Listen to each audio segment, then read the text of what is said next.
ਵਾਹਿਗੁਰੂ ਜੀ ਕਾ ਖਾਲਸਾ ਵਾਹਿਗੁਰੂ ਜੀ ਕੀ ਫਤਿਹ। अस्सलाम वालेकुम आदाब अर्ज मां ਤੁਹਾਡੀ ਹੋਸਟ ਨੀਲਮ ਕੌਰ ਤੇ ਮੈਂ TV84 ਦੇ ਸਾਰੇ ਦਰਸ਼ਕਾਂ ਤੇ ਸਰੋਤਿਆਂ ਨੂੰ ਜੀ ਆਇਆਂ ਕਹਿੰਦੀ ਆ ਪ੍ਰੋਗਰਾਮ ਸੱਚੋ ਸੱਚ ਵਿੱਚ ਜਿਹੜੇ ਇਸ ਪ੍ਰੋਗਰਾਮ ਨਾਲ ਦੇਸ਼ਾਂ ਵਿਦੇਸ਼ਾਂ ਤੋਂ ਜੁੜ ਚੁੱਕੇ ਨੇ। ਖਾਲਸਾ ਨਾ ਫਿਰ ਸੰਡੇ ਦੇ ਸੰਚਾਲਕ ਡਾਕਟਰ ਅਮਨਜੀਤ ਸਿੰਘ ਰੋਜ਼ਾਨਾ ਦੀ ਤਰ੍ਹਾਂ ਸਟੂਡੀਓ 'ਚ ਮੇਰੇ ਨਾਲ ਸ਼ਾਮਿਲ ਨੇ।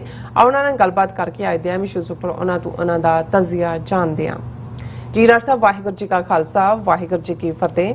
हाँ जी नीलम कौर जी ਤੁਹਾਨੂੰ ਵੀ ਤੇ ਦੁਨੀਆ ਭਰ ਚ ਬੈਠੇ ਸਾਡੇ ਬਹੁਤ ਹੀ ਪਿਆਰੇ ਸੋਹਣੇ ਸਿਆਣੇ TV84 ਦੇ ਵਿਊਅਰਸ ਨੂੰ ਵੀ ਵਾਹਿਗੁਰੂ ਜੀ ਕਾ ਖਾਲਸਾ ਵਾਹਿਗੁਰੂ ਜੀ ਕੀ ਫਤਿਹ ਤੇ ਸਾਡੇ ਬਹੁਤ ਹੀ ਪਿਆਰੇ ਮੁਸਲਮਾਨ ਭੈਣਾਂ ਭਰਾਵਾਂ ਨੂੰ अस्सलाम वालेकुम। जी डॉक्टर साहब छे ਨੂੰ ਪ੍ਰੋਗਰਾਮ ਸੱਚੋ ਸੱਚ ਵਿੱਚ ਬਹੁਤ ਸ਼ੁਕਰੀਆ ਜੀ ਡਾਕਟਰ ਸਾਹਿਬ। ਅੱਜ 12 ਅਗਸਤ 2022 28 ਸਾਵਨ ਨਾਨਕ ਸ਼ਾਹੀ ਸਮਤ 554 ਦਾ ਦਿਨ ਹੈ ਤੇ ਡਾਕਟਰ ਸਾਹਿਬ ਪ੍ਰੋਗਰਾਮ ਸ਼ੁਰੂ ਕਰਨ ਤੋਂ ਪਹਿਲਾਂ ਅਸੀਂ ਦਰਸ਼ਕਾਂ ਤੇ ਸਰੋਤਿਆਂ ਨੂੰ ਹਮੇਸ਼ਾ ਤਰ੍ਹਾਂ ਦੱਸਦੇ ਵਿਊਅਰਸ ਜੇ ਤੁਸੀਂ ਹੱਕ ਸੱਚ ਇਨਸਾਫ ਤੇ ਪੈਰਾ ਦਿੰਦਾ ਇੱਕੋ ਇੱਕ ਚੈਨਲ TV84 ਨੂੰ ਦੇਖਣਾ ਚਾਹੁੰਦੇ ਹੋ ਤਾਂ ਤੁਸੀਂ ਦੇਖ ਸਕਦੇ ਸਪੈਕਟਰਮ ਕੇਬਲ ਆਰਚਨ ਕੇਬਲ ਪੈਲਫਾਗਨ ਕੈਨੇਡਾ ਰੋਕੂ ਜਾਦੂ ਬਾਕਸ ਸ਼ਾਬਾ ਫੇਸਬੁੱਕ TV84 ਦੀ ਐਪ ਰਾਹੀਂ online streaming and IP box ਤੇ ਤੁਸੀਂ TV84 ਨੂੰ ਦੇਖ ਸਕਦੇ ਹੋ। ਵਿਊਅਰਸ ਜੇ ਤੁਸੀਂ TV84 ਨਾਲ ਜਾਂ ਪ੍ਰੋਗਰਾਮ ਸੱਚੋ ਸੱਚ ਨਾਲ ਫੇਸਬੁੱਕ ਰਾਹੀਂ ਜੁੜੇ ਤੇ ਇਸ ਨੂੰ ਵੱਧ ਲਾਈਕ ਕਰੋ ਤੇ ਸ਼ੇਅਰ ਕਰੋ ਅਤੇ ਨਾਲ ਹੀ YouTube ਤੇ ਸਬਸਕ੍ਰਾਈਬ ਵੀ ਕਰੋ। ਇਹ ਵੀ ਦੱਸ ਦਿਓ ਕਿ ਤੁਸੀਂ TV84 ਦੀ ਐਪ ਨੂੰ ਐਂਡਰੋਇਡ ਐਂਡ ਐਪ ਸਟੋਰ ਤੇ ਡਾਊਨਲੋਡ ਕਰਕੇ ਜੋ TV84 ਦੀ ਲਾਈਵ ਸਟ੍ਰੀਮ ਹੈ ਉਸ ਨੂੰ ਤੁਸੀਂ 24 ਆਵਰਸ ਦੇਖ ਸਕਦੇ ਹੋ। ਵਿਊਅਰਸ ਇਸ ਵੀਕ ਦਾ ਐਂਡ ਵਾਲਾ ਪ੍ਰੋਗਰਾਮ ਕਰਨ ਜਾ ਰਹੇ ਹਾਂ ਔਰ ਦੁਆ ਤੇ ਅਰਦਾਸ ਕਰਦੇ ਹਾਂ ਕਿ ਜਿਹੜਾ ਤੁਹਾਡਾ ਵੀਕਐਂਡ ਹੈ ਉਹ ਬਹੁਤ ਹੀ ਵਧੀਆ ਗੁਜ਼ਰੇ। ਸੋ ਪ੍ਰੋਗਰਾਮ ਦੀ ਸ਼ੁਰੂਆਤ ਕਰਦੇ ਹਾਂ ਅੱਜ ਦੀ ਸਪਾਂਸਰਸ਼ਿਪ ਦੇ ਵਾਲੇ ਨਾਲ ਕਿ ਅੱਜ ਦੇ ਪ੍ਰੋਗਰਾਮ ਸੱਚੋ ਸੱਚ ਨੂੰ ਸਪਾਂਸਰ ਕੀਤਾ ਗਿਆ ਹੈ ਸਿਆਟਲ ਤੋਂ ਡਾਕਟਰ ਹਰਚੰਦ ਸਿੰਘ ਜੋਰਾ ਵੱਲੋਂ। ਸੋ ਇਹਨਾਂ ਬੇਨਤੀ ਕੀਤੀ ਹੈ ਕਿ ਸਿੱਖ ਫਲਸਫੇ ਮੁਤਾਬਕ ਅਸੀਂ ਜਾਤ ਪਾਤ ਅਤੇ ਇੱਕ ਦੂਜੇ ਵਿੱਚ ਫਰਕ ਕਰਨ ਵਾਲੀ ਜਿਹੜੀ ਸੋਚ ਨੂੰ ਦੁਰਕਾਰੀਏ। ਭਾਰਤ ਭਰ ਵਿੱਚ ਲੁਕਾਈ ਵਿੱਚ ਇਸ ਹਿੰਦੂਤਾ ਜਿਹੜਾ ਦਹਿ ਤੇ ਉਸ ਤੋਂ ਦੁਖੀ ਹੈ। ਰੰਗਰੇਟੇ ਸਿੱਖਾਂ ਤੋਂ ਸਿਗਲੀਗਰਾਂ ਤੱਕ ਆਦੀਵਾਸੀਆਂ ਤੋਂ ਦਲਿਤਾਂ ਤੱਕ ਸਾਨੂੰ ਸਭ ਨੂੰ ਨਾਲ ਲੈ ਕੇ ਚੱਲਣ ਦੀ ਲੋੜ ਹੈ ਤਾਂ ਜੋ ਅਸੀਂ ਦੁਸ਼ਮਣ ਦੇ ਇਰਾਦਿਆਂ ਨੂੰ ਨਾਕਾਮ ਕਰ ਸਕੀਏ। ਸੋ ਸਾਡੇ ਸਾਹਮਣੇ ਲੜਾਈ ਬਹੁਤ ਵੱਡੀ ਹੈ ਅਤੇ ਸਾਨੂੰ ਇਕਮੁੱਠ ਹੋਣ ਲਈ ਹਰ ਸੰਭਵ ਯਤਨ ਕਰਨ ਦੀ ਲੋੜ ਹੈ। ਸੋ ਅੱਜ ਦੀ ਸਪਾਂਸਰਸ਼ਿਪ ਲਈ ਅਸੀਂ ਡਾਕਟਰ ਹਰਚੰਦ ਸਿੰਘ ਜੋਰਾ ਦਾ ਤਹਿ ਦਿਲ ਤੋਂ ਧੰਨਵਾਦ ਕਰਦੇ ਹਾਂ ਔਰ ਤੁਹਾਨੂੰ ਵੀ ਅਪੀਲ ਤੇ ਬੇਨਤੀ ਕਰਦੇ ਹਾਂ ਕਿ ਤੁਸੀਂ ਪ੍ਰੋਗਰਾਮ ਸੱਚੋ ਸੱਚ ਨੂੰ ਵੱਧ ਤੋਂ ਵੱਧ ਸਪਾਂਸਰ ਕਰੋ। ਸਪਾਂਸਰਸ਼ਿਪ ਲਈ ਤੁਸੀਂ ਸਾਨੂੰ ਕਾਲ ਕਰ ਸਕਦੇ ਸਾਡੇ ਫੋਨ ਨੰਬਰ ਤੇ 5166191984 ਤੁਸੀਂ ਸਾਨੂੰ ਸੇਮ ਨੰਬਰ ਤੇ WhatsApp ਕਰ ਸਕਦੇ ਹੋ। ਤੁਸੀਂ ਸਾਨੂੰ ਈਮੇਲ ਵੀ ਕਰ ਸਕਦੇ ਹੋ info@tv84.tv ਤੇ। ਵਿਊਅਰਸ ਪਹਿਲੇ ਸੈਗਮੈਂਟ ਦੇ ਵਿੱਚ ਗੱਲਬਾਤ ਕਰਨ ਜਾ ਰਹੇ ਹਾਂ ਕਿ ਅੱਜ Dyal Singh research and culture forum ਵੱਲੋਂ ਇੱਕ ਵੈਬੀਨਾਰ ਦਾ ਪ੍ਰਬੰਧ ਕੀਤਾ ਗਿਆ ਸੋ ਜਿਸ ਵਿੱਚ ਦੁਨੀਆ ਭਰ ਤੋਂ ਸਿੱਖ ਸਕਾਲਰਸ ਨੇ ਸ਼ਮੂਲੀਅਤ ਕੀਤੀ। ਸੋ ਇਸ ਦਾ ਵਿਸ਼ਾ ਸੀ ਕਿ ਸਿੱਖ ਸਟਰਗਲ 1947 ਐਂਡ ਬਿਯੋਂਡ ਯਾਨੀ ਕਿ 1947 ਦੌਰਾਨ ਅਤੇ ਉਸ ਤੋਂ ਬਾਅਦ ਦਾ ਸਿੱਖ ਸੰਘਰਸ਼। ਸੋ ਇਸ ਬਾਰੇ ਆਪਾਂ ਗੱਲਬਾਤ ਕਰਨ ਜਾ ਰਹੇ ਹਾਂ। ਸੋ ਅਸੀਂ ਚਾਹਾਂਗੇ ਕਿ ਤੁਸੀਂ ਇਸੇ ਤਰ੍ਹਾਂ ਬਣੇ ਰਹਿਣਾ। ਦੇਖਣ ਸੁਣ ਲਈ ਤੁਹਾਡਾ ਸਭ ਦਾ ਬਹੁਤ ਬਹੁਤ ਸ਼ੁਕਰੀਆ। ਜੀ ਡਾਕਟਰ ਸਾਹਿਬ ਕੀ ਕਹਿਣਾ ਚਾਹੋਗੇ? ਦੇਖੋ ਸਭ ਤੋਂ ਪਹਿਲਾਂ ਤਾਂ ਅਸੀਂ ਅੱਜ ਦੇ ਪ੍ਰੋਗਰਾਮ ਨੂੰ ਸਪਾਂਸਰ ਕਰਨ ਲਈ ਡਾਕਟਰ ਹਰਚੰਦ ਸਿੰਘ ਸਿਆਟਲ ਉਹਨਾਂ ਦਾ ਸ਼ੁਕਰੀਆ ਅਦਾ ਕਰਦੇ ਹਾਂ ਜੋ ਉਹਨਾਂ ਨੇ ਮੈਸੇਜ ਦਿੱਤਾ ਹੈ ਆਪਣੀ ਸਪਾਂਸਰਸ਼ਿਪ ਦੇ ਨਾਲ।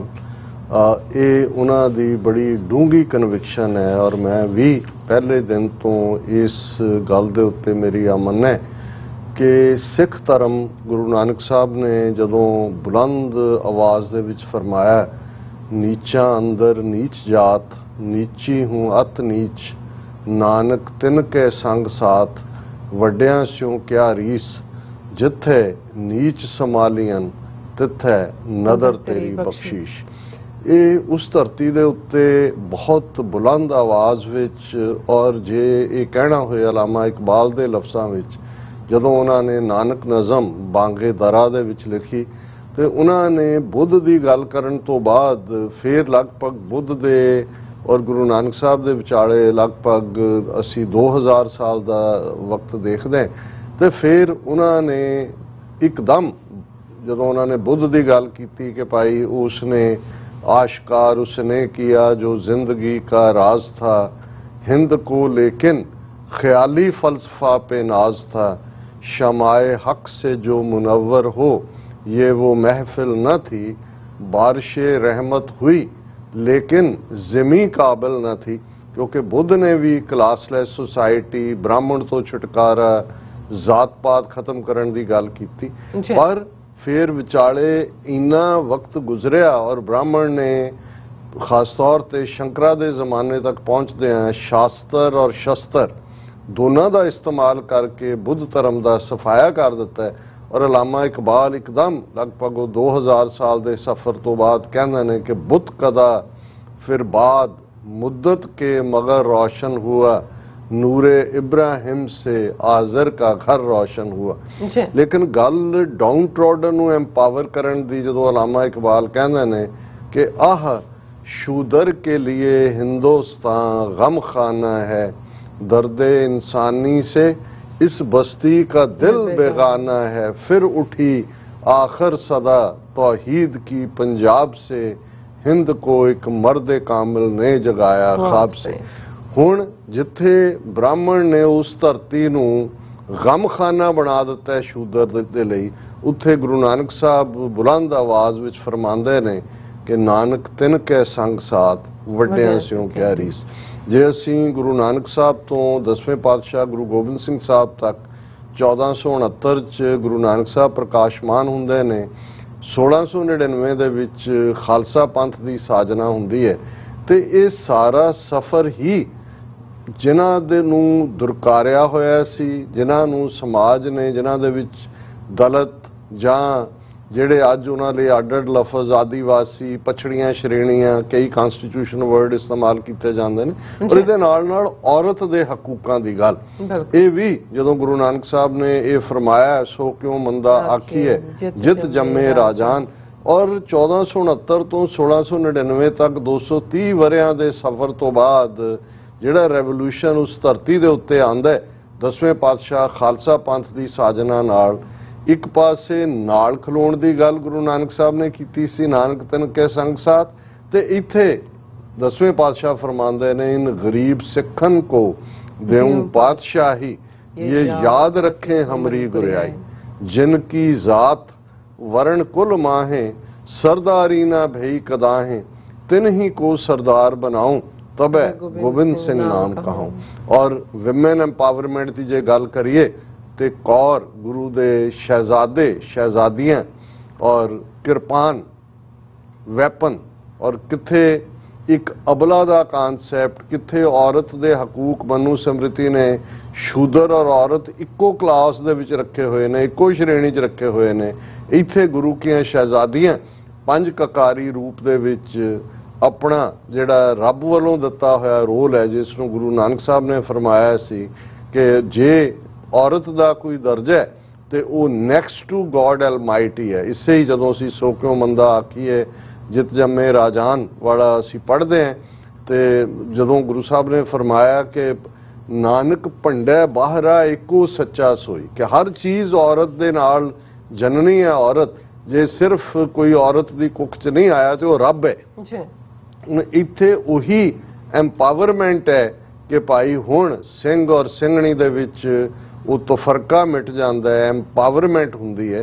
सो जाहिर है कि सिख रेवोल्यूशन का बेस ही उहदे नाल जुड़िया होया है, पर मंदे भागां नूं एक पासे असीं 5.5 सदियां दे सिख धर्म की गल कर रहे हैं, दूसरे पासे 4000 साल का ब्राह्मणी प्रभाव उस समाज दे उत्ते कल्ले धार्मिक ग्रंथां दे रूप दे विच ही नहीं कि रिगवेद जिहदे चों जात पाती सिस्टम शुरू हुंदा है और फिर मनु सिमृति उस दा हिंदू कोड उस नूं ठीक तरीके नाल शिकंजा कसदा है, पर इस तो इलावा हर शोबे दे विच समाजिक तौर ते आर्थिक पद्धर ते सियासी तौर ते जदों तुसीं उन्हां नूं सब ह्यूमन बना दिता है। और इहदे च कोई शक नहीं है कि अज भी सिख समाज भी जात पात दे कोड तो पूरी तरह सुरखरू नहीं है। इस तरह साडे लਹਿੰਦੇ पंजाब दे साडे वीर भैणां भावें वो जात पात लफज नहीं इस्तेमाल करते, उत्थे बरादरी है और बहुता फर्क नहीं है। जदों तुसीं समाज दे विच ऊच नीच और जात पात और बरादरीवाद नूं देखदे हो तो फिर लगदा है कि भी अज भी ब्राह्मण दा मनु किते ना किते बैठा होया है। और मैं हमेशा जदों ये क्योंकि डॉक्टर हरचंद सिंह इस मुद्दे दे मुद्दई ने और उन्होंने बिल्कुल ठीक किया कि जे असीं अज भी गल करिए तो ये सिख कौम का फर्ज है कि वो आदिवासी होण, रंगरेटे होण, सिकलीगर होण जां दूसरे समाज के दबे कुछड़े लोग, उन्हां दी बांह जे फड़नी है तो गुरु के खालसे ने फड़नी है। और मैं तो हमेशा ये स्टेटमेंट इस्तेमाल करदा है, six of the Dalits by the Dalits for the Dalits. Dalit का मतलब ही दलिया हुंदा, ऑप्रेस्ड रिप्रेस्ड ਔਰ ਖਾਲਸਾ ਤਾਂ ਖੁਦ ਨਿਕਲਿਆ ਹੀ ਉਹਨਾਂ ਚੋਂ ਹੈ। ਐਮਪਾਵਰਮੈਂਟ ਹੀ ਗੁਰੂ ਨੇ ਜਦੋਂ ਪਾਤਸ਼ਾਹਤ ਦਿੱਤੀ ਹੈ ਔਰ ਇਹ ਫਰਮਾਇਆ ਕਿ ਭਾਈ ਇਹ ਜਿਹੜੇ ਨੇ ਇਹਨਾਂ ਨੂੰ ਮੈਂ ਪਾਤਸ਼ਾਹ ਦੇ ਰਿਹਾ ਕਿ ਇਹ ਗੁਰੂ ਨਾਨਕ ਦੇ ਘਰ ਨਾਲ ਜੁੜੇ ਹੋਏ ਯਾਦ ਰੱਖਣਗੇ, ਯਾਦ ਕਰਨਗੇ ਕਿ ਭਾਈ ਇਸ ਥਾਂ ਤੋਂ ਗੁਰੂ ਗ੍ਰੰਥ ਸਾਹਿਬ ਦੇ ਰੂਪ 'ਚ ਜਦੋਂ ਗੁਰੂ ਅਰਜਨ ਸਾਹਿਬ ਗੁਰੂ ਗ੍ਰੰਥ ਸਾਹਿਬ ਦਾ ਖਜ਼ਾਨਾ ਇਨਸਾਨੀਅਤ ਨੂੰ ਦਿੰਦੇ ਨੇ ਤੇ ਆਪਣੇ ਨਾਲ ਬਾਬਾ ਫਰੀਦ ਨੂੰ ਵੀ ਬਿਠਾਉਂਦੇ ਨੇ, ਭਗਤ ਕਬੀਰ ਜੀ ਨੂੰ, ਭਗਤ ਰਵਿਦਾਸ ਜੀ, ਸਦਨਾ ਸੈਨ, ਔਰ ਜਿੱਥੇ ਜ਼ਾਤ ਪਾਤੀ ਲਾਈਨ ਦੇ ਥੱਲੇ। ਔਰ ਕੱਲ ਹੀ ਮੈਂ ਇੱਕ ਟਾਕ ਸੁਣ ਰਿਹਾ ਸੀ, ਈਵਨ ਜੇ ਦੇਖੀਏ ਕਿ ਕਬੀਰ ਸਾਹਿਬ ਦੇ ਬਹੁਤ ਸਾਰੀਆਂ ਕੰਪੋਜੀਸ਼ਨਸ ਕਬੀਰ ਬੀਚਕ ਗ੍ਰੰਥ ਦੇ ਵਿੱਚ ਨੇ। ਇਸੇ ਤਰ੍ਹਾਂ ਬਾਕੀ ਜੇ ਅਸੀਂ ਭਗਤ ਨਾਮਦੇਵ ਜੀ ਦਾ ਦੇਖੀਏ, ਉਹਨਾਂ ਦੀਆਂ ਬਹੁਤ ਸਾਰੀਆਂ ਰਚਨਾਵਾਂ ਮਰਾਠੀ ਜ਼ਬਾਨ ਵਿੱਚ, ਉਹਨਾਂ ਦਾ ਇੱਕ ਆਪਣਾ ਗ੍ਰੰਥ ਹੈ। ਈਵਨ ਇਹ ਜਿਹੜੇ ਭਗਤ ਜਨ ਗੁਰੂ ਸਾਹਿਬ ਤੋਂ ਪਹਿਲਾਂ ਹੁੰਦੇ ਨੇ, ਕਬੀਰ ਸਾਹਿਬ ਥੋੜਾ ਜਿਹਾ ਅਰਸਾ ਪਹਿਲਾਂ ਨੇ, 60-70 ਸਾਲ ਪਹਿਲਾਂ, ਭਗਤ ਨਾਮਦੇਵ ਜੀ 2-3 ਸਦੀਆਂ ਪਹਿਲਾਂ ਨੇ, ਬਾਬਾ ਫਰੀਦ ਵੀ ਪਹਿਲਾਂ ਨੇ।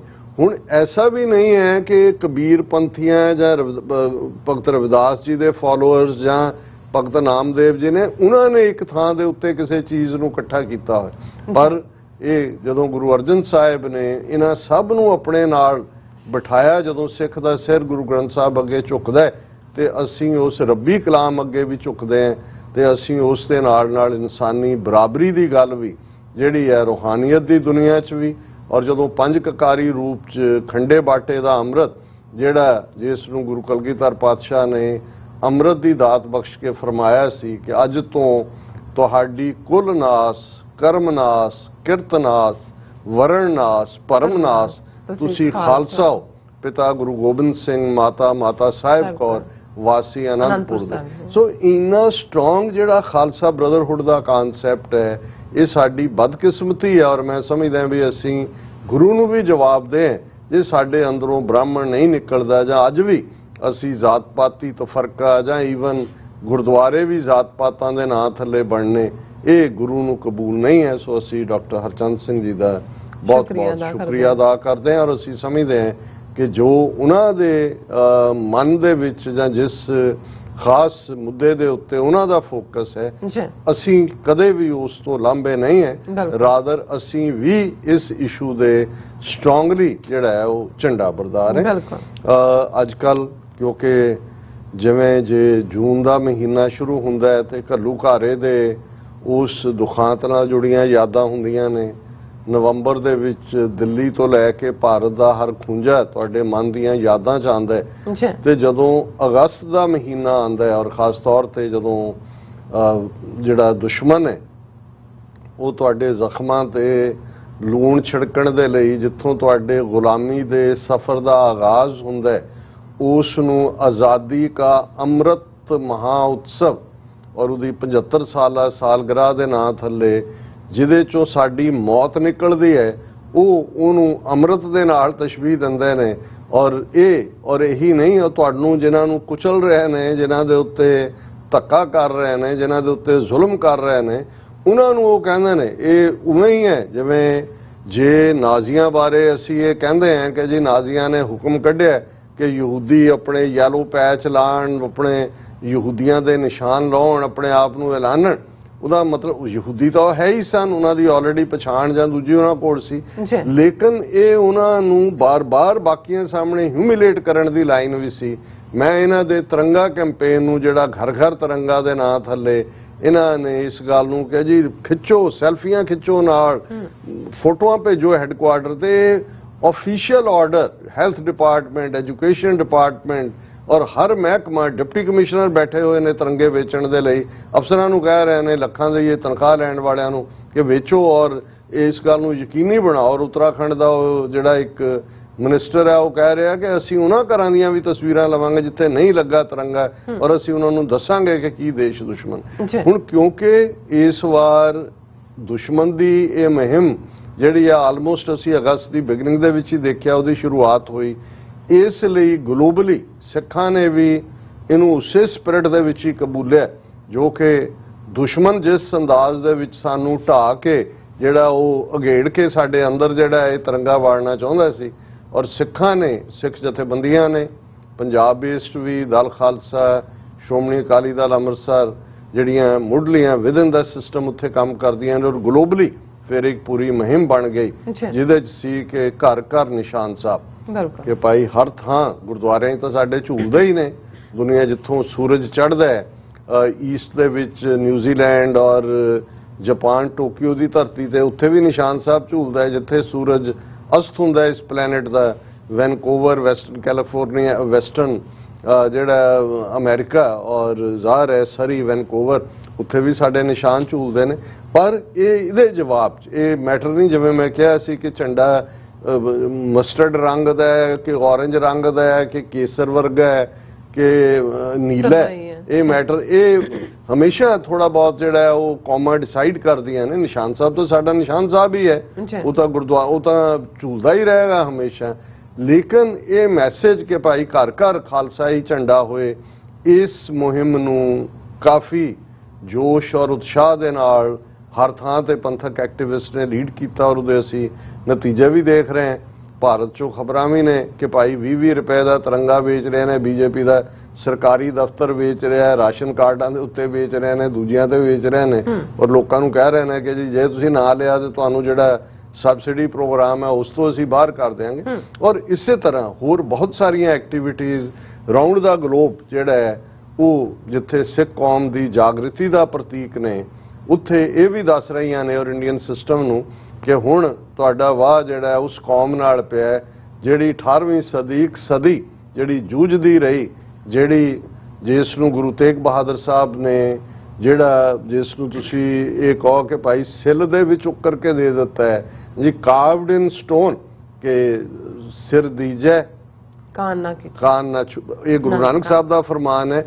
ਧਰ ਪਈ ਹੈ ਧਰਮ ਨਾ ਛੋਡੀਏ, ਇਹ ਉਹਨਾਂ ਸੈਨਾਪਤੀ ਕਵੀ ਨੇ ਉਹਨਾਂ ਨੇ ਕਿਹਾ। ਔਰ ਇਧਰ ਇਹ ਹੈ ਕਿ ਭਾਈ ਠੀਕਰ ਫੋਰ ਦਲੀਸ ਸਿਰ ਪ੍ਰਭਪੁਰ ਕੀਆ ਪਿਆਨ, ਤੇਗ ਬਹਾਦਰ ਸੀ ਕ੍ਰਿਆ ਕਰੀ ਨਾ ਕਿਨਹੂ ਆਨ। ਇਸ ਕਿਸਮ ਦਾ ਕਿ ਭਾਈ ਉਹਨਾਂ ਨੇ ਤੇਗ ਬਹਾਦਰ ਬੋਲਿਆ ਧਰ ਪਈ ਹੈ ਧਰਮ ਨਾ ਛੋਡੀਏ, ਕਿ ਸੀਸ ਦਿਆ ਪਰ ਸਿਰ ਨਾ। ਇਹ 10ਵੇਂ ਪਾਤਸ਼ਾਹ ਨੇ ਆਪਣੇ ਪਿਤਾ ਨੂੰ ਟ੍ਰਿਬਿਊਟ ਦਿੱਤੀ ਕਿ ਭਾਈ ਉਹਨਾਂ ਨੇ ਸਿਰ ਦੇ ਦਿੱਤਾ ਪਰ ਸਿਰੜ ਨਹੀਂ ਛੱਡਿਆ। ਇਹ ਤਾਂ ਉਹ ਕੌਮ ਹੈ। ਔਰ ਮੈਂ ਸਮਝਦਾ ਕਿ ਇਹ ਸਾਰੀ ਐਕਟੀਵਿਟੀ ਆਉਣ ਵਾਲੇ ਦਿਨਾਂ 'ਚ, ਅੱਜ ਜਦੋਂ ਅਸੀਂ ਗੱਲਬਾਤ ਕਰ ਰਹੇ ਹਾਂ 12 ਅਗਸਤ ਦਾ ਦਿਨ ਹੈ, ਕੱਲ ਬਹੁਤ ਸਾਰੀਆਂ ਥਾਵਾਂ ਦੇ ਉੱਤੇ 13 ਅਗਸਤ ਨੂੰ ਵੀ ਪ੍ਰੋਟੈਸਟ ਹੋ ਰਹੇ ਨੇ। ਯੂਨਾਈਟਿਡ ਨੇਸ਼ਨਸ ਦੇ ਬਾਹਰ ਈਸਟ ਕੋਸਟ ਸਿੱਖ ਕੋਆਰਡੀਨੇਸ਼ਨ ਕਮੇਟੀ ਵੱਲੋਂ ਸਾਰੇ ਹੀ 50 ਤੋਂ ਜ਼ਿਆਦਾ ਗੁਰਦੁਆਰਾ ਸਾਹਿਬਾਨ ਈਸਟ ਕੋਸਟ ਦੇ ਉਹਨਾਂ ਦੇ ਸਹਿਯੋਗ ਨਾਲ ਇੱਕ ਵੱਡਾ ਪ੍ਰੋਟੈਸਟ 11 ਵਜੇ ਤੋਂ 2 ਵਜੇ ਤੱਕ ਹੈ। TV 84 ਦੀ ਟੀਮ ਵੀ ਹੋਏਗੀ ਮੌਕੇ ਤੇ, ਉਸ ਨੂੰ ਲਾਈਵ ਕਵਰ ਕੀਤਾ ਜਾਏਗਾ। ਇਸੇ ਤਰ੍ਹਾਂ ਜਿਹੜਾ ਅਸੀਂ ਅਮਰੀਕਾ ਦੇ ਵਿੱਚ ਜਿੰਨੀ ਸਾਡੇ ਕੋਲ ਜਾਣਕਾਰੀ ਹੈ, ਸੈਨ ਫਰਾਂਸਿਸਕੋ, ਸ਼ਿਕਾਗੋ ਪ੍ਰੋਟੈਸਟ ਨੇ ਇਹਨਾਂ ਦਿਨਾਂ 'ਚ। ਐਤਵਾਰ ਜਿਹੜਾ ਦੁਪਹਿਰ ਨੂੰ 2 ਤੋਂ 4 ਵਾਲੇ ਸਲੋਟ 'ਚ ਇੰਡੀਅਨ ਐਮਬੈਸੀ ਦੇ ਬਾਹਰ ਜ਼ੋਰਦਾਰ ਪ੍ਰੋਟੈਸਟ ਕੀਤਾ ਜਾ ਰਿਹਾ। ਉਸ ਦੀ ਜਿਹੜੀ ਹੈ ਐਡ ਵੀ ਚੱਲ ਰਹੀ ਹੈ ਜੋ ਨਿਊਯਾਰਕ ਦੀ ਔਰ ਵਾਸ਼ਿੰਗਟਨ DC ਦੇ ਪ੍ਰੋਟੈਸਟ ਦੀ ਹੈ। ਇਸੇ ਤਰ੍ਹਾਂ ਸ਼੍ਰੋਮਣੀ ਅਕਾਲੀ ਦਲ ਅੰਮ੍ਰਿਤਸਰ ਵੱਲੋਂ ਟੋਰਾਂਟੋ ਗੁਰਦੁਆਰਾ ਕਮੇਟੀਆਂ ਦੇ ਸਹਿਯੋਗ ਔਰ ਮੌਂਟਰੀਆਲ ਓਟਵਾ ਦੀਆਂ ਸਿੱਖ ਸੰਗਤਾਂ ਦੇ ਸਹਿਯੋਗ ਨਾਲ ਜਿਹੜਾ ਮੰਡੇ ਜਿਹੜਾ ਕਿ ਦਿਨ ਹੈ 15 ਅਗਸਤ ਦਾ, ਉਸ ਦਿਨ ਬਾਅਦ ਦੁਪਹਿਰ ਜਿਹੜਾ ਇੰਡੀਅਨ ਹਾਈ ਕਮਿਸ਼ਨ ਦੇ ਬਾਹਰ ਇੱਕ ਵੱਡਾ ਪ੍ਰੋਟੈਸਟ ਕੀਤਾ ਜਾ ਰਿਹਾ। ਔਰ ਇਸੇ ਤਰ੍ਹਾਂ ਐਤਵਾਰ ਨੂੰ ਇੱਥੇ gurdwara Richmond Hill cultural society, Baba Banda Singh Bahadur ਸਿੱਖ ਸੁਸਾਇਟੀ ਵੱਲੋਂ ਇੱਕ ਸੈਮੀਨਾਰ ਰੱਖਿਆ ਗਿਆ ਜਿਹਦੇ 'ਚ ਕਿ ਇਹਨਾਂ 75 ਸਾਲਾਂ 'ਚ ਕਿੱਥੇ ਪਹਿਲਾ ਸਿੱਖ ਰਾਜ ਸਥਾਪਿਤ ਕਰਨ ਵਾਲੇ ਬਾਬਾ ਬੰਦਾ ਸਿੰਘ ਬਹਾਦਰ ਨੇ ਸਿੱਖ ਸੋਵਰਨਿਟੀ ਨੂੰ ਕਾਇਮ ਕੀਤਾ ਸੀ ਤੇ ਅੱਜ ਇਹਨਾਂ 75 ਸਾਲਾਂ 'ਚ ਅਸੀਂ ਕਿੱਥੇ ਖੜੇ। ਔਰ ਮੈਂ ਵੀ ਉਸ ਦੇ ਵਿੱਚ ਬੁਲਾਰੇ ਦੇ ਤੌਰ ਤੇ ਪਾਰਟਿਸਿਪੇਟ ਕਰਾਂਗਾ। ਸੋ ਹੋਰ ਵੀ ਕਿਉਂਕਿ ਇੰਨੀ ਮੇਰੀਆਂ ਨਿਗਾਹ 'ਚ ਨੇ ਔਰ ਬਾਕੀ ਦੁਨੀਆ ਭਰ 'ਚ ਵੀ, ਲੰਡਨ ਦੇ ਵਿੱਚ, ਫਰੈਂਕਫਰਟ 'ਚ ਔਰ ਆਸਟ੍ਰੇਲੀਆ ਦੇ ਹਵਾਲੇ ਨਾਲ ਤਾਂ ਉੱਥੇ ਉਹਨਾਂ ਨੇ ਹਜ਼ਾਰਾਂ ਦੀ ਗਿਣਤੀ 'ਚ ਕੇਸਰੀ ਝੰਡੇ ਵੀ ਜਿਹੜੇ ਨੇ ਉਹ ਮੰਗਵਾਏ ਹੋਏ ਨੇ, 4 ਚੁਫੇਰੇ ਘਰਾਂ 'ਚ ਨੇ। ਔਰ ਜਦੋਂ ਫਲੈਗ ਹੋਇਸਟਿੰਗ ਉਹਨਾਂ ਨੇ ਕਰਨੀ ਹੈ ਇੰਡੀਅਨ ਕੌਂਸੂਲੇਟ ਵਾਲਿਆਂ ਨੇ, ਉਹਦੇ ਬਰਾਬਰ ਬਾਹਰ ਜ਼ੋਰਦਾਰ ਪ੍ਰੋਟੈਸਟ ਹੈ। ਔਰ ਇਸੇ ਤਰ੍ਹਾਂ ਬੰਦੀ ਸਿੰਘਾਂ ਦੀ ਰਿਹਾਈ ਦੇ ਮੁੱਦੇ ਦੇ ਉੱਤੇ ਵੀ ਜਿਹੜਾ ਉਹਨਾਂ ਨੇ ਸਹਿਜ ਪਾਠ ਆਰੰਭ ਕਰਵਾਇਆ ਹੋਇਆ, ਉਸ ਦਾ ਭੋਗ ਕੱਲ ਹੋਏਗਾ। ਮੈਂ ਆਸਟ੍ਰੇਲੀਆ ਦੇ ਹਵਾਲੇ ਨਾਲ ਗੱਲ ਕਰ ਰਿਹਾ ਔਰ ਬਹੁਤ ਸਾਰੀਆਂ ਥਾਵਾਂ ਦੇ ਆਸਟ੍ਰੇਲੀਆ ਦੇ, ਮੈਲਬਰਨ ਤੋਂ ਲੈ ਕੇ सिडनी और हर पासे। सो हर एक ने अजकल सोशल मीडिया ते सारी जानकारी है। सो इसे गल नूं मद्देनज़र रखते हैं मैं सब तो पहला ਤਾਂ शुक्रिया अदा करना चाहांगा Dayal Singh research and cultural forum Lahore ਉਹਨਾਂ ਦਾ ਕਿ ਉਹਨਾਂ ਨੇ ਅੱਜ ਇੱਕ ਬਹੁਤ ਵਧੀਆ ਲਗਭਗ 2 ਘੰਟੇ ਦਾ ਇਹ ਵੈਬੀਨਾਰ ਸੀ। ਸਾਡੇ ਈਸਟ ਕੋਸਟ ਟਾਈਮ 10 ਵਜੇ ਸ਼ੁਰੂ ਹੋਇਆ। ਸਾਰੇ ਟਾਈਮ ਜ਼ੋਨ ਦੇ ਵੀਰ ਭੈਣਾਂ ਇਸ ਦੇ ਵਿੱਚ ਸ਼ਮੂਲੀਅਤ ਕਰ ਰਹੇ ਸੀ। ਕੈਲੀਫੋਰਨੀਆ ਤੋਂ, UK ਤੋਂ ਡਾਕਟਰ ਇਕਰਾਰ ਕਰਾਮਤ ਚੀਮਾ ਉਹ ਮੋਡਰੇਟ ਕਰ ਰਹੇ ਸੀ। ਪਾਕਿਸਤਾਨ 'ਚ ਮੇਨ ਜਿੱਥੋਂ ਕਿ ਦਿਆਲ ਸਿੰਘ ਇੰਸਟੀਚਿਊਟ ਜਿੱਥੇ ਮੌਜੂਦ ਹੈ ਉੱਥੋਂ ਵੀ ਮੈਂ ਜ਼ਿਕਰ ਕਰਾਂਗਾ ਪਾਰਟਿਸਪੈਂਟਸ ਦਾ। ਈਵਨ ਚੰਡੀਗੜ੍ਹ ਤੋਂ ਡਾਕਟਰ ਗੁਰਦਰਸ਼ਨ ਸਿੰਘ ਢਿੱਲੋਂ, ਗੁਰਪ੍ਰੀਤ ਸਿੰਘ ਔਰ ਇਸੇ ਤਰ੍ਹਾਂ ਹੋਰ ਬਹੁਤ ਸਾਰੀਆਂ ਥਾਵਾਂ ਤੋਂ ਜਿਹੜੇ ਨੇ ਪਾਰਟਿਸਪੈਂਟ ਉਸ ਦੇ ਵਿੱਚ ਸੀ। ਔਰ ਇਸ ਵੈਬੀਨਾਰ ਦਾ ਜਿਹੜਾ ਵਿਸ਼ਾ ਸੀ, ਸਬਜੈਕਟ ਸੀ ਸਿੱਖ ਸਟਰਗਲ 1947 ਐਂਡ ਬਿਯੋਂਡ।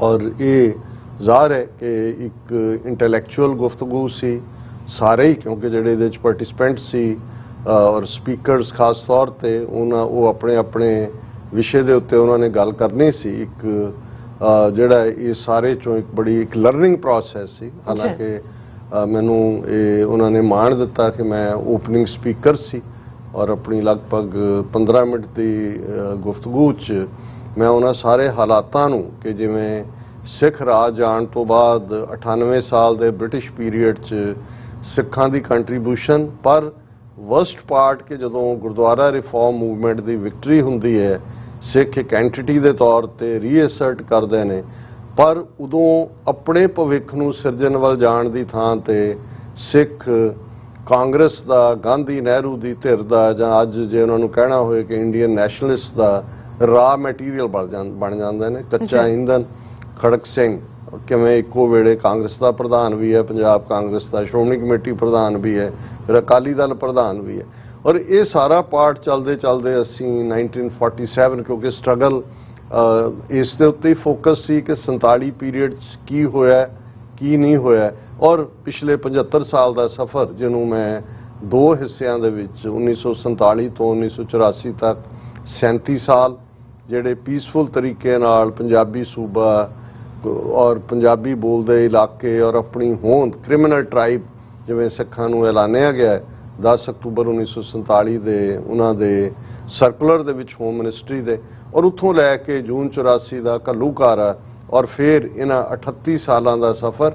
ਔਰ ਮੈਂ ਇਸ ਗੱਲ ਨੂੰ ਬਿਨਾਂ ਕਿਸੇ ਲੱਗ ਲਬੇਟ ਤੋਂ ਕਹਿੰਦਾ ਕਿ ਭਾਈ ਇੱਕ ਖਾਲਿਸਤਾਨੀ ਐਕਟਿਵਿਸਟ ਹੋਣ ਦੇ ਨਾਤੇ ਜੂਨ 84 ਤੱਕ ਸਿੱਖ ਸਟਰਗਲ 37 ਸਾਲ ਫੈਡਰਲ ਢਾਂਚੇ ਦੇ ਉੱਤੇ ਫੋਕਸ ਸੀ। ਅਨੰਦਪੁਰ ਸਾਹਿਬ ਦਾ ਮਤਾ ਉਸ ਦੀ ਇੱਕ ਉਦਾਹਰਣ ਸੀ, ਲੇਕਿਨ ਉਸ ਤੋਂ ਬਾਅਦ ਜ਼ਾਹਰ ਹੈ ਪਿੰਡਾਂ ਵਾਲਿਆਂ ਨੇ ਔਰ ਸਿੱਖ ਕੌਮ ਇਸ ਨਤੀਜੇ ਤੇ ਹੀ ਪਹੁੰਚੀ ਕਿ ਹੁਣ ਇੰਡੀਪੈਂਡੈਂਟ ਸੋਵਰਨ ਨੇਸ਼ਨ ਖਾਲਿਸਤਾਨ ਤੋਂ ਬਿਨਾਂ ਸਾਡੇ ਕੋਲ ਕੋਈ ਚੁਆਇਸ ਨਹੀਂ ਹੈ।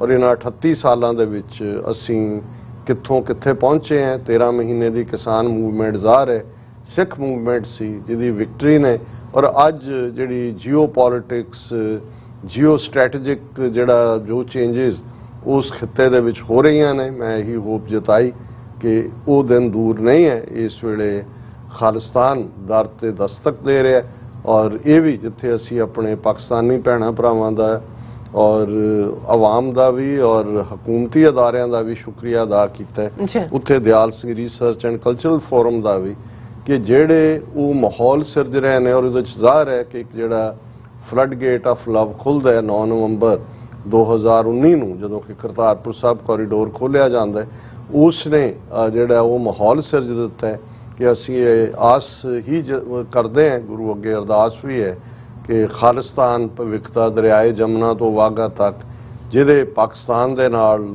ਇਵੇਂ ਹੀ ਖੁੱਲੇ ਬਾਰਡਰ ਹੋਣ ਜਿਵੇਂ ਅਸੀਂ ਅਮਰੀਕਾ ਕੈਨੇਡਾ ਦੇ ਹਵਾਲੇ ਨਾਲ ਦੇਖਦੇ ਹਾਂ। ਸੋ ਡਾਕਟਰ ਇਕਰਾਰ ਕਰਾਮਤ ਚੀਮਾ ਜਿਹੜੇ ਹਮੇਸ਼ਾ ਹੀ ਮੈਂ ਇਹ ਸਮਝਦਾ ਵੀ ਇਹ ਗੁਰੂ ਦੀ ਗਿਫਟ ਹੈ। ਔਰ ਮੈਂ ਆਪਣੀ ਪ੍ਰੈਜੈਂਟੇਸ਼ਨ 'ਚ ਕਿਹਾ ਸੀ, ਜਿਵੇਂ ਅਸੀਂ ਕੱਲ੍ਹ ਦੇ ਪ੍ਰੋਗਰਾਮ 'ਚ ਵੀ ਕਿਹਾ ਸੀ ਕਿ ਗੁਰੂ ਨਾਨਕ ਸਾਹਿਬ ਦੀ ਬਾਣੀ ਔਰ ਭਾਈ ਮਰਦਾਨੇ ਦੀ ਰਬਾਬ, ਗੁਰੂ ਅਰਜਨ ਸਾਹਿਬ, ਹਰਮੰਦਰ ਸਾਹਿਬ ਤੇ ਸਾਈਂ ਮੀਆਂ ਮੀਰ, ਇਹ ਉਹ ਸਾਂਝਾਂ ਨੇ ਜਿਹੜੀਆਂ ਹਮੇਸ਼ਾ ਰਹਿਣੀਆਂ ਨੇ, ਕਿਉਂਕਿ ਇਹ ਜਿਹੜੇ ਫੈਸਲੇ ਹੁੰਦੇ ਨੇ ਇਸ ਧਰਤੀ ਤੇ ਨਹੀਂ ਹੁੰਦੇ, ਐਟਰਨਲ ਹੁੰਦੇ ਨੇ, ਰੱਬ ਦੀ ਦੁਨੀਆ 'ਚ ਹੁੰਦੇ ਨੇ। ਔਰ ਡਾਕਟਰ ਚੀਮਾ ਉਸੇ ਹੀ ਲੈਗੇਸੀ ਦੇ ਮੈਂ ਸਮਝਦਾ ਕਿ ਉਹੀ ਜਿਹੜੀ ਭਾਈ ਮਰਦਾਨਾ, ਸਾਈਂ ਮੀਆਂ ਮੀਰ, ਪੀਰ ਬੁੱਧੂ ਸ਼ਾਹ, ਨਬੀ ਖਾਨ, ਗਨੀ ਖਾਨ ਦੀ ਉਹ ਵਿਰਾਸਤ ਜਿਹੜੀ ਕਿ ਸਿੱਖੀ ਦੇ ਨਾਲ ਜਿਹੜਾ ਸੱਚ, ਹੱਕ, ਇਨਸਾਫ ਦਾ ਰਸਤਾ ਹੈ ਉਸ ਦੇ ਨਾਲ ਜਿਵੇਂ ਯਕਜ਼ੈਦੀ ਦੇ ਨਾਲ ਖੱਲੇ ਖਲੋਤੇ ਹੀ ਨਹੀਂ ਹੋਏ। ਮੈਂ ਸਮਝਦਾ ਵੀ ਇਸ ਵੇਲੇ ਇੰਟਰਨੈਸ਼ਨਲ ਲੈਵਲ ਤੇ ਯੂਨਾਈਟਿਡ ਨੇਸ਼ਨਸ ਤੋਂ ਲੈ ਕੇ ਹਰ ਫੋਰਮ ਦੇ ਉੱਤੇ ਜੇ ਕੋਈ ਸਾਡਾ ਸੱਚਾ ਸੁੱਚਾ ਐਡਵੋਕੇਟ ਹੈ ਤੇ ਉਹ ਡਾਕਟਰ ਚੀਮਾ ਨੇ। ਉਹਨਾਂ ਨੇ ਮੋਡਰੇਟ ਕੀਤਾ ਸੈਸ਼ਨ ਔਰ ਹਰ ਇੱਕ ਨੂੰ ਉਹਦਾ ਜੋ ਵੀ ਕਿਸੇ ਦੀ ਪ੍ਰੈਜੈਂਟੇਸ਼ਨ ਸੀ ਉਸ ਵਿਚਲੀ ਮੈਂ ਖਾਮੀ ਲਫ਼ਜ਼ ਤਾਂ ਨਹੀਂ ਕਵਾਂਗਾ, ਪਰ ਉਹਦੇ ਵਿੱਚ ਜੋ ਵੀ ਵਿਚਾਰ ਸੀ ਉਹਨਾਂ ਨੇ ਆਪਣੇ ਅੰਦਾਜ਼ ਦੇ ਵਿੱਚ ਵੀ ਆਪਣੇ ਆਰਗੂਮੈਂਟ ਦੇ ਨਾਲ ਵੀ ਜਿਹੜਾ ਉਹ ਦਿੱਤਾ। ਔਰ ਇਸ ਦੇ ਵਿੱਚ ਪਹਿਲੇ ਜਿਹੜੇ ਸਪੀਕਰ ਸੀ ਜਿਨ੍ਹਾਂ ਨੇ ਵੈਲਕਮ ਕੀਤਾ ਸਪੀਕਰਸ ਤੋਂ ਪਹਿਲਾਂ ਡਾਕਟਰ ਰਜ਼ਾਕ ਸ਼ਾਹਿਦ, ਇਹ ਜਿਹੜੀ Dyal Singh research and cultural forum ਹੈ ਉਸ ਦੇ ਡਾਇਰੈਕਟਰ ਨੇ, ਨਵਾਂ ਹੀ ਉਹਨਾਂ ਨੇ ਜਿਹੜਾ ਜੁਆਇਨ ਕੀਤਾ। ਔਰ ਇਸ ਦੇ ਨਾਲ ਇਸੇ ਹੀ ਦਿਆਲ ਸਿੰਘ ਇੰਸਟੀਚਿਊਟ ਦੀ ਜਿਹੜੀ ਰੂਹੇ ਰਵਾਂ ਔਰ ਜਿਹੜੇ ਬਿਲਕੁਲ ਇੱਕ ਵਿਦ ਕਨਵਿਕਸ਼ਨ ਸਿੱਖਾਂ ਨਾਲ ਉਵੇਂ ਹੀ ਮੁਹੱਬਤ ਕਰਦੇ ਨੇ ਜਿਵੇਂ ਡਾਕਟਰ ਚੀਮਾ ਕਰਦੇ ਨੇ, ਉਹ ਨੇ ਡਾਕਟਰ ਸਰਸ਼ਾਰ ਚੀਮਾ। ਇਹ ਜਿਹੜਾ ਫੁੱਲ ਟਾਈਮ ਇਸੇ ਰਿਸਰਚ ਇੰਸਟੀਚਿਊਟ ਦੇ ਵਿੱਚ ਨੇ। ਉਹਨਾਂ ਨੇ ਬੇਸ਼ੱਕ ਜਿਹੜਾ ਉਹ ਆਪਣੀ ਪ੍ਰੈਜੈਂਟੇਸ਼ਨ ਨਹੀਂ ਦਿੱਤੀ, ਲੇਕਿਨ ਇਸ ਸਾਰੇ ਦੇ ਪਿੱਛੇ ਕਿ ਇਸ ਲੈਵਲ ਦਾ ਕੁਝ ਕੀਤਾ ਜਾਏ ਉਹਨਾਂ ਦਾ ਐਫਰਟ ਜਿਹੜਾ ਉਸ ਨੂੰ ਅਸੀਂ ਰੈਕਗਨਾਈਜ਼ ਕਰਦੇ। ਔਰ ਇਸ ਦੇ ਨਾਲ ਫਿਰ ਜਿਹੜਾ ਡਾਕਟਰ ਗੁਰਦਰਸ਼ਨ ਸਿੰਘ ਢਿੱਲੋਂ, ਉਹਨਾਂ ਨੇ ਕਿਉਂਕਿ ਹਿਸਟੋਰੀਅਨ ਨੇ, ਆਪਣਾ ਉਹਨਾਂ ਦਾ ਇੱਕ ਅੰਦਾਜ਼ ਹੈ, ਰਾਈਟਰ ਨੇ, ਪ੍ਰੋਲੀਫਿਕ, ਬਹੁਤ ਸਾਰੀਆਂ ਕਿਤਾਬਾਂ ਉਹਨਾਂ 'ਚ ਇੱਕ ਇੰਡੀਆ ਕਮਿਟ ਸੁਸਾਈਡ ਜਿਹਦਾ ਮੈਂ ਹਵਾਲਾ ਵੀ ਦਿੱਤਾ ਆਪਣੀ ਪ੍ਰੈਜੈਂਟੇਸ਼ਨ ਉਹਨਾਂ ਨੇ ਦਿੱਤਾ। ਔਰ ਉਹਨਾਂ ਨੇ ਬੜੇ ਬਿਊਟੀਫੁਲ ਅੰਦਾਜ਼, ਹਾਲਾਂ ਉਹਨਾਂ ਦੀ ਇੱਕ ਜਿਹੜੀ ਹੈ ਉਹ ਆਪਣੀ ਕਨਵਿਕਸ਼ਨ ਹੈ ਕਿ ਜੇ ਮੁਲਕ ਨਾ ਵੰਡਿਆ ਜਾਂਦਾ ਤੇ ਮੁਸਲਮਾਨ ਉਹਨਾਂ ਦੀ ਇੰਨੀ ਭਾਰੀ ਗਿਣਤੀ ਹੋਣੀ ਸੀ ਕਿ ਉਹ ਦੁਨੀਆ ਦਾ ਸਭ ਤੋਂ ਸਟਰੋਂਗ ਇਸਲਾਮਿਕ ਮੁਲਕ ਹੁੰਦਾ। ਅੱਜ ਵੀ ਉਹਨਾਂ ਨੇ ਇਹ ਕਿਹਾ ਕਿ ਭਾਈ ਇਸ ਸਾਰੇ ਦੇ ਵਿੱਚ ਉਹਨਾਂ ਨੇ ਇਹ ਵੀ ਕਨਵਿੰਸਿੰਗਲੀ ਕਿਹਾ ਕਿ ਮੁਲਕ ਨੂੰ ਵੰਡਣ ਲਈ ਕਾਇਦੇ ਆਜ਼ਮ ਜਿਨ੍ਹਾਂ ਜ਼ਿੰਮੇਵਾਰ ਨਹੀਂ ਨੇ ਉਸ ਦੇ ਲਈ ਗਾਂਧੀ, ਨਹਿਰੂ ਔਰ ਈਵਨ ਲਾਲਾ ਲਾਜਪਤ ਰਾਏ ਦਾ ਜ਼ਿਕਰ ਵੀ ਉਹਨਾਂ ਨੇ ਕੀਤਾ। ਔਰ ਲਾਲਾ ਲਾਜਪਤ ਰਾਏ ਸਭ ਤੋਂ ਪਹਿਲਾਂ ਉਸ ਹਿੱਸੇ ਸੀ ਜਿਹਨੇ ਇਹਦੀ ਐਡਵੋਕੇਸੀ ਕੀਤੀ ਸੀ ਕਿ ਭਾਈ ਇਹ ਦੋ ਫਿਰ ਸਾਵਰਕਰ ਔਰ ਦੂਸਰੇ ਤੀਸਰੇ ਆ ਜਾਂਦੇ ਨੇ। ਸੋ ਉਹਨਾਂ ਦੀ ਪ੍ਰੈਜੈਂਟੇਸ਼ਨ ਤੋਂ ਬਾਅਦ ਵੀ ਡਾਕਟਰ ਚੀਮਾ ਨੇ ਵਿਊ ਦਿੱਤਾ ਕਿ ਅਲਟੀਮੇਟਲੀ ਅੱਜ 20-22 ਕਰੋੜ ਦੇ ਮੁਸਲਮਾਨ ਇੰਡੀਆ 'ਚ ਨੇ, ਉਹਨਾਂ ਦਾ ਕੀ ਹਾਲ ਹੈ। ਸੋ ਉਹਨਾਂ ਦਾ ਇਹੀ ਸੀ ਕਿ ਭਾਈ ਮੁਸਲਮਾਨਾਂ ਦੇ ਲਈ ਔਰ ਖਾਸ ਤੌਰ ਤੇ 1937 ਦੇ ਵਿੱਚ ਜਦੋਂ ਕਾਂਗਰਸ ਦੀਆਂ ਹਕੂਮਤਾਂ ਬਣਦੀਆਂ ਨੇ ਅੱਡ-ਅੱਡ ਪ੍ਰੋਵਿੰਸਿਸ ਦੇ ਵਿੱਚ, ਉਹੀ ਬੰਦੇ ਮਾਤਰਮ, ਉਹੀ ਸੂਰਜ ਨਮਸਕਾਰ, ਉਹੀ ਸਾਰਾ ਹਿੰਦੂਤਵਾ ਜਿਹੜਾ ਉਹ ਤਾਂ ਲਾਗੂ ਹੋ ਗਿਆ ਸੀ, ਅਜੇ ਅੰਗਰੇਜ਼ ਬੈਠੇ ਹੋਏ ਸੀ। ਸੋ ਉਹਨਾਂ ਨੇ ਇਸ ਆਰਗੂਮੈਂਟ ਨੂੰ ਡਾਕਟਰ ਢਿੱਲੋਂ ਵਾਲਿਆਂ ਨੂੰ ਪੋਲਾਈਟਲੀ ਦੂਸਰੀ ਸਾਈਡ ਜਿਹੜੀ ਹੈ ਇਸ ਦੇ ਨਾਲ ਉਹਨਾਂ ਨੇ ਦਿੱਤੀ। ਔਰ ਫਿਰ ਜਿਹੜੇ ਡਾਕਟਰ ਦਲਜੀਤ ਸਿੰਘ ਜਿਹੜੇ vice chancellor law university Shimla ਦੇ ਰਹੇ, ਖਾਲਸਾ ਕਾਲਜ ਅੰਮ੍ਰਿਤਸਰ ਦੇ ਪ੍ਰਿੰਸੀਪਲ ਵੀ ਰਹੇ, ਉਹਨਾਂ ਨੇ ਬੜੀ ਡੀਟੇਲ ਦੇ ਵਿੱਚ ਕਨਸਟੀਟਿਊਸ਼ਨਲ ਡਿਸਕ੍ਰਿਮੀਨੇਸ਼ਨਸ ਕੀ ਨੇ, ਕਿਵੇਂ ਆਰਟੀਕਲ 25B ਸਿੱਖਾਂ, ਬੌਧੀਆਂ, ਜੈਨੀਆਂ ਨੂੰ ਹਿੰਦੂ ਬਣਾ ਦਿੰਦਾ ਹੈ। ਔਰ ਇਸੇ ਹੀ ਜਿਹੜਾ ਆਰਟੀਕਲ ਦੇ ਥੱਲੇ ਫਿਰ ਅਸੀਂ ਦੇਖਦੇ ਹਾਂ ਕਿ ਉਹਨਾਂ ਨੇ Hindu succession act, Hindu adoption act, minority and guardianship act ਉਹਨਾਂ ਦਾ ਹਵਾਲਾ ਦਿੱਤਾ। ਔਰ ਫਿਰ ਉਹਨਾਂ ਨੇ ਕਿਹਾ ਕਿ ਸਿੱਖਾਂ ਦਾ ਕੋਈ ਪਰਸਨਲ ਲਾਅ ਨਹੀਂ ਹੈ। ਔਰ ਇਹ ਜਿਹੜੀ ਡਿਸਕ੍ਰਿਮੀਨੇਸ਼ਨ ਹੈ ਇਸ ਲੈਵਲ, ਉਹਨਾਂ ਨੇ ਕਿਹਾ ਜੀ 2012 'ਚ ਭਾਵੇਂ ਕਿਹਾ ਗਿਆ ਕਿ ਜੀ ਠੀਕ ਹੈ ਅਸੀਂ ਮੈਰਿਜ ਐਕਟ ਜਾਂ ਦੂਜੇ 'ਚ ਕਰ, ਪਰ ਅਜੇ ਵੀ ਕੋਈ ਐਸਾ ਜਿਹੜਾ ਸਰਟੀਫਿਕੇਟ ਨੇ ਉਹ ਹਿੰਦੂ ਮੈਰਿਜ ਐਕਟ ਦੇ ਥੱਲੇ ਹੀ ਦਿੱਤੇ ਜਾਂਦੇ ਨੇ। ਔਰ ਉਸ ਦੇ ਨਾਲ ਉਹਨਾਂ ਨੇ ਹੋਰ ਵੀ ਜਿਹੜਾ ਲੀਡਰਸ਼ਿਪ ਦਾ ਨਕੰਮਾਪਨ 47 ਦੌਰ 'ਚ ਵੀ ਔਰ ਇਸ ਦੌਰ ਦੀ ਵੀ ਉਹਦਾ ਜ਼ਿਕਰ ਕੀਤਾ, ਕਿਉਂਕਿ ਇਹ ਜਿਹੜੇ ਕਨਸਟੀਟਿਊਸ਼ਨਲ ਐਕਸਪਰਟ ਹੁੰਦੇ ਨੇ ਇਹ ਬੜੇ ਨਪੇ ਤੋਲੇ ਹੁੰਦੇ ਨੇ, ਹਰ ਲਫ਼ਜ਼ ਉਹਨਾਂ ਨੇ ਦੇਖਣਾ ਹੁੰਦਾ ਵੀ ਕਾਨੂੰਨ ਦੇ ਦਾਇਰੇ 'ਚ ਹੈ ਕਿ ਨਹੀਂ ਹੈ। ਹਿਸਟੋਰੀਅਨ ਥੋੜੀ ਬਹੁਤ ਲਿਬਰਟੀ ਲੈ ਲੈਂਦੇ ਨੇ, ਪਰ ਹਿਸਟੋਰੀਅਨਸ ਨੂੰ ਇਹ ਵੀ ਹੁੰਦਾ ਹੈ ਕਿ ਵੀ ਉਹਨਾਂ ਨੇ ਸਾਰੀਆਂ ਸਾਈਡਸ ਦੇਣੀਆਂ, ਤੇ ਜਿਹੜੇ ਸਾਡੇ ਵਰਗੇ ਨੰਗੇ ਧੜ ਐਕਟਿਵਿਸਟ ਹੁੰਦੇ ਨੇ ਉਹਨਾਂ ਨੇ ਤਾਂ ਕਨਕਲੂਡ ਕੀਤਾ ਹੀ ਹੋਇਆ ਕਿ ਭਾਈ ਇੱਥੇ ਹੁਣ ਤੁਸੀਂ ਪਰਸਨਲ ਲਾਅ ਵਾੜ ਦਿਓ, ਕੱਢ ਲਓ, 25B ਦਾ 25A ਬਣਾ ਦਿਓ, ਕੋਈ ਫਰਕ ਨਹੀਂ ਪੈਣਾ ਵੀ। ਔਰ ਮੈਂ ਇਹ ਕਿਹਾ ਵੀ ਕਿ ਭਾਈ ਪਿਛਲੇ 38 ਸਾਲਾਂ 'ਚ ਦਰਬਾਰ ਸਾਹਿਬ ਦੇ ਹਮਲੇ ਤੋਂ ਬਾਅਦ ਕੋਈ ਸੂਰਜ ਸਾਊਥ ਏਸ਼ੀਆ ਦੇ ਹੋਰਾਈਜ਼ਨ ਤੇ ਐਸਾ ਨਹੀਂ ਚੜਿਆ ਜਿਹਨੇ ਸਿੱਖਾਂ ਨੂੰ ਕਨਵਿੰਸ ਕਰਵਾਇਆ ਹੋਏ ਕਿ ਭਾਈ ਰਜੀਮ ਬਦਲ ਗਿਆ ਔਰ ਖਾਲਿਸਤਾਨ ਤੋਂ ਬਿਨਾਂ ਸਿੱਖਾਂ ਦੇ ਕੋਲ ਕੋਈ ਚੋਇਸ ਜਾਂ ਆਪਸ਼ਨ ਹੈ। ਔਰ ਜਿਹੜੀ ਬਹੁਤ ਚੰਗੀ ਪ੍ਰੈਜੈਂਟੇਸ਼ਨ ਔਰ ਜਿਨ੍ਹਾਂ ਨੂੰ ਸੁਣਨਾ ਵੀ ਔਰ ਉਹਨਾਂ ਦੀ ਮਿੱਠੀ ਪੰਜਾਬੀ ਵੀ ਔਰ ਉਹਨਾਂ ਦੀ ਕਨਵਿਕਸ਼ਨ ਵੀ, ਉਹ ਸਨ ਡਾਕਟਰ ਨਬੀਲਾ ਰਹਿਮਾਨ। ਔਰ ਇਹ ਹੁਣ ਯੂਨੀਵਰਸਿਟੀ ਆਫ ਝੰਗ ਦੇ ਵਾਈਸ ਚਾਂਸਲਰ ਨੇ। ਔਰ ਕਿਉਂਕਿ ਇਹ ਡਾਕਟਰ ਨਬੀਲਾ ਰਹਿਮਾਨ ਜਿਨ੍ਹਾਂ ਜ਼ਮਾਨਿਆਂ 'ਚ ਡਾਕਟਰ ਇਕਦਾਰ ਕਰਾਮਤ ਚੀਮਾ ਜਿਹੜੇ ਨੇ ਡਿਪਟੀ ਰਜਿਸਟਰਾਰ ਸਨ ਪੰਜਾਬ ਯੂਨੀਵਰਸਿਟੀ ਲਾਹੌਰ ਦੇ, ਇਹ ਪ੍ਰੋਫੈਸਰ ਸਨ। ਸੋ ਉਹਨਾਂ ਨੇ ਆਪਣਾ ਜ਼ਿਕਰ ਕੀਤਾ ਕਿ ਭਾਈ ਅਸੀਂ ਜੇ ਅੱਜ ਇੱਥੇ ਆ ਕੇ ਇਸ ਲੈਵਲ ਦੇ ਉੱਤੇ ਗੱਲਬਾਤ ਕਰ ਰਹੇ ਹਾਂ ਕਿ ਅਸੀਂ ਜਦੋਂ ਈਵਨ ਮਾਂ ਬੋਲੀ ਪੰਜਾਬੀ ਦੀ ਗੱਲ ਕਰਦੇ ਸਾਂ ਤੇ ਸਾਡੇ ਤੇ ਕੁਫਰ ਦਾ ਫਤਵਾ ਦਿੱਤਾ ਜਾਂਦਾ ਸੀ। ਡਾਕਟਰ ਚੀਮਾ ਨੇ ਪਰਸੋਂ ਗੁਫ਼ਤਗੂ 'ਚ ਵੀ ਦੱਸਿਆ ਸੀ ਕਿ ਕਿਵੇਂ ਫਿਜ਼ੀਕਲ ਅਟੈਕ ਵੀ ਇਹਨਾਂ ਤੇ ਹੋਏ, ਦੂਜੇ ਹੋਏ, ਕਿਉਂਕਿ ਇਹ ਵੀ ਇੱਕ ਮੰਦਭਾਗੀ ਗੱਲ ਹੈ ਜਦੋਂ ਮਜ਼ਹਬ ਨੂੰ ਜ਼ਬਾਨ ਦੇ ਨਾਲ ਜੋੜ ਦਿੱਤਾ ਜਾਂਦਾ ਹੈ। ਇਹ ਪ੍ਰੀ 47 ਦੀ ਮਿਸਚੀਫ ਵੀ ਸੀ ਆਪਣੀ ਆਈਡੈਂਟੀਟੀ ਲਈ। ਹਰ ਇੱਕ ਨੇ, ਸਿੱਖਾਂ ਦੇ ਲਈ ਤਾਂ ਕੋਈ ਚੋਇਸ ਹੀ ਨਹੀਂ ਸੀ ਕਿ ਬਈ ਉਹਨਾਂ ਨੇ ਗੁਰਮੁਖੀ ਦੇ ਵਿੱਚ ਪੰਜਾਬੀ ਪੜ੍ਹਨੀ ਹੈ ਕਿਉਂਕਿ ਗੁਰੂ ਗ੍ਰੰਥ ਸਾਹਿਬ ਗੁਰਮੁਖੀ 'ਚ ਹੈ। ਪਰ ਜਿਵੇਂ ਵੱਡਾ ਹਿੱਸਾ ਪੰਜਾਬੀਆਂ ਦਾ ਜਿਹੜਾ ਉਹ ਇੱਕ ਉਰਦੂ ਦੇ ਖਾਤੇ 'ਚ ਚਲਾ ਗਿਆ, ਇੱਕ ਦੇਵਨਾਗਰੀ ਦੇ ਖਾਤੇ 'ਚ ਚਲਾ ਗਿਆ, ਪਰ ਡਾਕਟਰ ਨਬੀਲਾ ਰਹਿਮਾਨ ਜਾਂ ਡਾਕਟਰ ਚੀਮਾ ਵਰਗੇ ਔਰ ਦੂਸਰੇ ਵੀ ਜਿਨ੍ਹਾਂ 'ਚ ਮੈਂ ਸਮਝਦਾ ਵੀ ਜਿਨ੍ਹਾਂ ਨੇ ਉੱਥੇ ਡਾਕਟਰ ਇਕਬਾਲ ਕੈਸਰ, ਉਹਨਾਂ ਨੇ ਕੰਮ ਗੁਰਦੁਆਰਿਆਂ ਦੇ ਉੱਤੇ, ਇਲਿਆਸ ਘੁੰਮਣ, ਕਿਵੇਂ ਉਹਨਾਂ ਨੇ ਉਹ ਸਾਰੇ ਨੂੰ ਡਾਕੂਮੈਂਟ ਕੀਤਾ। ਇਹ ਸੌਖਾ ਕੰਮ ਨਹੀਂ ਸੀ ਕਿਉਂਕਿ ਇੱਕ ਪਾਸੇ ਮਜ਼ਹਬੀ ਜਦੋਂ ਲਾਈਨ ਕੋਈ ਵੀ ਆ ਜਾਂਦੀ ਹੈ ਕਿਤੇ ਵੀ, ਉਹ ਸਾਡਿਆਂ 'ਚ ਵੀ ਆ ਜਾਏ, ਜਦੋਂ ਕੋਈ ਸਾਡੇ ਜਥੇਦਾਰ ਜਾਂ ਸਾਡੇ ਦੂਜੇ ਕਿਸੇ ਦੇ ਪਿੱਛੇ ਪੈ ਜਾਣ, ਕੋਈ ਵੀ ਇਸ਼ੂ ਆ ਜਾਏ, ਬੜੇ ਦੌੜ ਜਾਂਦੇ ਨੇ। ਮੈਂ ਸਮਝਦਾ ਕਿ ਇਹ ਡਾਕਟਰ ਨਬੀਲਾ ਰਹਿਮਾਨ ਔਰ ਉਹਨਾਂ ਨੇ ਫਿਰ ਆਪਣੀ ਚੰਗ ਜੀ ਨੂੰ ਅਜੇ ਉਹਨਾਂ ਨੇ ਵੀ ਤਾਜ਼ਾ ਲਿਆ। ਉਹਨਾਂ ਨੇ ਕਿਹਾ ਕਿ ਵੀ ਅਸੀਂ ਜਪਜੀ ਸਾਹਿਬ ਨੂੰ ਸਿਲੇਬਸ ਦੇ ਵਿੱਚ ਵੀ ਲਿਆਂਦਾ ਹੈ। ਉਹਨਾਂ ਨੇ ਪੰਜਾਬੀ ਯੂਨੀਵਰਸਿਟੀ ਪਟਿਆਲਾ ਦਾ ਸ਼ੁਕਰੀਆ ਅਦਾ ਕੀਤਾ ਕਿ ਉਹਨਾਂ ਨੇ ਸ਼ਾਹਮੁਖੀ ਦੇ ਵਿੱਚ ਗੁਰੂ ਗ੍ਰੰਥ ਸਾਹਿਬ ਦੇ ਸਰੂਪ ਸਾਨੂੰ ਭੇਜੇ ਨੇ ਔਰ ਉਹਨਾਂ ਦੀ ਮੈਂ ਸਮਝਦਾ ਵੀ ਪ੍ਰੈਜੈਂਟੇਸ਼ਨ ਦੇ ਵਿੱਚ ਆਪਣਤ ਔਰ ਜਿਵੇਂ ਅਸੀਂ ਤਾਂ ਬਹੁਤ ਕੁਝ ਇੱਧਰ ਪੰਜਾਬੀ ਦੀ ਹਿੰਦੀ ਸੰਸਕ੍ਰਿਤੀ ਬਣਾ ਦਿੱਤੀ ਹੈ ਤੇ ਉੱਥੇ ਭਾਵੇਂ ਸਰਕਾਰੀ ਜ਼ਬਾਨ ਪੰਜਾਬੀ ਨਹੀਂ ਹੈ ਜਾਂ ਹੁਣ ਤੱਕ ਤਾਂ ਈਵਨ ਪੰਜਾਬ ਅਸੈਂਬਲੀ 'ਚ ਉੱਥੇ ਪੰਜਾਬੀ 'ਚ ਨਹੀਂ ਸੀ ਸਪੀਕਰ ਬੋਲਣ ਦਿੰਦਾ। ਹੁਣ ਕਹਿੰਦੇ ਸੀ ਕਿ ਸਪੀਕਰ ਦੀ ਪਰਮਿਸ਼ਨ ਨਾਲ ਕੋਈ ਬੋਲ ਸਕਦਾ ਹੈ ਇਸ ਕਿਸਮ ਦਾ। ਮੈਂ ਕਿਸੇ ਹੋਰ ਫੋਰਮ ਤੇ ਸੁਣ ਰਿਹਾ ਸੀ, ਪਰ ਇਹਦੇ ਬਾਵਜੂਦ ਕਿਉਂਕਿ ਲੋਕਾਂ ਦੀ ਜ਼ਬਾਨ ਹੈ, ਉਸ ਜ਼ਬਾਨ ਦੀ ਔਰ ਉਹ ਮਿੱਠੀ ਜ਼ਬਾਨ ਦਾ ਮਿਠਾਸ ਲਹਿਜਾ ਪੂਰੇ ਤਰੀਕੇ ਦੇ ਨਾਲ ਕਾਇਮ ਹੈ। ਔਰ ਇਸ ਤੋਂ ਬਾਅਦ ਇਹ ਮੇਨ ਤੌਰ ਦੇ ਉੱਤੇ ਸਪੀਕਰ ਸਨ। ਫਿਰ ਡਾਕਟਰ ਪ੍ਰਿਤਪਾਲ ਸਿੰਘ ਜਿਹੜੇ ਅਮਰੀਕਨ ਗੁਰਦੁਆਰਾ ਪ੍ਰਬੰਧਕ ਕਮੇਟੀ ਦੇ ਕੋਆਰਡੀਨੇਟਰ ਨੇ ਔਰ ਸਿੱਖ ਕਾਕਸ ਕਮੇਟੀ ਦੇ ਕਰਤੇ ਧਰਤਿਆਂ 'ਚੋਂ ਨੇ, ਉਹਨਾਂ ਨੇ ਜਿਹੜਾ ਸਭ ਦਾ ਸ਼ੁਕਰੀਆ ਵੀ ਅਦਾ ਕੀਤਾ। ਔਰ ਉਹਨਾਂ ਨੇ ਖਾਸ ਤੌਰ ਤੇ ਮੈਂ ਸਮਝਦਾ ਵੀ ਜਦੋਂ ਤੱਕ ਗੱਲ ਸ਼ੁਰੂ ਕਿੱਥੋਂ ਹੁੰਦੀ ਹੈ ਤੇ ਕਿੱਥੋਂ ਤੱਕ ਪਹੁੰਚਦੀ ਹੈ, ਜਿਵੇਂ ਡਾਕਟਰ ਇਸ਼ਫਾਕ ਅਹਿਮਦ ਔਰ ਬਾਨੋ ਕੁਦਸੀ ਹੈ ਜਿਹੜੇ ਮੇਰੀ ਵੀ ਬਹੁਤ ਵੱਡੀ ਮੋਟੀਵੇਸ਼ਨ ਹੈ। ਹਾਲਾਂ ਮੈਂ ਇਹਨਾਂ ਨੂੰ ਕਦੇ ਮਿਲਿਆ ਨਹੀਂ, ਡਾਕਟਰ ਸਾਹਿਬ ਤਾਂ ਉਹਨਾਂ ਨੂੰ ਮਿਲਦੇ ਰਹੇ। ਔਰ ਉਹਨਾਂ ਨੇ ਕਿਹਾ ਵੀ ਇਹ 1994 ਦੇ ਵਿੱਚ ਜਦੋਂ ਇਹ ਮਿਲਦੇ ਨੇ ਡਾਕਟਰ ਇਸ਼ਫਾਕ ਸਾਹਿਬ ਨੂੰ, ਉਹਨਾਂ ਦਾ ਸੀ ਕਿ ਭਾਈ 47 ਤਾਂ ਲੰਘ ਗਿਆ, ਦੋਨੋਂ ਕੌਮਾਂ ਦੀ ਸਾਂਝਾਂ ਦੀ ਗੱਲ ਹੈ, ਕੁਛ ਕਰੀਏ।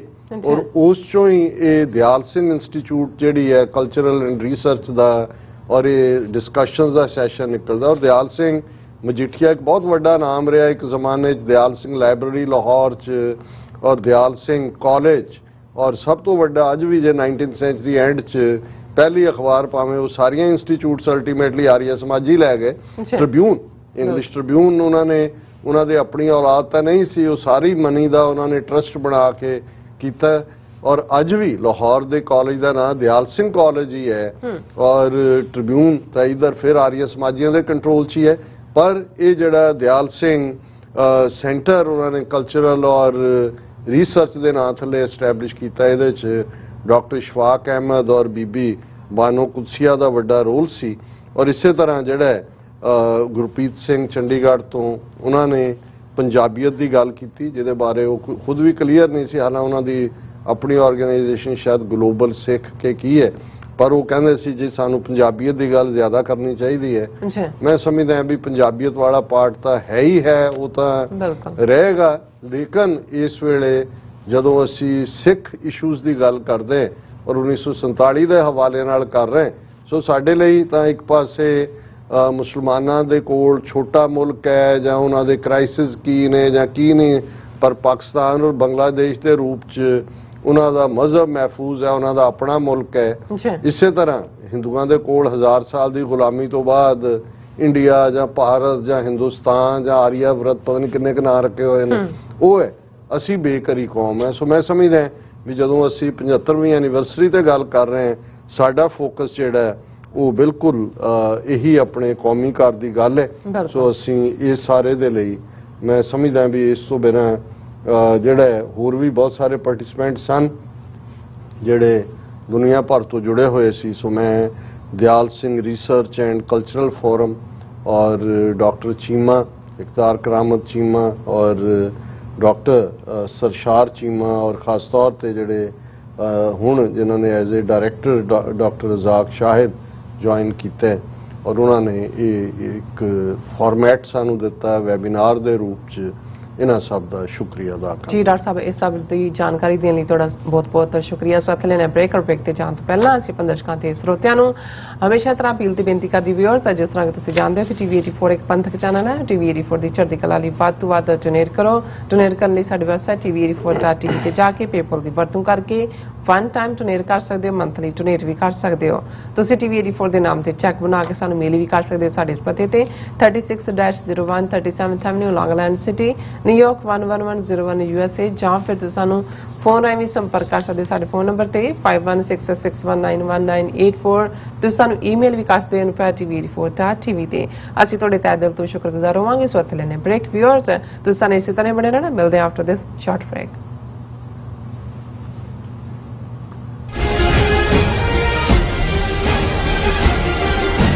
ਵਾਹਿਗੁਰੂ ਜੀ ਕਾ ਖਾਲਸਾ ਵਾਹਿਗੁਰੂ ਜੀ ਕੀ ਫਤਿਹ। ਸਮੁੱਚੀਆਂ ਨਾਰਥ ਈਸਟ ਕੋਸਟ ਦੀਆਂ ਸਿੱਖ ਸੰਗਤਾਂ ਅੱਗੇ ਬੇਨਤੀ ਕੀਤੀ ਜਾਂਦੀ ਆ, ਅੱਜ Gurdwara Sahib Sikh culture society Richmond Hill New York ਤੋਂ ਕਿ ਆਉਣ ਵਾਲੀ 13 ਅਗਸਤ ਨੂੰ ਸਵੇਰੇ 11 ਵਜੇ ਤੋਂ ਲੈ ਕੇ 2 ਵਜੇ ਤੱਕ ਯੂਨਾਈਟਿਡ ਨੇਸ਼ਨ ਨਿਊਯਾਰਕ ਜਿਹੜਾ ਸਥਿਤ UNO ਹੈੱਡਕੁਆਰਟਰ ਦੇ ਅੱਗੇ ਸਮੂਹ ਬੰਦੀ ਸਿੰਘਾਂ ਦੇ ਹੱਕ ਦੇ ਵਿੱਚ ਅਸੀਂ ਰਲ ਕੇ ਸਮੂਹ ਗੁਰਦੁਆਰਾ ਪ੍ਰਬੰਧਕ ਕਮੇਟੀਆਂ ਸਿੱਖ ਜਥੇਬੰਦੀਆਂ ਸਿੱਖ ਸੰਗਤਾਂ ਰਲ ਕੇ ਪ੍ਰੋਟੈਸਟ ਕਰਨਗੀਆਂ ਕਿਉਂਕਿ ਸਾਡੀ ਕੌਮ ਦੇ ਹੀਰੋ ਰੋਲ ਮਾਡਲ ਮਾਵਾਂ ਦੇ ਪੁੱਤ 25-25 26-26 ਸਾਲਾਂ ਦੀ ਜੋ ਕੈਦ ਕਾਲ ਕੋਠਰੀਆਂ ਭਾਰਤ ਦੀਆਂ ਅਲੱਗ-ਅਲੱਗ ਸਟੇਟਾਂ ਦੇ ਵਿੱਚ ਉਹ ਗੁਜ਼ਾਰ ਚੁੱਕੇ ਹਨ। ਭਾਰਤੀ ਕਾਨੂੰਨ ਦੇ ਤਹਿਤ ਜੋ ਸਜ਼ਾਵਾਂ ਪੂਰੀਆਂ ਕਰ ਚੁੱਕੇ ਹਨ, ਹਲੇ ਵੀ ਭਾਰਤੀ ਹਕੂਮਤ ਉਹਨਾਂ ਨੂੰ ਰਿਹਾ ਨਹੀਂ ਕਰ ਰਹੀ। ਉਹਨਾਂ ਮਾਵਾਂ ਦੇ ਪੁੱਤਾਂ ਵਾਸਤੇ ਹਾਂ ਦਾ ਨਾਰਾ ਮਾਰ ਲਈ ਸਾਡੀ ਕੌਮ ਦੇ ਜੋ ਰੋਲ ਮਾਡਲ ਹੀਰੋ ਜੋ ਕਾਲ ਕੋਠਰੀਆਂ ਦੇ ਵਿੱਚ ਭਾਰਤ ਵਿੱਚ ਸਥਿਤ ਬੰਦ ਪਏ ਹਨ, ਉਹਨਾਂ ਨੂੰ ਰਿਹਾ ਕਰਾਉਣ ਵਾਸਤੇ ਸਤਿਗੁਰਾਂ ਦੇ ਅੱਗੇ ਅਰਦਾਸ ਕਰਕੇ ਆਓ ਆਪਾਂ ਰਲ ਕੇ UN ਦੇ ਅੱਗੇ 13 ਤਰੀਕ ਦਿਨ ਸ਼ਨੀਚਰਵਾਰ ਨੂੰ ਸਵੇਰੇ 11 ਵਜੇ ਰਲ ਮਿਲ ਕੇ ਪਰਿਵਾਰਾਂ ਸਮੇਤ ਅਸੀਂ ਉੱਥੇ ਜੁੜੀਏ ਤਾਂ ਕਿ ਆਪਣੇ ਬੰਦੀ ਸਿੰਘਾਂ ਨੂੰ ਰਿਹਾ ਕਰਾ ਸਕੀਏ। ਇਹ ਬੇਨਤੀ ਪ੍ਰਵਾਨ ਕਰਿਓ ਜੀ। ਵਾਹਿਗੁਰੂ ਜੀ ਕਾ ਖਾਲਸਾ ਵਾਹਿਗੁਰੂ ਜੀ ਕੀ ਫਤਿਹ।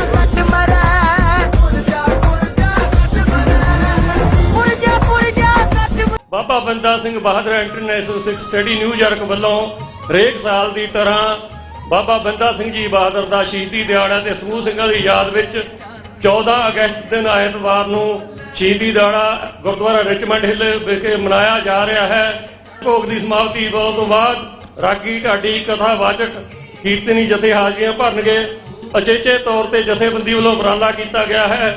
Doctor Sukhpreet Singh ji ਉਦਕ, Harinder Singh ji Texas, doctor Amarjit Singh ji Guru Nanak ਦੀ ਵਿਚਾਰਧਾਰਾ ਨਾਲ ਆਪਾਂ ਨੇ ਕਿੱਦਾਂ ਅਗਾਹ ਰਾਜਪਾਲ ਪ੍ਰਾਪਤ ਕਰਨਾ ਉਸ ਸੰਬੰਧੀ ਚਾਨਣਾ ਪਾਉਣਗੇ। 14 ਅਗਸਤ ਦਿਨ ਐਤਵਾਰ ਨੂੰ ਹਮ ਵਾਕਿਆ ਗੁਰਦੁਆਰਾ ਸਾਹਿਬ ਪਹੁੰਚ ਕੇ ਗੁਰੂ ਸਾਹਿਬ ਦੀਆਂ ਖੁਸ਼ੀਆਂ ਪ੍ਰਾਪਤ ਕਰੋ ਜੀ। ਵਾਹਿਗੁਰੂ ਜੀ ਕਾ ਖਾਲਸਾ ਵਾਹਿਗੁਰੂ ਜੀ ਕੀ ਫਤਿਹ।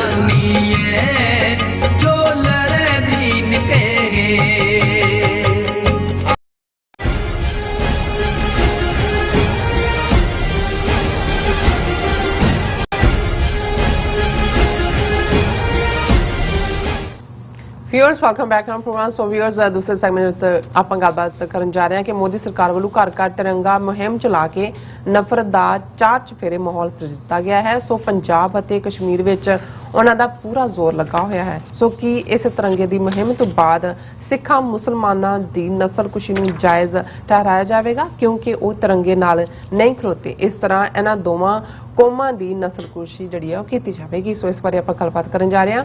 ਸੋ ਅਸੀਂ ਚਾਹਾਂਗੇ ਕਿ ਤੁਸੀਂ ਇਸੇ ਤਰ੍ਹਾਂ ਬਣੇ ਰਹਿਣਾ, ਦੇਖਣ ਸੁਣਨ ਲਈ ਐਂਡ ਲਿਖਣ ਲਈ ਤੁਹਾਡਾ ਸਭ ਦਾ ਬਹੁਤ ਬਹੁਤ ਧੰਨਵਾਦ ਜੀ। ਡਾਕਟਰ ਸਾਹਿਬ ਕੀ ਵਿਚਾਰ ਨੇ? ਦੇਖੋ, ਜਿਵੇਂ ਅਸੀਂ ਪਹਿਲੇ ਸੈਗਮੈਂਟ 'ਚ ਵੀ ਟੱਚ ਬੇਸ ਕੀਤਾ ਹੈ ਕਿ ਜਿਸ ਜ਼ੋਰ ਸ਼ੋਰ ਨਾਲ ਮੋਦੀ ਸਰਕਾਰ, RSS ਦਾ ਨਾਗਪੁਰ ਹੈੱਡਕੁਆਰਟਰ, ਸਾਰੀਆਂ ਹਿੰਦੂਤਵੀ ਜਥੇਬੰਦੀਆਂ ਘਰ ਘਰ ਤਿਰੰਗੇ ਦੀ ਮੁਹਿੰਮ ਨੂੰ ਚਲਾ ਰਹੀਆਂ ਨੇ, ਔਰ ਇਹੀ ਨਹੀਂ ਕਿ ਇਕੱਲਾ BJP ਜਾਂ ਹਿੰਦੂਤਵੀਆਂ ਦਾ ਇਸ ਦੇ ਉੱਤੇ ਜ਼ੋਰ ਲੱਗਾ ਹੋਇਆ ਹੈ। ਅਸੀਂ ਆਮ ਆਦਮੀ ਪਾਰਟੀ ਵੱਲ ਵੀ ਦੇਖ ਰਹੇ ਹਾਂ, ਉਹ ਵੀ ਅੱਜ ਕੇਜਰੀਵਾਲ ਦਾ ਸੀ ਜੀ, ਉੱਥੋਂ ਤਿਰੰਗਾ ਯਾਤਰਾ, ਇੱਧਰ ਘਰ ਘਰ ਤਿਰੰਗਾ। ਕਾਂਗਰਸ ਨੇ ਜਿਹੜਾ ਰਾਹੁਲ ਗਾਂਧੀ ਨੇ ਕਹਿਣ ਦੀ ਕੋਸ਼ਿਸ਼ ਕੀਤੀ ਪਹਿਲਾਂ ਕਿ ਜੀ ਤਿਰੰਗਾ ਦਿਲ 'ਚ ਹੋਣਾ ਚਾਹੀਦਾ ਹੈ, ਦੂਜਾ ਹੋਣਾ ਚਾਹੀਦਾ ਹੈ, ਔਰ ਇਵੇਂ, ਲੇਕਿਨ ਉਹਨਾਂ ਨੂੰ ਵੀ ਲੱਗਾ ਵੀ ਜਿੰਨੀ ਤੇਜ਼ੀ ਨਾਲ ਇਹ ਹਿੰਦੂਤਵਾ ਦੀ ਪੂਰੀ ਜਿਹੜੀ ਹੈ ਆਂਧੀ ਜਾਂ ਤੂਫਾਨ ਤਿਰੰਗੇ ਦੇ ਨਾਲ ਖੜਾ ਕਰ ਦਿੱਤਾ ਗਿਆ ਵੀ ਅਸੀਂ ਤਾਂ ਇਹਦੇ 'ਚ ਰੁੜ ਜਾਵਾਂਗੇ। ਔਰ ਉਹਨਾਂ ਨੇ ਵੀ ਅੱਗੇ ਵੱਧ ਕੇ ਜਿਹੜਾ ਇਸ ਕਿਸਮ ਦਾ ਪਾਠ ਸ਼ੁਰੂ ਕੀਤਾ। ਔਰ ਫਿਰ ਉਹਨਾਂ ਨੇ ਜਿਵੇਂ ਜਿਹੜੇ ਰੈਂਟਾ ਸਿੱਖ ਜਾਂ ਰੈਂਟਾ ਮੁਸਲਮ ਜਿਸ ਕਿਸਮ ਦੇ ਉਹਨਾਂ ਨੇ ਰੱਖੇ ਹੋਏ ਨੇ, ਜਿਵੇਂ ਉਹਨਾਂ ਤੋਂ ਉਹਨਾਂ ਦੀ ਮੁਹਿੰਮ ਤਾਂ 13, 14, 15 ਤੱਕ ਹੈ, ਲੇਕਿਨ ਆ ਮਨਜਿੰਦਰ ਸਿਰਸਾ ਤੇ ਇਹ ਗਦਾਰਾਂ ਸਾਰਿਆਂ ਦਾ ਰੈਂਟਾ ਸਿੱਖਾਂ ਦਾ ਟੋਲਾ ਜਿਵੇਂ ਮੋਟਰਸਾਈਕਲਾਂ ਦੇ ਉੱਤੇ ਬੇਸ਼ਰਮੀ ਬੇਹਯਾਈ ਦੇ ਨਾਲ ਇਹ ਦਿੱਲੀ ਦੀਆਂ ਸੜਕਾਂ ਤੇ ਘੁੰਮਦੇ ਰਹੇ ਤਿਰੰਗੇ ਲੈ ਕੇ। ਇਹਨਾਂ ਨੂੰ ਭੁੱਲ ਗਿਆ ਕਿ ਇਸੇ ਹੀ ਦਿੱਲੀ ਦੀਆਂ ਸੜਕਾਂ ਦੇ ਉੱਤੇ 38 ਸਾਲ ਪਹਿਲਾਂ ਕੋਈ ਦਿੱਲੀ ਦੀ ਸੜਕ ਦਾ, ਗਲੀ ਦਾ, ਕੂਚੇ ਦਾ ਖੂੰਜਾ ਨਹੀਂ ਹੈ ਜਿੱਥੇ ਸਿੱਖਾਂ ਦਾ ਖੂਨ ਨਾ ਡੁੱਲਿਆ ਹੋਏ, ਜਿੱਥੇ ਸਿੱਖ ਬੱਚੀਆਂ, ਭੈਣਾਂ, ਮਾਤਾਵਾਂ ਦੀ ਆਬਰੂ ਨਾ ਰੋਲੀ ਗਈ ਹੋਏ। ਇਹ ਕਿਸ ਹੱਦ ਤੱਕ ਜਿਹੜੇ ਨੇ ਇਹ ਬੇਸ਼ਰਮ ਬੇਹਯਾ ਲੋਕ ਨੇ, ਲੇਕਿਨ ਇਹ ਹਮੇਸ਼ਾ ਇਸ ਕਿਸਮ ਦੀ ਨਸਲ ਜਿਹੜੀ ਹੈ ਉਹ ਰਹੀ ਹੈ। ਇਹਨਾਂ ਨੂੰ ਪਛਾਣਨਾ ਵੀ ਜ਼ਰੂਰੀ ਹੈ, ਲੇਕਿਨ ਇਸ ਸਾਰੇ ਦੇ ਪਿੱਛੇ ਮੋਟਿਵ ਕੀ ਹੈ? ਕੀ ਸਿਰਫ ਜਿਹੜਾ ਕਿਉਂਕਿ 2024 ਚ ਚੋਣਾਂ ਵੀ ਆ ਰਹੀਆਂ ਨੇ, ਕੀ ਇਲੈਕਸ਼ਨਾਂ ਜਿੱਤਣਾ? ਇੱਕ ਸੋਚ ਇਹ ਹੈ ਕਿ ਜੀ ਕਿਉਂਕਿ ਮਹਿੰਗਾਈ ਇੰਨੀ ਤੇਜ਼ੀ ਨਾਲ ਵੱਧ ਰਹੀ ਹੈ, ਇਨਫਲੇਸ਼ਨ ਰੇਟ ਬਹੁਤ ਜ਼ਿਆਦਾ ਇਨਫਲੇਸ਼ਨ ਹੈ, ਅਨਐਮਪਲੋਇਮੈਂਟ ਅੱਜ ਹੀ ਮੱਧ ਪ੍ਰਦੇਸ਼ ਦੇ ਹਵਾਲੇ ਨਾਲ ਆ ਰਿਹਾ ਸੀ ਕਿ ਭਾਈ ਉੱਥੇ ਤਾਂ ਉਹਨਾਂ ਨੇ ਕਿਹਾ ਸੀ ਜੀ ਅਸੀਂ 10 ਲੱਖ ਨੌਕਰੀਆਂ ਦੇਵਾਂਗੇ, ਪਰ ਉੱਥੇ 1 ਕਰੋੜ ਜਿਹੜਾ ਬੇਰੁਜ਼ਗਾਰ ਹੋਇਆ ਇਹਨਾਂ ਸਾਲਾਂ 'ਚ ਕਿ ਕੀ ਇਹ ਧਿਆਨ ਡਾਈਵਰਟ ਕਰਨ ਦੇ ਲਈ ਹੈ ਇਸ ਕਿਸਮ ਦਾ। ਪਰ ਹਾਲਾਂਕਿ ਅਸੀਂ ਇਸ ਦੇ ਉੱਤੇ ਗੱਲਬਾਤ ਤਾਂ ਇੰਨੇ ਦਿਨਾਂ ਤੋਂ ਕਰ ਹੀ ਰਹੇ ਹਾਂ ਕਿ ਭਾਈ ਇਹ ਕਿਵੇਂ ਇਹਨਾਂ ਦਾ ਜ਼ੋਰ ਪੰਜਾਬ ਔਰ ਕਸ਼ਮੀਰ ਤੇ ਇਹ ਪ੍ਰਭਾਵ ਦੇਣ ਦਾ, ਜਿਵੇਂ ਇਹਨਾਂ ਦਾ ਜ਼ੋਰ ਲੱਗਾ ਹੋਇਆ ਕਿ ਇੱਥੇ ਸਾਡੀ ਰਿੱਟ ਚੱਲਦੀ ਹੈ। ਪਰ ਕੱਲ ਮੈਂ ਸਰ ਅਜਮੇਰ ਸਿੰਘ ਜਿਹੜੇ ਸਿੱਖ ਚਿੰਤਕ ਨੇ ਉਹਨਾਂ ਦਾ ਇੱਕ ਇਸ ਦੇ ਉੱਤੇ ਜਿਹੜਾ ਟੇਕ ਹੈ ਉਹ ਦੇਖ ਰਿਹਾ ਸੀ, ਔਰ ਮੈਨੂੰ ਇਹ ਲੱਗਾ ਕਿ ਵੀ ਉਹਨਾਂ ਨੇ ਕਾਫੀ ਠੀਕ ਗੱਲ ਕੀਤੀ ਹੈ। ਉਹਨਾਂ ਨੇ ਇਹ ਕਿਹਾ ਕਿ ਭਾਈ ਇਵੇਂ ਲੱਗਦਾ ਹੈ ਕਿ ਇਹ ਇਕੱਲਾ ਇਹੀ ਨਹੀਂ ਕਿ ਜਿਹੜੇ ਅਸੀਂ ਨੁਕਤੇ ਪਹਿਲਾਂ ਕਹੇ ਨੇ, ਪਰ ਇਸ ਤੋਂ ਬਾਅਦ ਸਿੱਖਾਂ ਔਰ ਮੁਸਲਮਾਨਾਂ ਦੀ ਇੱਕ ਨਵੀਂ ਨਸਲਕੁਸ਼ੀ ਦਾ ਦੌਰ। ਇਹ ਨਹੀਂ ਹੈ ਵੀ ਨਸਲਕੁਸ਼ੀ ਹੋ ਨਹੀਂ ਰਹੀ, ਆਲਰੇਡੀ ਜਿਹੜੀ ਹੈ ਸਿੱਖਾਂ ਦਾ ਜੂਨ 84 ਦਾ ਘੱਲੂਕਾਰਾ ਨਸਲਕੁਸ਼ੀ ਹੈ, ਨਵੰਬਰ 84 ਦਾ ਹੈ। ਪੰਜਾਬ 'ਚ 1.5 ਲੱਖ ਤੋਂ ਜ਼ਿਆਦਾ ਜਿਹੜੇ ਨੌਜਵਾਨ ਗਾਇਬ ਕਰ ਦਿੱਤੇ ਗਏ, ਅਣਪਛਾਤੀਆਂ ਲਾਸ਼ਾਂ ਬਣਾ ਦਿੱਤੇ ਗਏ।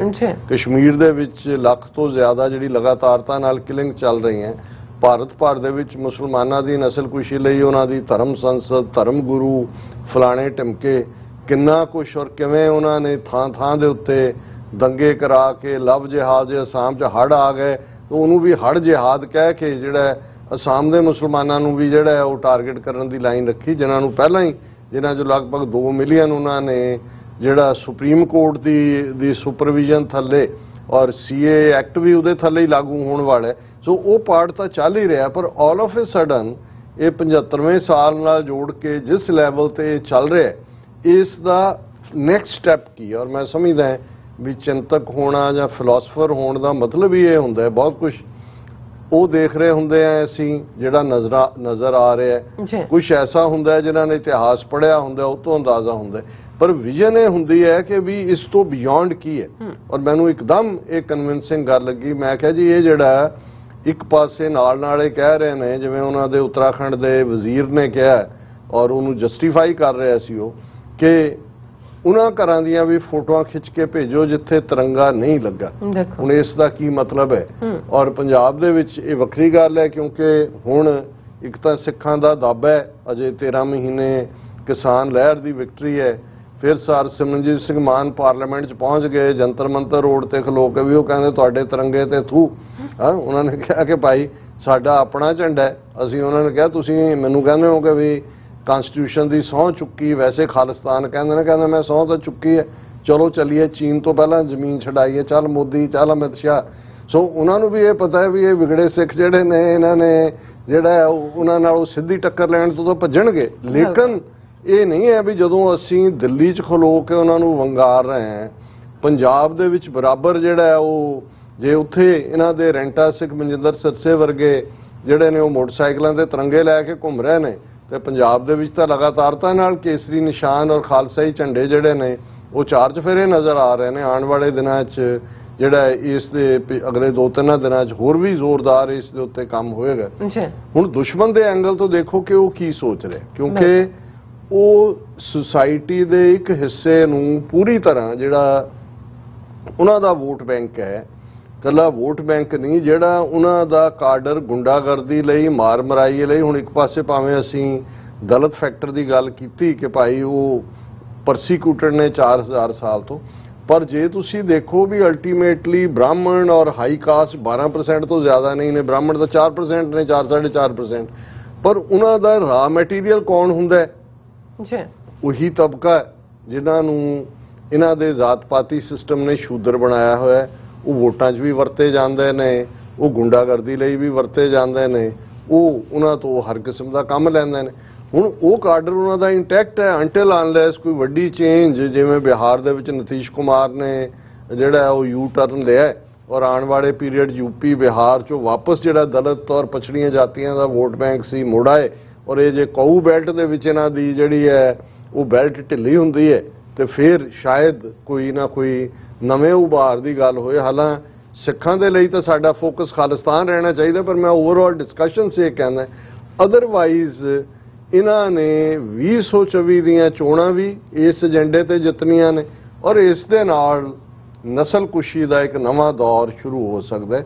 ਡਾਇਸਪੋਰਾ ਸਿੱਖਾਂ ਦੇ ਉੱਤੇ ਪੂਰਾ ਦਬਾਅ ਬਣਾਇਆ ਹੋਇਆ ਹੈ, ਜਿਸ ਕਿਸਮ ਦਾ ਇਹਨਾਂ ਦਾ ਪ੍ਰੋਪੇਗੈਂਡਾ ਚੱਲ ਰਿਹਾ ਔਰ ਇਹਦੇ 'ਚ ਕੋਈ ਦੋ ਰਾਵਾਂ ਨਹੀਂ ਨੇ ਕਿ ਇਹ ਕਿਸੇ ਹੱਦ ਤੱਕ ਵੀ ਜਾਣਗੇ, ਕਿਉਂਕਿ ਜੇ ਅਸੀਂ ਯੂਰਪ ਦਾ ਫੋਕਸ ਯੂਕਰੇਨ 'ਚ ਫਸ ਗਿਆ ਹੈ, ਅਮਰੀਕਾ ਯੂਕਰੇਨ 'ਚ ਵੀ, plus president Biden domestic politics ਵੀ, ਟਰੰਪ ਦੇ ਘਰ ਤੇ ਛਾਪਾ ਮਾਰਿਆ FBI ਨੇ, ਹੁਣ ਅੱਜ ਆ ਗਿਆ ਜੀ ਐਸਪਾਇਨੇਜ ਜਿਹੜਾ ਐਕਟ ਦੇ ਥੱਲੇ ਛਾਪਾ ਮਾਰਿਆ ਗਿਆ, ਉੱਥੋਂ classified document. So domestic politics, all politics is local, so ਉਹਨਾਂ ਦੇ ਲਈ ਫੋਕਸ ਡੋਮੈਸਟਿਕ ਪੋਲਿਟਿਕਸ ਵੀ ਹੈ, ਇੱਥੇ ਵੀ ਫਸੇ ਹੋਏ ਨੇ।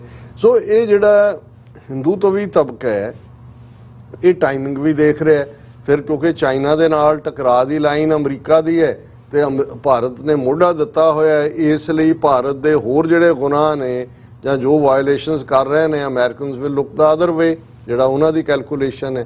ਔਰ ਇਸ ਸਭ ਦੇ ਚੱਲਦੇ ਆ ਇਸ ਗੱਲ ਦਾ ਖੌਫ ਹੈ ਔਰ ਮੈਂ ਸਮਝਦਾ ਹਾਂ ਵੀ ਇਹ ਜਿਹੜੀ ਤਿਰੰਗਾ ਕੈਂਪੇਨ ਦੇ ਥੱਲੇ ਇਸ ਤੋਂ ਬਾਅਦ ਮੁਸਲਮਾਨਾਂ ਔਰ ਸਿੱਖਾਂ ਔਰ ਕਸ਼ਮੀਰ ਦੇ ਹਵਾਲੇ ਨਾਲ ਜੇ ਅਸੀਂ ਦੇਖੀਏ, ਕੱਲ ਮਹਿਬੂਬਾ ਮੁਫਤੀ ਦਾ ਅਸੀਂ ਟਵੀਟ ਡਿਸਕਸ ਕੀਤਾ ਸੀ ਕਿ ਉਹ ਗੱਡੀਆਂ ਦੇ ਉੱਤੇ ਸਪੀਕਰ ਲਾ ਕੇ ਬਾਜ਼ਾਰਾਂ ਦੇ ਵਿੱਚ ਇਹ ਕਹਿ ਰਹੇ ਨੇ ਕਿ ਭਾਈ ਜਿਹਨੇ ਤਿਰੰਗਾ ਨਾ ਲਾਇਆ ਉਹਦੇ ਖਿਲਾਫ ਕਾਰਵਾਈ ਹੋਏਗੀ।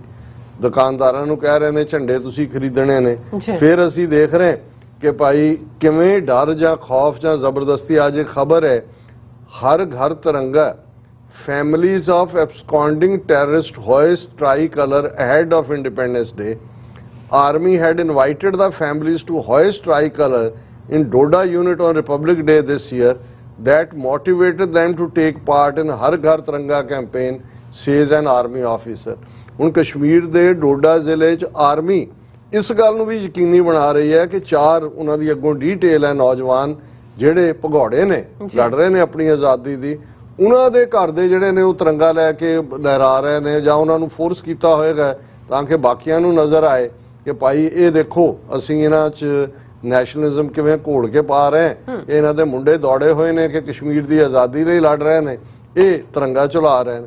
ਹੁਣ ਇਸ ਇੱਕ ਪਾਸੇ ਉਹ ਵੀ ਲੈਫਟਿਸਟ ਵਿਚਾਰਧਾਰਾ ਵਾਲੇ ਜਾਂ ਜਿਨ੍ਹਾਂ ਨੂੰ ਅੰਦਰ ਧੱਕਿਆ ਹੋਇਆ ਹੈ, ਉਹ ਆਪਣੇ ਤੌਰ ਦੇ ਉੱਤੇ ਹੁਣ ਜੇ ਸ਼੍ਰੋਮਣੀ ਕਮੇਟੀ ਭਗੌੜੀ ਹੋਈ ਤਾਂ ਇਸ ਨਿਸ਼ਾਨ ਸਾਹਿਬ ਕੈਂਪੇਨ ਤੋਂ ਉਹਨਾਂ ਨੇ ਕਿਹਾ ਜੀ ਅਸੀਂ 1 ਮਿਲੀਅਨ ਜਿਹੜੇ ਮਾਰੇ ਗਏ ਸੀ 47 ਚ ਸਿੱਖ ਹਿੰਦੂ ਮੁਸਲਮਾਨ ਉਹਨਾਂ ਲਈ ਅਰਦਾਸ ਕਰਾਂਗੇ। ਸਭ ਤੋਂ ਅੱਗੇ ਉਹਨਾਂ ਨੂੰ ਵਧਾਈਆਂ ਦੇਣ ਵਾਲੇ ਔਰ ਉੱਥੇ ਪਹੁੰਚੇ ਵੀ ਹੋਣਗੇ ਲੈਫਟਿਸਟ ਕਮਿਊਨਿਸਟ ਨੇ, ਕਿਉਂਕਿ ਉਹ ਇਹ ਸਾਬਤ ਕਰਨਾ ਚਾਹੁੰਦੇ ਨੇ ਕਿ ਜੀ ਦੇਖੋ ਅਸੀਂ ਤਾਂ ਪਹਿਲਾਂ ਹੀ ਕਹਿੰਦੇ ਹਾਂ ਕਿ ਮਜ਼ਹਬ ਜਿਹੜਾ ਉਹ ਡਿਵਾਈਸਿਵ ਲਾਈਨ ਹੈ, ਉਹ ਵੰਡਣ ਵਾਲਾ ਹੈ ਔਰ ਉਹ ਕਤਲੋਗਾਰਦ ਖੂਨ ਖਰਾਬਾ ਮਜ਼ਹਬ ਦੇ ਨਾਂ ਥੱਲੇ। ਸੋ ਉਹ ਆਪਣੇ ਵਿੰਗੇ ਟੇਢੇ ਢੰਗ ਨਾਲ ਸਮਝਦੇ ਨੇ ਕਿ ਜੇ ਉਹ 47 ਦੇ ਮੈਸੈਕਰ ਨੂੰ ਅਪੋਜ਼ ਕਰਦੇ ਨੇ ਤੇ ਨਾਲ ਹੀ ਨਾਲ ਖਾਲਿਸਤਾਨ ਵੀ ਅਪੋਜ਼ ਹੋ ਜਾਂਦਾ ਕਿ ਦੇਖੋ ਜੀ ਮਜ਼ਹਬ ਦੇ ਨਾਂ ਤੇ ਪਾਕਿਸਤਾਨ ਬਣਿਆ ਸੀ ਔਰ ਇਹ ਖੂਨ ਖਰਾਬਾ ਹੋਇਆ, ਹੁਣ ਤੁਸੀਂ ਅੱਗੋਂ ਥੋੜੀ ਖੂਨ ਖਰਾਬਾ ਕਰਾਣਾ। ਜਿਵੇਂ ਸੁਰਜੀਤ ਪਾਤਰ ਨੇ ਆਪਣੀ ਇੱਕ ਨਜ਼ਮ 'ਚ ਕਿਹਾ ਸੀ ਜੀ ਅਸੀਂ ਵਾਰਿਸ ਸ਼ਾਹ ਪਹਿਲਾਂ ਹੀ ਗਵਾ ਲਿਆ ਕਿ ਹੁਣ ਅਸੀਂ ਸ਼ਿਵ ਬਟਾਲਵੀ ਵੀ ਗਵਾਣਾ। ਸੋ ਉਹਨਾਂ ਨੂੰ ਆਪਣਾ ਇਹਦੇ 'ਚ ਨਜ਼ਰ ਆਉਂਦਾ ਹੈ ਔਰ ਇਹਦੇ ਬਾਵਜੂਦ ਕਿ ਇਸ ਵੇਲੇ ਜਿਹੜੇ ਲੈਫਟਿਸਟ ਨੇ ਭਾਰਤ ਦੇ ਵਿੱਚ ਉਹਨਾਂ ਦਾ ਕੀ ਜਿਹੜੇ ਜੈਨੂਇਨ ਲੈਫਟਿਸਟ ਨੇ ਔਰ ਇਸੇ ਲਈ ਰੈਡੀਕਲ ਦੇਸੀ ਦੇ ਵੀਰ ਗੁਰਪ੍ਰੀਤ ਸਿੰਘ ਉਹਨਾਂ ਨੇ ਓਪੀਨੀਅਨ ਪੇਜ ਆਪਣਾ ਐਡੀਟੋਰੀਅਲ 'ਚ ਲਿਖਿਆ ਸੀ when true patriots are being locked up what is there to celebrate. ਕਿ ਉਹਨਾਂ ਨੇ ਫਿਰ ਖਾਸ ਤੌਰ ਤੇ ਜਿਹੜੀ ਬੀਬੀ ਨੇ ਨਵੰਬਰ ਜਿਹੜੀ 2002 ਦੇ ਗੁਜਰਾਤ ਮੈਸੈਕਰ ਦੀ ਗੱਲ ਨੂੰ ਅੱਜ ਤੱਕ ਵੀ ਹਾਈਲਾਈਟ ਰੱਖਿਆ ਸੁਪਰੀਮ ਕੋਰਟ ਦੇ ਹੁਕਮ ਥੱਲੇ ਕਿ ਜੀ ਉਹ ਪਤੀਲੇ ਨੂੰ ਗਰਮ ਰੱਖ ਰਹੇ ਨੇ, ਬੀਬੀ ਦੀ ਨੂੰ ਜਿਹੜਾ ਅਰੈਸਟ ਕਰਾ ਦਿੱਤਾ ਗਿਆ ਗੁਜਰਾਤ ਵਾਲਿਆਂ ਨੇ, ਬੀਬੀ ਨੂੰ ਚੁੱਕ ਲਿਆ ਔਰ ਮੈਨੂੰ ਨਹੀਂ ਸੀ ਪਤਾ ਵੀ ਉਹ ਬੀਬੀ ਕੈਨੇਡਾ ਵੀ ਆ ਕੇ ਗਏ ਹੋਏ ਨੇ। ਸ਼ੀਤਲਵਾਦ ਉਹਨਾਂ ਦੇ ਹੱਕ 'ਚ ਜਿਹੜਾ ਉਹਨਾਂ ਨੇ 31 ਜੁਲਾਈ ਨੂੰ ਲੋਕਲ ਕਮਿਊਨਿਟੀ ਵੈਨਕੂਵਰ ਜਿਹੜੀ ਹੈ ਉਹ ਇਕੱਠੀ ਵੀ ਹੋਈ ਉਹਨਾਂ ਦੇ ਵੀਜ਼ਾ ਆਫਿਸ ਦੇ ਬਾਹਰ ਔਰ ਬਿਲਕੁਲ ਠੀਕ ਕਿਹਾ ਗੁਰਪ੍ਰੀਤ ਸਿੰਘ ਹੋਰਾਂ ਨੇ ਕਿ ਭਾਈ ਜਿਹੜੇ ਅਸਲੀ ਜਿਹੜੇ ਨੇ ਉਹ ਤਾਂ ਜੇਲ੍ਹਾਂ 'ਚ ਬੰਦ ਨੇ ਤਾਂ ਹੁਣ ਹੈ ਕੀ ਸੈਲੀਬ੍ਰੇਟ ਕਰਨ ਦੇ ਲਈ। ਲੇਕਿਨ ਮੈਂ ਕਨਕਲੂਜਨ 'ਚ ਇਸ ਸੈਗਮੈਂਟ ਦੇ ਜ਼ਰੂਰ ਕਹਿਣਾ ਚਾਹੁੰਦਾ ਕਿ ਜਿਹੜਾ ਆਉਣ ਵਾਲਾ ਪੀਰੀਅਡ ਹੈ ਉਹ ਸਾਡੇ ਲਈ ਬਹੁਤ ਭਿਆਨਕ ਹੋਣ ਜਾ ਰਿਹਾ ਹੈ। ਔਰ ਸਰ ਕਪੂਰ ਸਿੰਘ ਜਿਹੜੇ 20ਵੀਂ ਸਦੀ ਦੇ ਵੱਡੇ ਸਿੱਖ ਫਿਲਾਸਫਰ ਹੋਏ ਨੇ, ਅੱਜ ਵੀ ਜਦੋਂ ਅਸੀਂ ਉਸ ਸਰਕੂਲਰ ਦੀ ਗੱਲ ਕਰਦੇ ਹਾਂ ਜਿਹੜਾ 10 ਅਕਤੂਬਰ 1947 ਨੂੰ ਸੀ ਕਿ ਸਿੱਖ ਸਾਰੇ criminal tribe and a menace to the law abiding Hindus, sir Kapur Singh district Kangra ਦੇ ਡਿਪਟੀ ਕਮਿਸ਼ਨਰ ਸੀ, ਉਹਨਾਂ ਨੇ ਉਸ ਹਕੀਕਤ ਨੂੰ ਸਾਹਮਣੇ ਲਿਆਂਦਾ ਸੀ। ਔਰ ਆਉਣ ਵਾਲੇ ਕੱਲ 13 ਅਗਸਤ ਦਾ ਦਿਨ ਹੈ ਜਿੱਦਨ ਉਹ ਇਸ ਫਾਨੀ ਸੰਸਾਰ ਤੋਂ ਗਏ, ਕਿਉਂਕਿ ਵੀਕਐਂਡ ਹੈ, ਅਸੀਂ ਜਿਹੜਾ ਹੈ ਉਹ ਪ੍ਰੋਟੈਸਟ ਕਵਰ ਕਰ ਰਹੇ ਹੋਵਾਂਗੇ। ਔਰ ਸਰ ਕਪੂਰ ਸਿੰਘ 13 ਅਗਸਤ 1986 ਨੂੰ ਇਸ ਦੁਨੀਆ ਨੂੰ ਅਲਵਿਦਾ ਕਹਿ ਗਏ। ਉਹਨਾਂ ਦੀ ਸਾਚੀ ਸਾਖੀ ਟੈਸਟੀਮਨੀ ਹੈ ਬਿਟਰੇਅਲਸ ਦੀ ਔਰ ਸਾਡੀ ਜਿਹੜੀ ਲੀਡ ਫੋਟੋ ਹੈ ਉਹਦੇ 'ਚ ਪ੍ਰੋਫੈਸਰ ਪੂਰਨ ਸਿੰਘ ਉਹਨਾਂ ਦੀ ਪਿਕਚਰ ਵੀ ਹੈ, ਕਿਉਂਕਿ ਪ੍ਰੋਫੈਸਰ ਪੂਰਨ ਸਿੰਘ ਸਿਰਫ ਇੱਕ ਮਿਸਟਿਕ ਫਿਲਾਸਫਰ ਸ਼ਾਇਰ ਜਾਂ ਦਾਨਿਸ਼ਵਰੀ ਨਹੀਂ ਸਨ। ਜਦੋਂ ਸਾਈਮਨ ਕਮਿਸ਼ਨ ਆਇਆ ਔਰ ਉਦੋਂ ਉਹਨਾਂ ਨੇ ਇੱਕ ਪੂਰੀਆਂ ਉਹਨਾਂ ਦੀਆਂ ਚਿੱਠੀਆਂ 3-4 ਰੂਪ ਦੇ ਵਿੱਚ ਸਾਹਮਣੇ ਨੇ ਲੈਟਰ ਜਿਹੜੇ ਉਹਨਾਂ ਨੇ ਸਾਈਮਨ ਨੂੰ ਲਿਖੇ ਸੀ, ਜਿਹਦੇ 'ਚ ਇਹ 1920s ਦੀ ਗੱਲ ਹੈ ਜਦੋਂ ਲਾਜਪਤ ਰਾਏ ਦਾ ਜਿਹੜਾ ਮਾਰਿਆ ਜਾਣਾ ਉਹਨੂੰ ਇਹ ਝੂਠਾ ਸ਼ਹੀਦ ਬਣਾ ਦਿੰਦੇ ਨੇ ਤੇ ਉਹਨਾਂ ਨੇ ਬਿਆਨ ਕੀਤਾ ਸੀ ਕਿ ਹਿੰਦੂ ਥਾਟ ਕੀ ਹੈ, ਗਾਂਧੀ ਦਾ ਥਾਟ ਕੀ ਹੈ ਔਰ ਅਸਲੀਅਤ ਕੀ ਹੈ। ਸੋ ਅਸੀਂ ਉਹਨਾਂ ਨੂੰ ਵੀ ਯਾਦ ਕਰਦੇ ਹਾਂ ਕਿ ਭਾਈ ਉਸ ਪੀਰੀਅਡ 'ਚ ਇਸ ਕਿਸਮ ਦੇ ਲੋਕਾਂ ਦਾ ਜਿਹੜਾ ਗੈਰ ਗੰਭੀਰ ਚਿੰਤਨ ਸੀ ਉਸ ਵੱਲ ਕਿਸੇ ਨੇ ਧਿਆਨ ਨਹੀਂ ਦਿੱਤਾ। ਲੇਕਿਨ ਜੋ ਆਉਣ ਵਾਲਾ ਪੀਰੀਅਡ ਹੈ ਉਸ 'ਚ ਸਾਡਾ ਕਿਰਦਾਰ, ਸਾਡਾ ਅਮਲ ਔਰ ਸਾਡਾ ਫੇਥ ਕੀ ਹੋਣਾ ਚਾਹੀਦਾ। ਮੈਂ ਸਰ ਕਪੂਰ ਸਿੰਘ ਹੋਰਾਂ ਦੇ ਲਫ਼ਜ਼ਾਂ ਦੇ ਨਾਲ ਇਸ ਸੈਗਮੈਂਟ ਨੂੰ ਕਲੋਜ਼ ਕਰਾਂਗਾ। ਉਹਨਾਂ ਨੇ ਕਿਹਾ ਆਉਣ ਵਾਲੇ ਸਮਿਆਂ ਵਿੱਚ ਸਿੱਖੀ ਉੱਤੇ ਅਨੇਕਾਂ ਮਾਰੂ ਹਮਲੇ ਹੋਣਗੇ। ਇਹ ਅਸੀਂ 13 ਅਗਸਤ 1986 ਨੂੰ ਉਹ ਜਿਹੜਾ ਚੜ੍ਹਾਈ ਕਰਦੇ ਨੇ ਇਹ ਉਸ ਤੋਂ ਪਹਿਲਾਂ ਦੀ ਲਿਖਤ ਹੈ। ਅਜੇ ਹਮਲਾ ਜੂਨ 84 ਦਾ ਹੀ ਹੋਇਆ ਸੀ, ਨਵੰਬਰ 84 ਔਰ ਜੋ 86 ਤੋਂ ਬਾਅਦ ਹੋਇਆ ਜੋ ਪੰਜਾਬ 'ਚ ਅਣਪਛਾਤੀਆਂ ਲਾਸ਼ਾਂ ਦੀ ਕਹਾਣੀ ਇਹ ਉਹਨਾਂ ਤੋਂ ਬਾਅਦ ਜਾਣ ਤੋਂ ਹੈ ਦੁਨੀਆ ਤੋਂ। ਉਹਨਾਂ ਨੇ ਕਿਹਾ ਆਉਣ ਵਾਲੇ ਸਮਿਆਂ ਵਿੱਚ ਸਿੱਖੀ ਉੱਤੇ ਅਨੇਕਾਂ ਮਾਰੂ ਹਮਲੇ ਹੋਣਗੇ, ਕਿਸੇ ਵੇਲੇ ਸਭ ਕੁਝ ਰੁੜ ਗਿਆ ਜਾਪੇਗਾ। ਜਿਵੇਂ ਆਪਣੇ ਅਜੇ ਵੀ ਕਈ ਜਿਹੜੇ ਨੇ ਬਿਲਕੁਲ ਕਿ ਸਾਡਾ ਕੀ ਬਣੇਗਾ, ਕੁਝ ਵੀ ਕਹਿਣਗੇ ਜੀ ਕੁਝ ਨਹੀਂ ਬਣਨਾ। ਅਸੁਰੀ ਸ਼ਕਤੀਆਂ ਸਭ ਕੁਝ ਨਿਗਲ ਜਾਣਗੀਆਂ। ਸੁਰ ਹੁੰਦੇ ਨੇ ਦੇਵਤੇ, ਅਸੁਰ ਹੁੰਦੇ ਨੇ ਰਾਖਸ਼, ਕਿ ਇਹ ਡੈਵਲ, ਹਿੰਦੂ ਤੋਂ ਵੀ ਡੈਵਲ ਹੀ ਅਸੀਂ ਕਹਿ ਸਕਦੇ ਹਾਂ ਕਿ ਇਹ ਸਾਰਾ ਕੁਝ ਹੀ ਨਿਗਲ ਜਾਣਗੇ। ਉਸ ਵੇਲੇ ਵਿਚਲਤ ਨਹੀਂ ਹੋਣਾ ਕਿ ਵੀ ਬੇਆਰਾਮ ਨਾ ਹੋਏ, ਉਹ ਆਪਣੇ ਫੇਥ ਨੂੰ ਨਾ ਡੁਲਾਇਓ। ਗੁਰੂ ਭਰੋਸੇ ਚੰਗੇ ਦਿਨਾਂ ਦੀ ਆਮਦ ਦੀ ਆਸ ਟੁੱਟਣ ਨਹੀਂ ਦੇਣੀ। ਕਦੇ ਆਸ ਨਾ ਟੁੱਟਣ ਦਿਓ। ਗੁਰੂ ਤੇ ਭਰੋਸਾ ਹੋਣਾ ਚਾਹੀਦਾ ਹੈ ਕਿ ਅਸੀਂ ਜਿੱਤਾਂਗੇ, ਇਹ ਸਾਡਾ ਫੇਥ ਰਹਿਣਾ ਚਾਹੀਦਾ ਹੈ। ਅਸਲ ਸਿੱਖੀ ਦੇ ਬੀਜ ਨੂੰ ਘੁੱਟ ਕੇ ਗਲ ਨਾਲ ਲਾਈ ਰੱਖਣਾ। ਬੀਜ ਵਿੱਚ ਬੜੀ ਸ਼ਕਤੀ ਹੈ। ਮਿਸਰ ਦੀਆਂ ਪਿਰਾਮਿਡਾਂ ਵਿੱਚੋਂ ਬੀਜ ਮਿਲੇ ਹਨ ਜੋ ਬੀਜਦਿਆਂ ਸਾਰ ਹੀ ਪੌਦੇ ਪੇੜ ਬਣ ਗਏ। ਹੁਣ ਵੱਡੇ ਜਦੋਂ ਵੰਡਰਸ ਦੀ ਗੱਲ ਹੁੰਦੀ ਹੈ, ਇਜਿਪਟ ਦੇ ਵਿੱਚ ਪਿਰਾਮਿਡ ਨੇ ਹਜ਼ਾਰਾਂ ਸਾਲ ਪੁਰਾਣੇ, ਔਰ ਉਹ ਜਦੋਂ ਉਹਨਾਂ ਦੀ ਲੱਭਤ ਹੋਈ ਔਰ ਉਹਨਾਂ ਦੇ ਤੁਹਾਨੂੰ ਕਿ ਜਿਹੜੇ ਬੀਜ ਨਿਕਲੇ ਕਿ ਉਸ ਪੀਰੀਅਡ ਦੇ ਕਿਹੜੇ ਪੁਰਾਣੇ, ਉਹਨਾਂ ਨੇ ਕਿਹਾ ਵੀ ਜਿਉਂ ਹੀ ਉਹ ਬੀਜੇ ਉਹ ਇੱਕਦਮ ਪੌਦੇ ਬਣ ਗਏ। ਕਿ ਭਾਈ ਹਜ਼ਾਰਾਂ ਸਾਲਾਂ ਬਾਅਦ ਵੀ ਜੇ ਤੁਹਾਡਾ ਫੇਥ ਕਾਇਮ ਹੈ ਤੇ ਉਹਦੇ 'ਚੋਂ ਰਿਵਾਈਵਲ ਹੁੰਦੀ ਹੈ। ਉਹਨਾਂ ਨੇ ਕਿਹਾ ਕਿ ਮਿਸਰ ਦੇ ਇਜਿਪਟ ਦੇ ਪਿਰਾਮਿਡਾਂ ਵਿੱਚੋਂ ਬੀਜ ਮਿਲੇ ਹਨ ਜੋ ਬੀਜਦਿਆਂ ਸਾਰੀ ਪੌਦੇ ਪੇੜ ਬਣ ਗਏ। ਦਰਿਆ ਦੇ ਕਹਿਰ ਤੋਂ ਬਾਅਦ ਧਰਤੀ ਹੋਰ ਉਪਜਾਊ ਹੋ ਜਾਵੇਗੀ। ਜਦੋਂ ਫਲੱਡ ਆਉਂਦੇ ਨੇ, ਬੇਸ਼ੱਕ ਇੱਕ ਵਾਰ ਤਾਂ ਤਬਾਹੀ ਹੁੰਦੀ ਹੈ, ਘਰ ਵੀ ਉੱਡ ਜਾਂਦੇ ਨੇ, ਸਭ ਕੁਝ, ਲੇਕਿਨ ਪਾਣੀ ਜਦੋਂ ਆਪਣੇ ਨਾਲ ਉਹ ਉਪਜਾਊ ਮਿੱਟੀ ਵੀ ਛੱਡ ਜਾਂਦੇ ਨੇ ਔਰ ਉਸ ਤੋਂ ਬਾਅਦ ਬਹੁਤ ਵਧੀਆ ਫਸਲ ਹੁੰਦੀ ਹੈ। ਕਿ ਤਬਾਹੀ ਤੋਂ ਬਾਅਦ ਹੀ ਜਿਹੜਾ ਘੱਲੂਕਾਰਿਆਂ ਤੋਂ ਬਾਅਦ ਹੀ ਅਸੀਂ ਮੋਰ ਜ਼ਿਆਦਾ ਚਮਕ ਕੇ ਨਿਕਲਦੇ ਹਾਂ। ਦਰਿਆ ਦੇ ਕਹਿਰ ਤੋਂ ਬਾਅਦ ਧਰਤੀ ਹੋਰ ਉਪਜਾਊ ਹੋ ਜਾਏਗੀ। ਸੂਰਜ ਨਵਾਂ ਜੀਵਨ ਲੈ ਕੇ ਰੌਸ਼ਨੀ ਬਿਖੇਰੇਗਾ।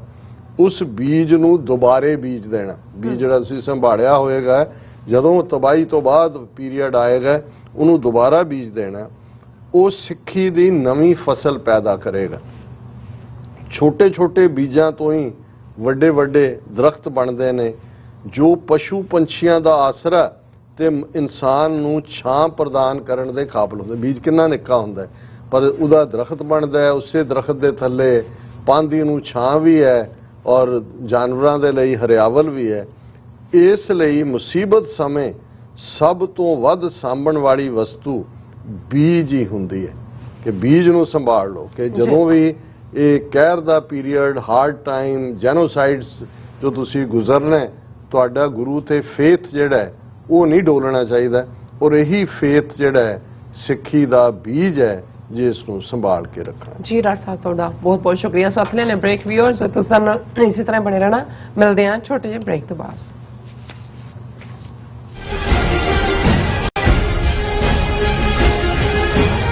ਗੁਰੂ ਪਿਆਰੀ ਸਾਧ ਸੰਗਤ ਜੀ, ਵਾਹਿਗੁਰੂ ਜੀ ਕਾ ਖਾਲਸਾ, ਵਾਹਿਗੁਰੂ ਜੀ ਕੀ ਫਤਿਹ। ਆਗਿਆ ਭਈ ਅਕਾਲ ਕੀ ਤਭੀ ਚਲਾਇਓ ਪੰਥ, ਸਭ ਸਿੱਖਨ ਕੋ ਹੁਕਮ ਹੈ ਗੁਰੂ ਮਾਨਿਓ ਗ੍ਰੰਥ। ਧੰਨ ਧੰਨ ਧੰਨ ਸ੍ਰੀ ਗੁਰੂ ਗ੍ਰੰਥ ਸਾਹਿਬ ਮਹਾਰਾਜ ਸੱਚੇ ਪਾਤਸ਼ਾਹ ਜੀ ਦਾ ਪਹਿਲਾ ਪ੍ਰਕਾਸ਼ ਦਿਹਾੜਾ, ਜਿਸ ਦੀਆਂ ਖੁਸ਼ੀਆਂ ਵਿੱਚ ਹਰ ਸਾਲ ਦੀ ਤਰ੍ਹਾਂ ਟਰਾਈ ਸਟੇਟ ਦੇ ਕੇਂਦਰੀ ਅਸਥਾਨ ਗੁਰਦੁਆਰਾ ਸਾਹਿਬ ਸਿੱਖ ਕਲਚਰ ਸੁਸਾਇਟੀ ਤੋਂ ਜੋ ਨਗਰ ਕੀਰਤਨ ਸਜਾਇਆ ਜਾਂਦਾ ਹੈ, ਸਮੁੱਚੀਆਂ ਟਰਾਈ ਸਟੇਟ ਦੀਆਂ ਸੰਗਤਾਂ, ਸਭਾਵਾਂ, ਸਭਾ ਸੁਸਾਇਟੀਆਂ, ਪੰਥਕ ਜਥੇਬੰਦੀਆਂ ਦੇ ਸਹਿਯੋਗ ਨਾਲ ਗੁਰਦੁਆਰਾ ਸਾਹਿਬ ਦੀ ਸਮੁੱਚੀ ਪ੍ਰਬੰਧਕ ਕਮੇਟੀ ਵੱਲੋਂ ਇਸ ਸਾਲ ਨਗਰ ਕੀਰਤਨ 21 ਅਗਸਤ ਦਿਨ ਐਤਵਾਰ ਨੂੰ ਦਿਨੇ 12 ਵਜੇ Gurdwara Sahib Sikh culture society Richmond Hill New York ਤੋਂ ਆਰੰਭ ਹੋਵੇਗਾ। ਸਾਰੀਆਂ ਸੰਗਤਾਂ ਨੂੰ ਬੇਨਤੀ ਹੈ ਕਿ ਪਰਿਵਾਰਾਂ ਬੱਚਿਆਂ ਸਮੇਤ ਇਸ ਮਹਾਨ ਨਗਰ ਕੀਰਤਨ ਵਿੱਚ ਸ਼ਾਮਲ ਹੋ ਕੇ ਸਤਿਗੁਰੂ ਸੱਚੇ ਪਾਤਸ਼ਾਹ ਜੀ ਦੀਆਂ ਖੁਸ਼ੀਆਂ ਅਤੇ ਬਖਸ਼ਿਸ਼ਾਂ ਪ੍ਰਾਪਤ ਕਰੋ। ਇਸ ਮਹਾਨ ਨਗਰ ਕੀਰਤਨ ਤੋਂ ਅਗਲੇ ਐਤਵਾਰ 28 ਅਗਸਤ ਦਿਨ ਐਤਵਾਰ ਨੂੰ ਅੰਮ੍ਰਿਤ ਸੰਚਾਰ ਹੋ ਰਿਹਾ ਹੈ। ਵੱਧ ਤੋਂ ਵੱਧ ਖੰਡੇ ਬਾਟੇ ਦੀ ਪੌਲ ਛਕ ਕੇ ਕਲਗੀਧਰ ਪਾਤਸ਼ਾਹ ਸ੍ਰੀ ਗੁਰੂ ਗੋਬਿੰਦ ਸਿੰਘ ਸਾਹਿਬ ਜੀ ਦੀਆਂ ਬਖਸ਼ਿਸ਼ਾਂ ਪ੍ਰਾਪਤ ਕਰੋ ਜੀ। ਵਾਹਿਗੁਰੂ ਜੀ ਕਾ ਖਾਲਸਾ, ਵਾਹਿਗੁਰੂ ਜੀ ਕੀ ਫਤਿਹ।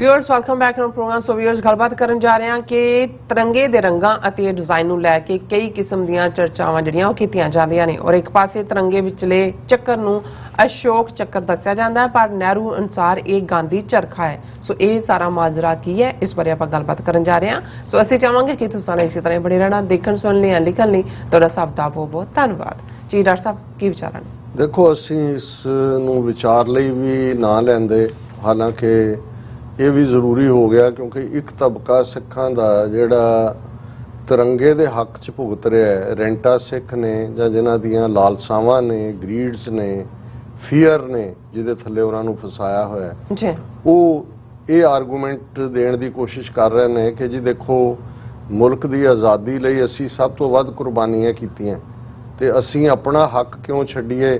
ਤਿਰੰਗੇ ਦੇ ਵਿੱਚ ਜਿਹੜਾ ਸਭ ਤੋਂ ਉੱਤੇ ਕੇਸਰੀ ਰੰਗ ਹੈ ਉਹ ਤਾਂ ਸਾਡਾ ਹੈ ਔਰ ਅਸੀਂ ਤਾਂ ਇਸ ਤਰ੍ਹਾਂ ਉੱਤੇ ਹੈ ਕੇਸਰੀ, ਫਿਰ ਜਿਹੜਾ ਉਹ ਫਲਾਣਾ ਹੈ ਤੇ ਫਿਰ ਚਿੱਟਾ ਹੈ ਤੇ ਫਿਰ ਹਰਾ ਹੈ ਤੇ ਫਲਾਣਾ। ਔਰ ਦੂਸਰਾ ਇੱਕ ਪਾਸੇ ਜਦੋਂ ਅਸੀਂ ਬਹੁਤ ਸਾਰੀਆਂ ਇੰਟਰਪ੍ਰੀਟੇਸ਼ਨਸ ਮੈਂ ਸੁਣੀਆਂ ਦੇਖੀਆਂ ਜਾਂ ਮੈਨੂੰ ਵੀ ਹੁਣ ਤੱਕ ਜੋ ਤੱਕ ਮੈਂ ਇਹ ਖਬਰ ਟ੍ਰਿਬਿਊਨ ਦੀ ਨਹੀਂ ਸੀ ਦੇਖੀ ਕਿ ਭਾਈ ਇਹਨਾਂ ਰੰਗਾਂ ਦੇ ਨਾਲ ਜਿਹੜਾ ਵਿੱਚ ਚੱਕਰ ਹੈ ਇਹ ਅਸ਼ੋਕ ਚੱਕਰ ਹੈ ਕਿਉਂਕਿ ਅਸ਼ੋਕ ਸਭ ਤੋਂ ਵੱਡਾ ਉਸ ਖਿੱਤੇ ਦਾ ਜਿਹਨੂੰ ਚੱਕਰਵਰਤੀ ਰਾਜਾ ਕਹਿੰਦੇ ਨੇ ਤੇ ਉਹ ਬੁੱਧਿਸਟ ਉਹਨੇ ਧਰਮ ਭਾਵੇਂ ਅਡਾਪਟ ਕੀਤਾ ਸੀ ਔਰ ਅਸ਼ੋਕ ਦੀ ਗ੍ਰੇਟਨੈਸ ਨੂੰ ਕੋਟ ਕਰਨ ਤੋਂ ਬਿਨਾਂ ਤਾਂ ਨਹਿਰੂ ਔਰ ਸਾਰਿਆਂ ਦੇ ਕੋਲ ਕੋਈ ਥਾਂ ਹੀ ਨਹੀਂ ਬਚੀ। ਹੁਣ ਹਾਲਾਂਕਿ ਮੋਦੀ ਔਰ ਦੂਜਾ ਉਹ ਤਾਂ ਇਦਾਂ ਦੇ ਇਤਿਹਾਸ ਸੁਣਾ ਰਹੇ ਨੇ। ਉਹ ਬਿਹਾਰ ਦੇ ਵਿੱਚ ਖੜਾ ਮੋਦੀ ਕਹਿ ਰਿਹਾ ਸੀ ਕਿ ਇਹ ਬਿਹਾਰ ਕੇ ਲੋਕ ਜਿਨ੍ਹਾਂ ਨੇ ਸਿਕੰਦਰ ਕੋ ਮਾਰ ਭਗਾਇਆ। ਉਹ ਕਿਸੇ ਨੇ ਅਗਲੇ ਦਿਨ ਸਾਰਿਆਂ ਨੇ ਕਿਹਾ ਕਹਿੰਦੇ ਵੀ ਇੰਨੇ ਨੇ ਨਲਾਇਕ ਵੀ ਦੇਖਿਓ, ਸਿਕੰਦਰ ਤਾਂ ਰਾਵੀ ਤੋਂ ਹੀ ਵਾਪਸ ਮਝੈਲਾਂ ਨੇ ਮੋੜ ਦਿੱਤਾ ਸੀ। ਉਹ ਤਾਂ ਜਿਹੜਾ ਉਹ ਨਾ ਬਿਆਸ ਟੱਪਿਆ ਨਾ ਸਤਲੁਜ ਟੱਪਿਆ, ਉਹ ਗੰਗਾ ਜਮਨਾ ਕਿੱਥੇ ਪਹੁੰਚ ਗਏ। ਹੁਣ ਇਹ ਤਾਂ ਇਤਿਹਾਸ ਹੁਣ ਇਹ ਤਾਂ ਬਿਹਾਰ ਤੇ ਯੂਪੀ ਵਾਲਿਆਂ ਨੇ ਸਿਕੰਦਰ ਨੂੰ ਭਜਾਇਆ, ਉਹ ਤਾਂ ਉਹ ਇਤਿਹਾਸ ਪੜ੍ਹਾ ਰਹੇ ਨੇ।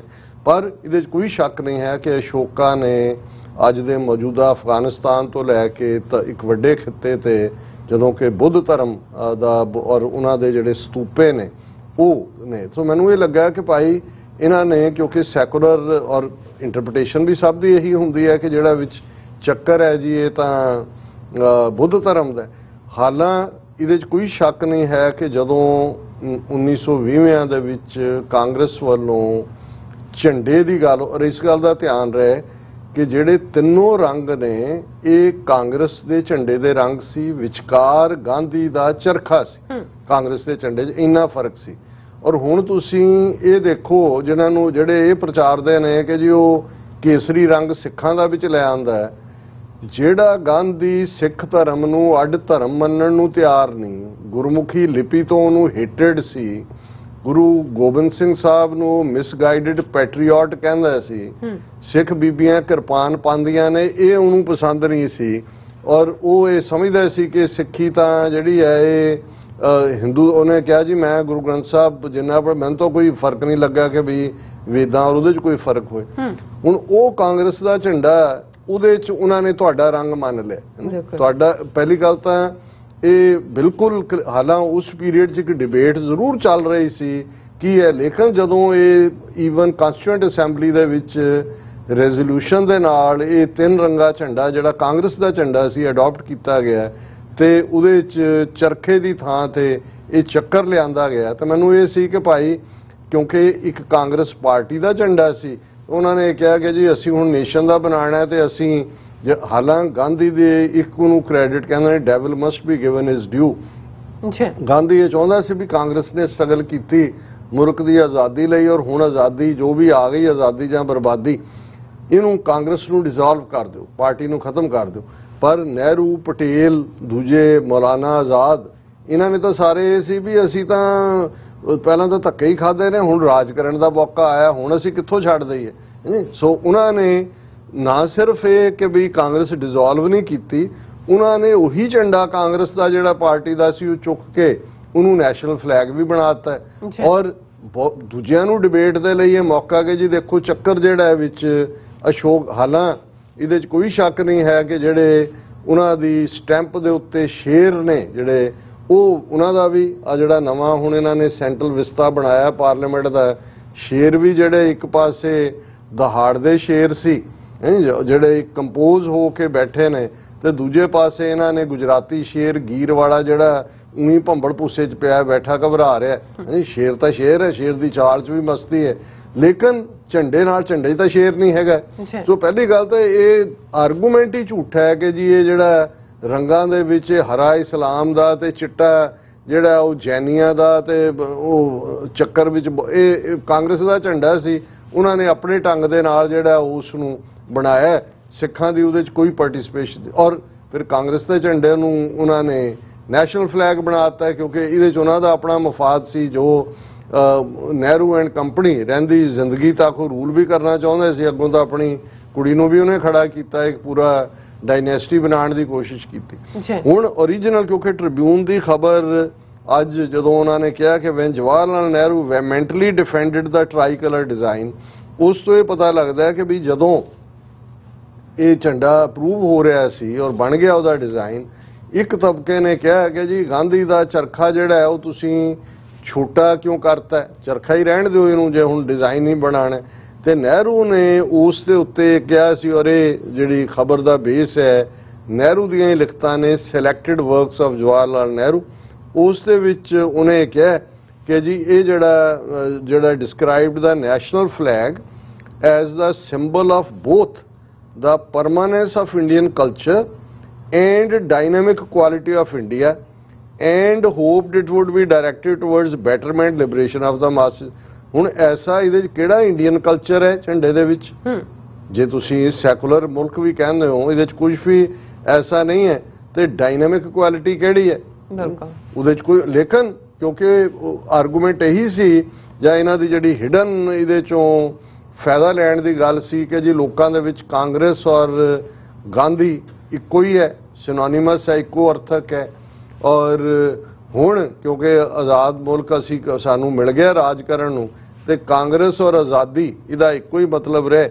ਔਰ ਫਿਰ ਨੈਸ਼ਨਲ ਡਿਜ਼ਾਈਨ ਦੇ ਉੱਤੇ ਉਹਨੇ ਗੱਲ ਕਰਦਿਆਂ ਕਿਹਾ ਕਿ ਜੀ ਦੇਖੋ, Nehru said the flag is above all a symbol. ਹੁਣ ਜਿਹੜੇ ਕਹਿੰਦੇ ਨਾ ਜੀ ਧਰਮ, ਨਹਿਰੂ ਨੇ ਕਿਹਾ ਜੀ ਇਹਦਾ ਕੋਈ ਤਾਲੁਕ ਨਹੀਂ ਹੈ ਕਿਸੇ ਧਰਮ ਨਾਲ। This flag of ours with 3 colours and with the charkha has been symbol to us for many years. Congress ਦੇ ਲਈ ਸੀ, ਕਾਂਗਰਸ ਦਾ ਸਿੰਬਲ ਸੀ।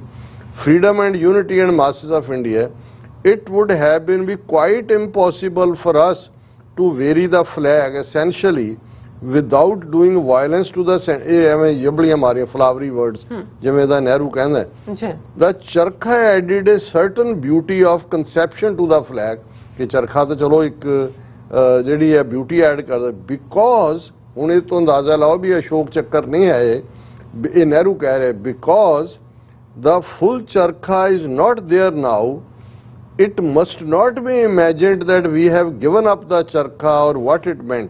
ਉਹਨੇ ਕਿਹਾ ਜੀ ਦਾ ਮਤਲਬ ਇਹ ਨਹੀਂ ਹੈ, ਇਹ ਅੱਜ ਫੁੱਲ ਚਰਖਾ ਨਹੀਂ ਹੈ ਤੇ ਕਿ ਅਸੀਂ ਚਰਖੇ ਨੂੰ ਛੱਡ ਦਿੱਤਾ ਹੈ। ਉਹਨੇ ਕਿਹਾ ਕਿ this symbolic representation of charkha retains in its entirely the concept behind charkha and is in fact a continuation of that idea। ਉਹਨੇ ਕਿਹਾ ਜੀ ਜਿਹੜਾ ਚੱਕਰ ਹੈ ਇਹ ਚਰਖੇ ਦਾ ਹੀ ਜਿਹੜਾ, ਕਿਉਂਕਿ ਚਰਖਾ ਵੀ ਤਾਂ ਵੀਲ ਹੁੰਦਾ। ਉਹਨੇ ਕਿਹਾ ਜੀ ਇਹ ਵੀਲ ਗਾਂਧੀ ਦੇ ਚਰਖੇ ਦਾ ਹੈ, ਉਹਨੂੰ ਅਸੀਂ ਰਿਟੇਨ ਕੀਤਾ ਹੈ। The suggestion that the wheel should have been bigger and should have covered part of saffron and green strips shows a lack of appreciation of the art history of entire design। ਉਹਨੇ ਕਿਹਾ ਜੀ ਉਹਦੇ ਨਾਲ ਕਈਆਂ ਨੇ ਕਿਹਾ ਕਿ ਜੀ ਉਹ ਇੰਨਾ ਵੱਡਾ ਹੋਣਾ ਚਾਹੀਦਾ ਸੀ ਚਰਖੇ ਦਾ ਚੱਕਰ ਕਿ ਉਤਲੀਆਂ ਤੇ ਥੱਲੀਆਂ ਸਟ੍ਰਾਈਪਸ। ਉਹ ਕਹਿੰਦਾ ਜੀ ਐਸਥੈਟਿਕ ਨਹੀਂ ਸੀ ਹੋਣਾ, ਔਰ ਇਹ ਜਿਹੜਾ ਚੱਕਰ ਹੈ ਇਹ ਅਸੀਂ ਜਿਹੜਾ ਹੈ ਉਹ ਚਰਖੇ ਦਾ ਹੀ ਬਣਾਇਆ। ਹੁਣ ਇਸ ਤੋਂ ਬਾਅਦ ਵੀ ਜਿਹੜੀ ਇਸ ਕਿਸਮ ਦੇ ਝੂਠੇ ਕਿਸਮ ਦੇ ਲੋਕ ਜਿਹੜੇ ਇਹ ਕਹਿ ਕੇ, ਔਰ ਮੈਂ ਵੀ ਇੱਕ ਦੋ ਨੂੰ ਚੰਗਿਆਂ ਭਲਿਆਂ ਨੂੰ ਕਹਿੰਦੇ ਸੁਣਿਆ ਕਿ ਜੀ ਰੰਗ ਤਾਂ ਜਿਹੜਾ ਸਾਡਾ ਕੇਸਰੀ ਵਿੱਚ ਅਸੀਂ ਪਾਇਆ ਹੋਇਆ। ਉਹ ਮੈਨੂੰ ਯਾਦ ਆਇਆ ਕਿ ਭਾਈ ਇੱਕ ਜ਼ਮਾਨਾ ਸੀ ਕਿ ਵੀ ਜਿਹੜੇ ਹਿੰਦੂ ਸਟੂਡੈਂਟ ਨੇ ਸਕੂਲਾਂ ਕਾਲਜਾਂ 'ਚੋਂ ਟੀਚਰ ਕਰਦਿਆਂ ਕਹਿੰਦੇ ਸੀ ਜੀ ਇਹ ਭਗਵਾ ਕੇਸਰੀ ਰੰਗ ਤਾਂ ਹੋਇਆ ਹਿੰਦੂਆਂ ਦਾ, ਹਰਾ ਹੋਇਆ ਮੁਸਲਮਾਨਾਂ ਦਾ, ਚਿੱਟਾ ਹੋਇਆ ਬੋਧੀਆਂ ਜੈਨੀਆਂ ਦਾ। ਸਿੱਖਾਂ ਨੂੰ ਕਿਹਾ ਤੁਸੀਂ ਤਾਂ ਐਵੇਂ ਹੀ ਧੌਣ ਪੜਾਉਂਦੇ ਰਹੇ, ਤੁਹਾਡਾ ਕਿਹੜਾ ਰੰਗ ਹੈ? ਤੇ ਉਹਨੇ ਸਿੱਖ ਨੇ ਕਿਹਾ ਜੀ ਜਿਹੜਾ ਝੰਡੇ 'ਚ ਡੰਡਾ ਹੈ ਉਹ ਸਾਡਾ ਹੈ। ਲੇਕਿਨ ਇਹ ਮੈਂ ਸਮਝਦਾ ਵੀ ਇਸ ਤੋਂ ਵੱਡਾ ਹੋਰ ਕੋਈ ਜੋਕ ਨਹੀਂ ਸੀ ਕਿ ਵੀ ਡੰਡਾ ਉਹਦੇ ਕੋਲ ਹੀ ਹੁੰਦਾ ਜਿਹਦਾ ਝੰਡਾ ਹੁੰਦਾ, ਜਿਹਦੇ ਕੋਲ ਪਾਵਰ ਹੁੰਦੀ ਹੈ। ਸੋ ਇਹ ਹੁਣ ਨਹਿਰੂ ਈਵਨ ਜਿਹੜੇ ਉਹਨੂੰ ਚੱਕਰ ਨੂੰ ਜਿਹੜਾ ਉਹ ਬੁੱਧਿਜ਼ਮ ਦੇ ਨਾਲ ਜੋੜਦੇ ਨੇ, ਉਹਨਾਂ ਨੂੰ ਵੀ ਸਮਝ ਆ ਜਾਏ ਕਿ ਉਹ ਗਾਂਧੀ ਦੇ ਚਰਖੇ ਦਾ ਹੀ ਛੋਟਾ ਰੂਪ ਹੈ, ਕੋਈ ਬੁੱਧ ਨਾਲ ਜਾਂ ਕੋਈ ਅਸ਼ੋਕ ਚੱਕਰ ਨਾਲ ਉਹਦਾ ਕੋਈ ਸਬੰਧ ਨਹੀਂ ਹੈ। ਜੀ ਡਾਕਟਰ ਸਾਹਿਬ ਤੁਹਾਡਾ ਬਹੁਤ ਬਹੁਤ ਸ਼ੁਕਰੀਆ। ਸਾਥ ਲੈਣਾ ਬ੍ਰੇਕ ਵਿਊਅਰਸ, ਤੁਸੀਂ ਕਿਤਨੇ ਜਾਣੇ ਮਿਲਦੇ ਆਫਟਰ ਦਿਸ ਸ਼ਾਰਟ ਬ੍ਰੇਕ।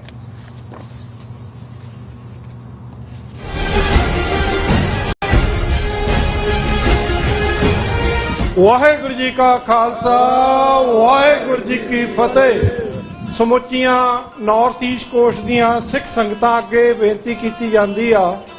ਅੱਜ Gurdwara Sahib Sikh culture society Richmond Hill New York ਤੋਂ ਕਿ ਆਉਣ ਵਾਲੀ 13 ਅਗਸਤ ਨੂੰ ਸਵੇਰੇ 11 ਵਜੇ ਤੋਂ ਲੈ ਕੇ 2 ਵਜੇ ਤੱਕ ਯੂਨਾਈਟਿਡ ਨੇਸ਼ਨ ਨਿਊਯਾਰਕ ਜਿਹੜਾ ਸਥਿਤ UNO ਹੈੱਡਕੁਆਰਟਰ ਦੇ ਅੱਗੇ ਸਮੂਹ ਬੰਦੀ ਸਿੰਘਾਂ ਦੇ ਹੱਕ ਦੇ ਵਿੱਚ ਅਸੀਂ ਰਲ ਕੇ ਸਮੂਹ ਗੁਰਦੁਆਰਾ ਪ੍ਰਬੰਧਕ ਕਮੇਟੀਆਂ, ਸਿੱਖ ਜਥੇਬੰਦੀਆਂ, ਸਿੱਖ ਸੰਗਤਾਂ ਰਲ ਕੇ ਪ੍ਰੋਟੈਸਟ ਕਰਨਗੀਆਂ ਕਿਉਂਕਿ ਸਾਡੀ ਕੌਮ ਦੇ ਹੀਰੋ ਰੋਲ ਮਾਡਲ ਮਾਵਾਂ ਦੇ ਪੁੱਤ 25-25, 26-26 ਸਾਲਾਂ ਦੀ ਜੋ ਕੈਦ ਕਾਲ ਕੋਠਰੀਆਂ ਭਾਰਤ ਦੀਆਂ ਅਲੱਗ-ਅਲੱਗ ਸਟੇਟਾਂ ਦੇ ਵਿੱਚ ਉਹ ਗੁਜ਼ਾਰ ਚੁੱਕੇ ਹਨ।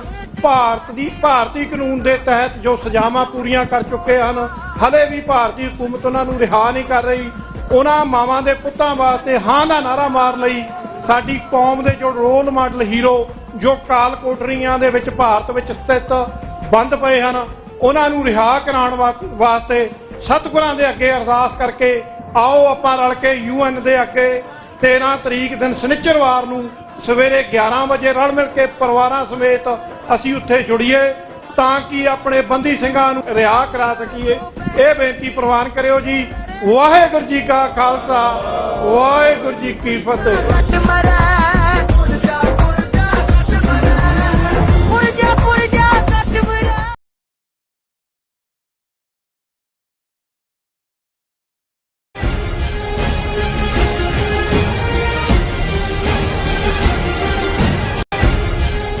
ਦਰਸ਼ਕੋ, ਬ੍ਰੇਕ ਤੋਂ ਬਾਅਦ ਤੁਹਾਡਾ ਸਭ ਦਾ ਭਰਪੂਰ ਸਵਾਗਤ ਹੈ। ਸੋ ਵਿਊਅਰਸ, ਗੱਲਬਾਤ ਕਰਨ ਜਾ ਰਹੇ ਹਾਂ ਕਿ ਦੁਨੀਆ ਦੇ 170 ਮੁਲਕਾਂ ਨੇ ਤਾਈਵਾਨ ਨੂੰ ਚੀਨ ਦਾ ਹਿੱਸਾ ਦੱਸਦਿਆਂ ਵਨ ਚਾਈਨਾ ਪਾਲਿਸੀ ਦੀ ਹਮਾਇਤ ਕੀਤੀ ਹੈ।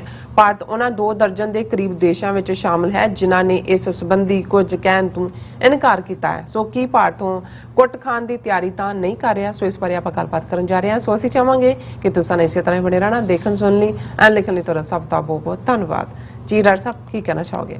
ਦੇਖੋ, ਇਹਨਾਂ ਕਾਵਰਡਸ ਦੀ ਲਾਈਨ ਇੱਕ ਪਾਸੇ ਅਸੀਂ ਜਦੋਂ ਤਾਈਵਾਨ ਦੀ ਗੱਲ ਵੀ ਕੀਤੀ ਪਿਛਲੇ ਹਫਤੇ, ਔਰ ਹੁਣ ਤੱਕ ਦੁਨੀਆ ਦੇ 170 ਮੁਲਕਾਂ ਨੇ ਜਿਹੜਾ ਉਹ ਵਨ ਚਾਈਨਾ ਪਾਲਿਸੀ ਦੀ ਹਮਾਇਤ ਦੇ ਵਿੱਚ ਸਟੇਟਮੈਂਟਸ ਦਿੱਤੀਆਂ ਨੇ। ਲਗਭਗ 2 ਦਰਜਨ ਮੁਲਕ ਨੇ 26 ਦੇ ਕਰੀਬ ਜਿਨ੍ਹਾਂ ਨੇ ਕੁਝ ਨਹੀਂ ਕਿਹਾ ਹੈ। ਔਰ ਇੰਡੀਆ ਜਿਹਨੇ 2010 ਦੇ ਵਿੱਚ ਜਾਂ ਉਸ ਤੋਂ ਪਹਿਲਾਂ ਵੀ ਜਿਹੜਾ ਇਸ ਪਾਲਿਸੀ ਨੂੰ ਵਨ ਚਾਈਨਾ ਪਾਲਿਸੀ ਅਟਰ ਕਰਦੇ ਸੀ, ਉਹ ਇਸ ਦੇ ਉੱਤੇ ਚੁੱਪ ਨੇ। ਔਰ ਰਾਦਰ ਅੱਜ ਉਹਨਾਂ ਦੀ ਫੋਰਨ ਮਿਨਿਸਟਰੀ ਨੇ ਕਿਹਾ ਕਿ ਜਿਹੜਾ ਅਸੀਂ Taiwan issue India calls for restraint, says it does not explicitly endorse one China policy after China mounted aggressive more drills around Taiwan।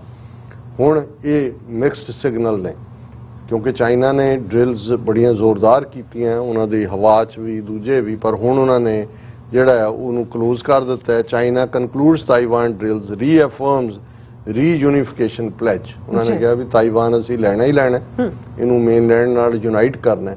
ਪਰ ਤੁਸੀਂ ਇੰਡੀਆ ਦੇ ਹਵਾਲੇ ਨਾਲ ਜਦੋਂ ਅਸੀਂ ਕਹਿੰਦੇ ਹਾਂ ਕਿ ਵੀ ਕੀ ਹੈ ਹੁਣ ਆਪਣੇ ਆਪ ਨੂੰ ਕੁੱਟ ਖਾਣ ਲਈ ਤਿਆਰੀ ਕਰ ਰਹੇ ਨੇ, ਤੇ ਉਹਦੇ 'ਚ ਤੁਸੀਂ ਮਿਕਸ ਸਿਗਨਲਸ ਦੇਖੋਗੇ। ਔਰ ਇਹ ਗੱਲ ਮੈਂ ਨਹੀਂ ਕਹਿ ਰਿਹਾ, ਹੁਣ ਸਭ ਆਪੋਜੀਸ਼ਨ ਪਾਰਟੀ ਕਾਂਗਰਸ, ਰਾਹੁਲ ਗਾਂਧੀ, ਉਹਨੇ ਮੋਦੀ ਦੇ ਉੱਤੇ ਜਿਹੜਾ ਅੱਜ ਜਿਹੜੀ ਖਬਰ ਦਾ ਹਿੱਸਾ ਹੀ ਇਹ ਬਣਦਾ ਹੈ, PM Modi should address nation to spell out reasons for him not taking on China on border। ਔਰ ਮੈਂ ਉਹਦੀ ਸਟੇਟਮੈਂਟ ਨੂੰ ਹੀ ਕੋਟ ਕਰਾਂਗਾ ਕਿ ਇੱਕ ਪਾਸੇ ਤਾਂ ਇੱਥੇ ਅਮਰੀਕਾ ਦੀਆਂ ਨਜ਼ਰਾਂ 'ਚ ਪ੍ਰਵਾਨ ਚੜ੍ਹਨ ਲਈ ਵੀ ਤਾਈਵਾਨ ਦੇ ਮੁੱਦੇ ਤੇ ਉਹ ਕਹਿ ਰਿਹਾ ਜੀ ਅਸੀਂ ਕੋਈ ਕਮਿਟਡ ਨਹੀਂ ਹੈਗੇ ਵਨ ਚਾਈਨਾ ਪਾਲਿਸੀ ਨੂੰ, ਕਿਉਂਕਿ ਤਾਈਵਾਨ ਦੇ ਆਲੇ ਦੁਆਲੇ ਘੇਰਾਬੰਦੀ ਕੀਤੀ ਹੋਈ ਹੈ ਚਾਈਨਾ ਨੇ। ਬਿਲਕੁਲ ਉਹ ਵੀ ਮਿਕਸ ਹੈ। ਦੂਜੇ ਪਾਸੇ ਜਿਹੜਾ ਰਾਹੁਲ ਗਾਂਧੀ ਨੇ ਇਹਨੂੰ ਚੈਲੰਜ ਕੀਤਾ ਹੈ। Questioning the silence of Prime Minister Modi on the Eastern Ladakh military standoff, former Congress President Rahul Gandhi said Modi should address the nation and spell out the reasons for him not taking on China or the border issue। ਕਿ ਭਾਈ nation ਨੂੰ address ਕਰ, ਦੱਸ ਕਿਉਂ ਨਹੀਂ ਜਿਹੜਾ ਤੂੰ ਚੀਨ ਦੇ ਖਿਲਾਫ ਕਹਿ ਰਿਹਾ। ਹੋ ਕੀ ਰਿਹਾ ਵੀ ਆ ਜਿਹੜਾ ਘਰ ਘਰ ਤਿਰੰਗਾ ਦੇ ਥੱਲੇ 20 ਕਰੋੜ ਘਰਾਂ ਤੇ ਤਿਰੰਗਾ ਲਹਿਰਾਉਣਾ ਹੈ, ਇਹ ਤਿਰੰਗੇ ਚੀਨ ਚੋਂ ਬਣ ਕੇ ਆ ਰਹੇ ਨੇ ਪੋਲੀਐਸਟਰ ਦੇ ਨਾਲ। ਔਰ ਇਹ ਰਾਹੁਲ ਗਾਂਧੀ ਇਹ ਕਹਿ ਰਿਹਾ ਕਿ ਭਾਈ ਉਹਨੇ ਇਹ ਕਿਹਾ ਕਿ how will the prime minister who has struck a deal with China on the tricolour see the infiltration of China. ਵੀ ਤੁਹਾਨੂੰ ਨਜ਼ਰ ਕਿਵੇਂ ਆਏਗੀ, ਤੁਸੀਂ ਤਾਂ ਤਿਰੰਗੇ ਉਹਨਾਂ ਤੋਂ ਲੈ ਰਹੇ ਹੋ। A true patriot is one who does not let any harm come to his country, कि सच्चा देश भगत का कोई नुकसान करा के राजी नहीं। अच्छा। A true patriot is one who fights to protect every inch of the country।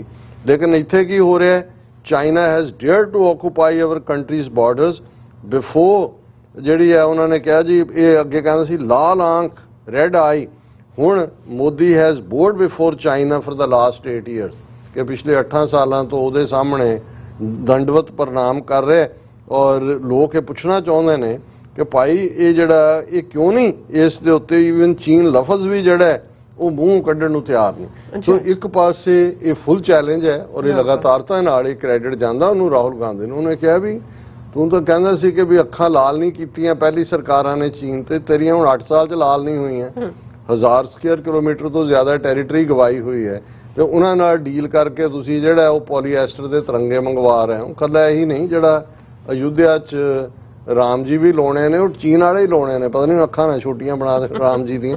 ਔਰ ਇਸ ਦੇ ਵਿੱਚ ਕੋਈ ਸ਼ੱਕ ਨਹੀਂ ਹੈ ਕਿ ਚੀਨ ਜਿਹਨੇ ਇਹ ਉਹਦੀ ਮੈਂ ਸਮਝਦਾ ਹਾਂ ਵੀ ਸਟਰੋਂਗ ਲੌਬੀ ਹੈ ਕਿ ਇਹਦੇ ਬਾਵਜੂਦ ਕਿ ਉਹਨੇ ਤਾਈਵਾਨ ਨੂੰ 4 ਚੁਫੇਰਿਓਂ ਬਾਈ ਏਅਰ ਬਾਈ ਸੀ ਘੇਰਿਆ ਘੂਰਿਆ, ਪਰ 170 ਮੁਲਕਾਂ ਨੇ ਚੀਨ ਦੀ ਵਨ ਚਾਈਨਾ ਪਾਲਿਸੀ ਦੇ ਉਲਟ ਜੇ ਅਸੀਂ ਯੂਕਰੇਨ ਦੇ ਮੁੱਦੇ ਨੂੰ ਦੇਖੀਏ ਕਿ ਉਸ ਦੇ ਵਿੱਚ ਕਿੰਨਾ ਵਿਰੋਧ ਹੁੰਦਾ ਹੈ, ਲੇਕਿਨ ਚਾਈਨਾ ਇਹਦੇ ਨਾਲ ਅਮਰੀਕਾ ਨੂੰ ਵੀ ਦੱਸ ਰਿਹਾ ਹੈ ਔਰ ਭਾਰਤ ਨੂੰ ਵੀ ਦੱਸ ਰਿਹਾ ਹੈ ਕਿ ਭਾਈ ਸਾਡੀ ਰੀਚ ਦੁਨੀਆ 'ਚ ਕਿੰਨੀ ਹੈ। 170 ਮੁਲਕ ਖਲੋਂਦੇ ਨੇ ਔਰ ਭਾਰਤ ਮੈਨੂੰ ਲੱਗਦਾ ਹੈ ਵੀ ਇਹ ਜਿਹੜਾ ਉਹਨਾਂ ਦਾ run with the hare and hunt with the hounds ਵਾਲੀ ਪਾਲਿਸੀ ਹੈ ਉਹਦੇ ਥੱਲੇ ਹੀ ਹੋਏਗਾ। ਇਹ 100 ਗੰਡੇ ਵੀ ਖਾ ਰਹੇ ਨੇ ਤੇ ਹੁਣ 100 76 ਵੀ ਖਾਣਗੇ। ਜੀ ਡਾਕਟਰ ਸਾਹਿਬ ਤੁਹਾਡਾ ਬਹੁਤ ਬਹੁਤ ਸ਼ੁਕਰੀਆ। ਸਾਥ ਲੈਣਾ ਬ੍ਰੇਕ ਵਿਊਅਰਸ ਤੁਸੀਂ ਸਾਨੂੰ ਇਸੇ ਤਰ੍ਹਾਂ ਬਣੇ ਰਹਿਣਾ। ਮਿਲਦੇ ਹਾਂ ਛੋਟੇ ਜਿਹੇ ਵਕਫੇ ਤੋਂ ਬਾਅਦ।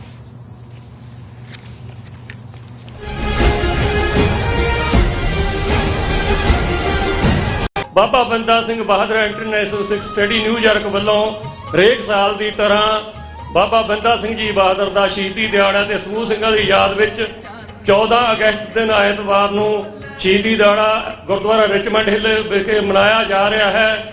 ਭੋਗ ਦੀ ਸਮਾਪਤੀ ਤੋਂ ਬਾਅਦ ਰਾਗੀ ਢਾਡੀ ਕਥਾਵਾਚਕ ਕੀਰਤਨੀ ਜਥੇ ਹਾਜ਼ਰੀਆਂ ਭਰਨਗੇ। ਅਚੇਚੇ ਤੌਰ ਤੇ ਜਥੇਬੰਦੀ ਵੱਲੋਂ ਉਪਰਾਲਾ ਕੀਤਾ ਗਿਆ ਹੈ। ਡਾਕਟਰ ਸੁਖਪ੍ਰੀਤ ਸਿੰਘ ਜੀ ਉਦਯੋਗ, ਹਰਿੰਦਰ ਸਿੰਘ ਜੀ ਟੈਕਸਸ, ਡਾਕਟਰ ਅਮਰਜੀਤ ਸਿੰਘ ਜੀ ਗੁਰੂ ਨਾਨਕ ਦੀ ਵਿਚਾਰਧਾਰਾ ਨਾਲ ਆਪਾਂ ਨੇ ਕਿੱਦਾਂ ਅਗਾਹ ਰਾਜਪਾਲ ਪ੍ਰਾਪਤ ਕਰਨਾ ਉਸ ਸੰਬੰਧੀ ਚਾਨਣਾ ਪਾਉਣਗੇ। 14 ਅਗਸਤ ਦਿਨ ਐਤਵਾਰ ਨੂੰ ਹਮ ਵਾਕਿਆ ਗੁਰਦੁਆਰਾ ਸਾਹਿਬ ਪਹੁੰਚ ਕੇ ਗੁਰੂ ਸਾਹਿਬ ਦੀਆਂ ਖੁਸ਼ੀਆਂ ਪ੍ਰਾਪਤ ਕਰੋ ਜੀ। ਵਾਹਿਗੁਰੂ ਜੀ ਕਾ ਖਾਲਸਾ, ਵਾਹਿਗੁਰੂ ਜੀ ਕੀ ਫਤਿਹ।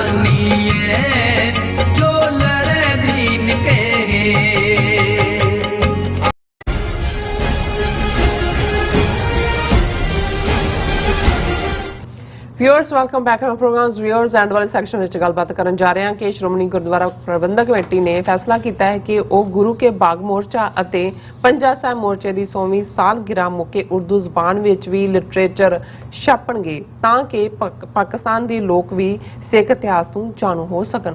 ਸੋ ਇਸ ਬਾਰੇ ਆਪਾਂ ਗੱਲਬਾਤ ਕਰਨ ਜਾ ਰਹੇ ਹਾਂ ਔਰ ਨਾਲ ਹੀ ਗੁਰਬਾਣੀ ਵਿਚਾਰਾਂ ਦੀ ਸਾਂਝ ਤੁਹਾਡੇ ਨਾਲ ਪਾਈ ਜਾਏਗੀ। ਸੋ ਅਸੀਂ ਚਾਹਾਂਗੇ ਕਿ ਤੁਸੀਂ ਇਸੇ ਤਰ੍ਹਾਂ ਬਣੇ ਰਹਿਣਾ, ਦੇਖਣ ਸੁਣਨੇ ਐਂਡ ਲਿਖਣ ਲਈ ਤੁਹਾਡਾ ਸਭ ਦਾ ਬਹੁਤ ਬਹੁਤ ਧੰਨਵਾਦ। ਜੀ ਡਾਕਟਰ ਸਾਹਿਬ ਕੀ ਕਹਿਣਾ ਚਾਹੋਗੇ? ਦੇਖੋ, ਮੈਂ ਉਸ ਆਰਟੀਕਲ ਨੂੰ ਟਰੇਸ ਤਾਂ ਨਹੀਂ ਕਰ ਸਕਿਆ, ਪਰ ਆਪਣੇ ਸਕੂਲ ਡੇਜ਼ ਦੇ ਵਿੱਚ ਮੈਨੂੰ ਯਾਦ ਹੈ ਸਰ ਕਪੂਰ ਸਿੰਘ ਉਹਨਾਂ ਨੇ ਇੱਕ ਆਰਟੀਕਲ ਲਿਖਿਆ ਸੀ ਲੈਂਗੁਏਜ ਪਾਲਿਸੀ ਦੇ ਉੱਤੇ ਔਰ ਉਹਨਾਂ ਨੇ ਸ਼੍ਰੋਮਣੀ ਕਮੇਟੀ ਨੂੰ ਇਹ ਸਲਾਹ ਦਿੱਤੀ ਸੀ ਕਿ ਤੁਸੀਂ ਜਿੱਥੇ ਪੰਜਾਬੀ ਗੁਰਮੁਖੀ ਜ਼ਬਾਨ ਦੇ ਵਿੱਚ ਗੁਰਮੁਖੀ ਸਕ੍ਰਿਪਟ ਦੇ ਵਿੱਚ ਚਿੱਠੀ ਪੱਤਰ ਲਈ ਵਰਤਦੇ ਹੋ, ਇੰਗਲਿਸ਼ ਜਿਹੜੀ ਹੈ ਉਹ ਸਰਕਾਰੀ ਔਰ ਦੂਸਰਿਆਂ ਦੇ ਲਈ ਵਰਤਦੇ ਹੋ, ਉੱਥੇ ਤੁਸੀਂ ਫਾਰਸੀ ਨੂੰ ਵੀ ਪਰਸ਼ੀਅਨ ਨੂੰ ਵੀ ਐਜ਼ ਏ ਲਿੰਕ ਲੈਂਗੁਏਜ ਰੱਖੋ। ਔਰ ਉਹਦੇ 'ਚ ਉਹਨਾਂ ਨੇ ਆਰਗੂਮੈਂਟ ਦਿੱਤਾ ਸੀ ਕਿ ਇਸ ਦੇ ਨਾਲ ਉਹਨਾਂ ਨੇ ਕਿਹਾ ਕਿ ਭਾਈ ਅਸੀਂ ਇੱਥੇ ਸੰਸਕ੍ਰਿਤ ਔਰ ਹਿੰਦੀ ਵਾਲਿਆਂ 'ਚ ਘਿਰ ਗਏ ਹਾਂ ਬੜੀ ਬੁਰੀ ਤਰ੍ਹਾਂ, ਤੇ ਸਾਡਾ ਇਸਲਾਮਿਕ ਵਰਲਡ ਦੇ ਨਾਲ ਖਾਸ ਤੌਰ ਤੇ ਕਿਉਂਕਿ ਈਰਾਨ ਦੀ ਲੈਂਗੁਏਜ ਜਿਹੜੀ ਹੈ ਪਰਸ਼ੀਅਨ ਹੈ, ਅਫਗਾਨਿਸਤਾਨ 'ਚ ਵੀ ਭਾਵੇਂ ਪਸ਼ਤੋ ਜਾਂ ਦਾਰੀ ਜਿਹੜਾ ਇੱਕ ਡਾਇਲੈਕਟ ਹੈ ਉਹ ਪਰਸ਼ੀਅਨ ਦਾ ਹੀ ਫਾਰਮ ਹੈ ਔਰ ਪਾਕਿਸਤਾਨ ਦੇ ਵਿੱਚ ਭਾਵੇਂ ਉਰਦੂ ਹੈ ਲੇਕਿਨ ਸਕ੍ਰਿਪਟ ਤਾਂ ਜਿਹੜਾ ਹੈ ਉਹ ਅਰਬੀ ਫਾਰਸੀ ਕੋਈ ਸਕ੍ਰਿਪਟ ਹੈ। ਹੁਣ ਜਦੋਂ ਮੈਂ ਦੇਖਦਾ ਕਿ ਵੀ ਦੇਖੋ ਇਹ ਜਿਹੜੀਆਂ ਵਾਈਜ਼ ਗੱਲਾਂ ਹੁੰਦੀਆਂ ਇਹ ਉਹਨਾਂ ਨੇ 1970s ਦੇ ਵਿੱਚ ਕਿਹਾ। ਉਹਨਾਂ ਨੇ ਕਿਹਾ ਵੀ ਇਹਦੇ ਨਾਲ ਤੁਹਾਡੀਆਂ ਸਾਂਝਾਂ ਵੀ ਬਣਨਗੀਆਂ ਔਰ ਨਾਲ ਦੀ ਨਾਲ ਉਹਨਾਂ ਨੇ ਕਿਹਾ ਕਿ ਦੇਖੋ ਗੁਰੂ ਗੋਬਿੰਦ ਸਿੰਘ ਸਾਹਿਬ ਵੱਡੇ ਸਕਾਲਰ ਪਰਸ਼ੀਅਨ ਦੇ ਹੋਏ ਨੇ ਔਰ ਉਹਦੇ ਨਾਲ ਤੁਹਾਡਾ ਜਿਹੜਾ ਰਾਬਤਾ ਹੈ, ਕਿਉਂਕਿ ਨੈਕਸਟ ਡੋਰ ਨੇਬਰ ਸਾਡਾ ਪਾਕਿਸਤਾਨ ਹੈ, ਫਿਰ ਇੱਧਰ ਨਾਲ ਈਰਾਨ ਹੈ, ਅਫਗਾਨਿਸਤਾਨ ਹੈ, ਸੈਂਟਰਲ ਏਸ਼ੀਆ ਤੱਕ ਜਿਹੜਾ ਸਾਰਾ ਪਾਰਟ ਹੈ, ਵੀ ਸਾਡਾ ਜਿਹੜਾ ਸਿੱਖ ਕੌਮ ਦਾ ਇਹ ਔਰ ਸਿੱਖ ਰਾਜ ਦੇ ਵੇਲੇ ਮਹਾਰਾਜਾ ਰਣਜੀਤ ਸਿੰਘ ਦੇ ਰਾਜ ਵੇਲੇ ਵੀ ਸਰਕਾਰੀ ਜ਼ਬਾਨ ਫਾਰਸੀ ਸੀ। ਹੁਣ ਲੇਕਿਨ ਇਹ ਤਾਂ ਉਹ ਮੱਝ ਅੱਗੇ ਬੀਨ ਵਜਾਉਣ ਵਾਲਾ ਕੰਮ ਸੀ ਜਿਨ੍ਹਾਂ ਦੇ ਹੱਥ 'ਚ ਉਦੋਂ ਵੀ ਲੀਡਰਸ਼ਿਪ ਸੀ ਜਾਂ ਅੱਜ ਵੀ ਵੱਡਾ ਹਿੱਸਾ, ਪਰ ਫਿਰ ਵੀ ਮੈਂ ਸਮਝਦਾ ਵੀ ਐਪਰੀਸ਼ੀਏਸ਼ਨ ਦੇਣੀ ਚਾਹੀਦੀ ਹੈ ਜਿੱਥੇ ਕੋਈ ਚੰਗਾ ਫੈਸਲਾ ਹੁੰਦਾ ਹੈ। ਔਰ ਮੈਂ ਦੇਖ ਰਿਹਾ ਸੀ ਪਿਛਲੇ ਹਫਤੇ ਸ਼੍ਰੋਮਣੀ ਗੁਰਦੁਆਰਾ ਪ੍ਰਬੰਧਕ ਕਮੇਟੀ ਨੇ ਉਹਨਾਂ ਦੀ ਐਗਜ਼ੈਕਟਿਵ ਨੇ ਰੈਜ਼ੋਲੂਸ਼ਨ ਕੀਤਾ ਕਿ ਭਾਈ ਅਸੀਂ ਕਿਉਂਕਿ ਗੁਰੂ ਕੇ ਬਾਗ ਦਾ ਮੋਰਚਾ ਔਰ ਸਾਕਾ ਪੰਜਾ ਸਾਹਿਬ, ਕਿਉਂਕਿ ਗੁਰੂ ਕਾ ਬਾਗ ਤਾਂ ਅੰਮ੍ਰਿਤਸਰ ਜ਼ਿਲ੍ਹੇ 'ਚ ਹੀ ਹੈ, ਜ਼ਾਹਰ ਹੈ ਕਿ ਉਹ ਤਾਂ ਪੰਜਾਬੀ ਬੈਲਟ ਹੀ ਹੈ, ਲੇਕਿਨ ਗੁਰੂ ਕੇ ਬਾਗ ਦੇ ਮੋਰਚੇ ਜਿਹੜੇ ਗ੍ਰਿਫਤਾਰ ਸਿੰਘ ਸੀ ਉਹਨਾਂ ਨੂੰ ਟ੍ਰੇਨ ਰਾਹੀਂ 8 ਡਿਸਟ੍ਰਿਕਟ ਦੇ ਵਿੱਚ ਭੇਜਿਆ ਜਾਂਦਾ ਸੀ ਦੂਸਰੇ ਹਿੱਸੇ 'ਚ, ਔਰ ਸਾਕਾ ਪੰਜਾ ਸਾਹਿਬ ਵੀ ਉਹਦੇ ਨਾਲ ਜੁੜ ਜਾਂਦਾ ਹੈ ਕਿ ਭਾਈ ਸਿੱਖਾਂ ਨੇ ਉੱਥੇ ਉਹਨਾਂ ਨੂੰ ਗੱਡੀ ਨੂੰ ਸਟੇਸ਼ਨ ਮਾਸਟਰ ਨੂੰ ਕਿਹਾ ਕਿ ਭਾਈ ਗੱਡੀ ਰੋਕੋ, ਸਾਡੇ ਵੀਰ ਭੁੱਖੇ ਭਾਣੇ ਜਿਹੜੇ ਨੇ ਉਹ ਆ ਰਹੇ ਨੇ। ਪਹਿਲਾਂ ਤਾਂ ਸਟੇਸ਼ਨ ਮਾਸਟਰ ਮੰਨ ਗਿਆ, ਹਾਲਾਂਕਿ ਉੱਥੇ ਕੋਈ ਰੈਗੂਲਰ ਹਾਲਟ ਨਹੀਂ ਸੀ, ਪਰ ਬਾਅਦ ਸਟੇਸ਼ਨ ਮਾਸਟਰ ਨੇ ਕਿਹਾ ਕਿ ਜੀ ਪਿੱਛੋਂ ਹਦਾਇਤਾਂ ਆਈਆਂ ਨੇ ਵੀ ਇਹਨੂੰ ਕਿਤੇ ਨਹੀਂ ਰੋਕਣਾ, ਸਿੱਧੇ ਅਟਕ ਭੇਜਣਾ। ਤੇ ਸਿੱਖਾਂ ਨੇ ਕਿਹਾ ਪੰਜਾ ਸਾਹਿਬ ਦੇ ਹਸਨ ਅਬਦਾਲ ਜਿੱਥੇ ਇਤਿਹਾਸਕ ਗੁਰਦੁਆਰਾ ਹੈ ਹਸਨ ਅਬਦਾਲ ਸਟੇਸ਼ਨ ਸੀ, ਉਹਨਾਂ ਨੇ ਕਿਹਾ ਜੀ ਅਸੀਂ ਤਾਂ ਹੁਣ ਗੁਰਦੁਆਰਾ ਸਾਹਿਬ 'ਚ ਅਰਦਾਸ ਕੀਤੀ ਹੈ, ਲੰਗਰ ਅਸੀਂ ਸਜਾ ਕੇ ਲਿਆਏ ਹਾਂ, ਅਸੀਂ ਤਾਂ ਹੁਣ ਛਕਾਉਣਾ ਹੀ ਹੈ। ਔਰ ਜਿਵੇਂ ਸਾਡਾ ਇਤਿਹਾਸਕ ਵਾਕਿਆ ਕਿ ਉਹਨਾਂ ਨੇ ਸਟੇਸ਼ਨ ਤੋਂ ਥੋੜੀ ਦੂਰ ਅੱਗੇ ਦੋ ਸਿੰਘ ਪ੍ਰਤਾਪ ਸਿੰਘ ਔਰ ਕਰਮ ਸਿੰਘ ਉਹ ਰੇਲਵੇ ਲਾਈਨ ਤੇ ਲੰਮੇ ਪੈ ਗਏ, ਫਿਰ ਉਸ ਤੋਂ ਅੱਗੇ ਹੋਰ ਸਿੱਖਾਂ ਦਾ ਜਥਾ, ਫਿਰ ਹੋਰ, ਔਰ ਬਿਲਕੁਲ ਜਿਹੜਾ ਤੂਫਾਨ ਵਾਂਗ ਸੂਕਦੀ ਜਦੋਂ ਗੱਡੀ ਆਈ ਔਰ ਜਿਹੜਾ ਉਹਦਾ ਡਰਾਈਵਰ ਹੈ ਬਾਅਦ ਜਦੋਂ ਇਹ ਸਾਰੀ ਦੀ ਤਸ਼ਵੀਸ਼ ਵੀ ਹੋਈ ਤਫਸ਼ੀਸ਼ ਤੇ ਇਹ ਸਾਹਮਣੇ ਆਇਆ, ਉਹਨੇ ਕਿਹਾ ਜੀ ਮੈਨੂੰ ਨਹੀਂ ਪਤਾ ਵੀ ਮੈਂ ਤਾਂ ਬ੍ਰੇਕ ਨਹੀਂ ਕਿਵੇਂ ਬ੍ਰੇਕ ਲੱਗੀ ਕੀ ਹੈ, ਪਰ ਇਹ ਜਿਹੜਾ ਸਾਕਾ ਪੰਜਾ ਸਾਹਿਬ ਜਿਹਨੂੰ ਅਸੀਂ ਕਹਿੰਦੇ ਹਾਂ ਉਹਦੇ 'ਚ ਦੋ ਸਿੰਘ ਪ੍ਰਤਾਪ ਸਿੰਘ ਔਰ ਕਰਮ ਸਿੰਘ ਜਿਹੜੇ ਇਮੀਡੀਏਟਲੀ ਜ਼ਖਮੀ ਹੋਏ ਔਰ ਉਹ ਗੱਡੀ ਉਸ ਤੋਂ ਅੱਗੇ ਕੁਝ ਹੋਰ ਜ਼ਖਮੀ ਹੋਏ, ਪਰ ਗੱਡੀ ਤੇਜ਼ ਸ਼ੁਕਦੀ ਰੁਕੀ।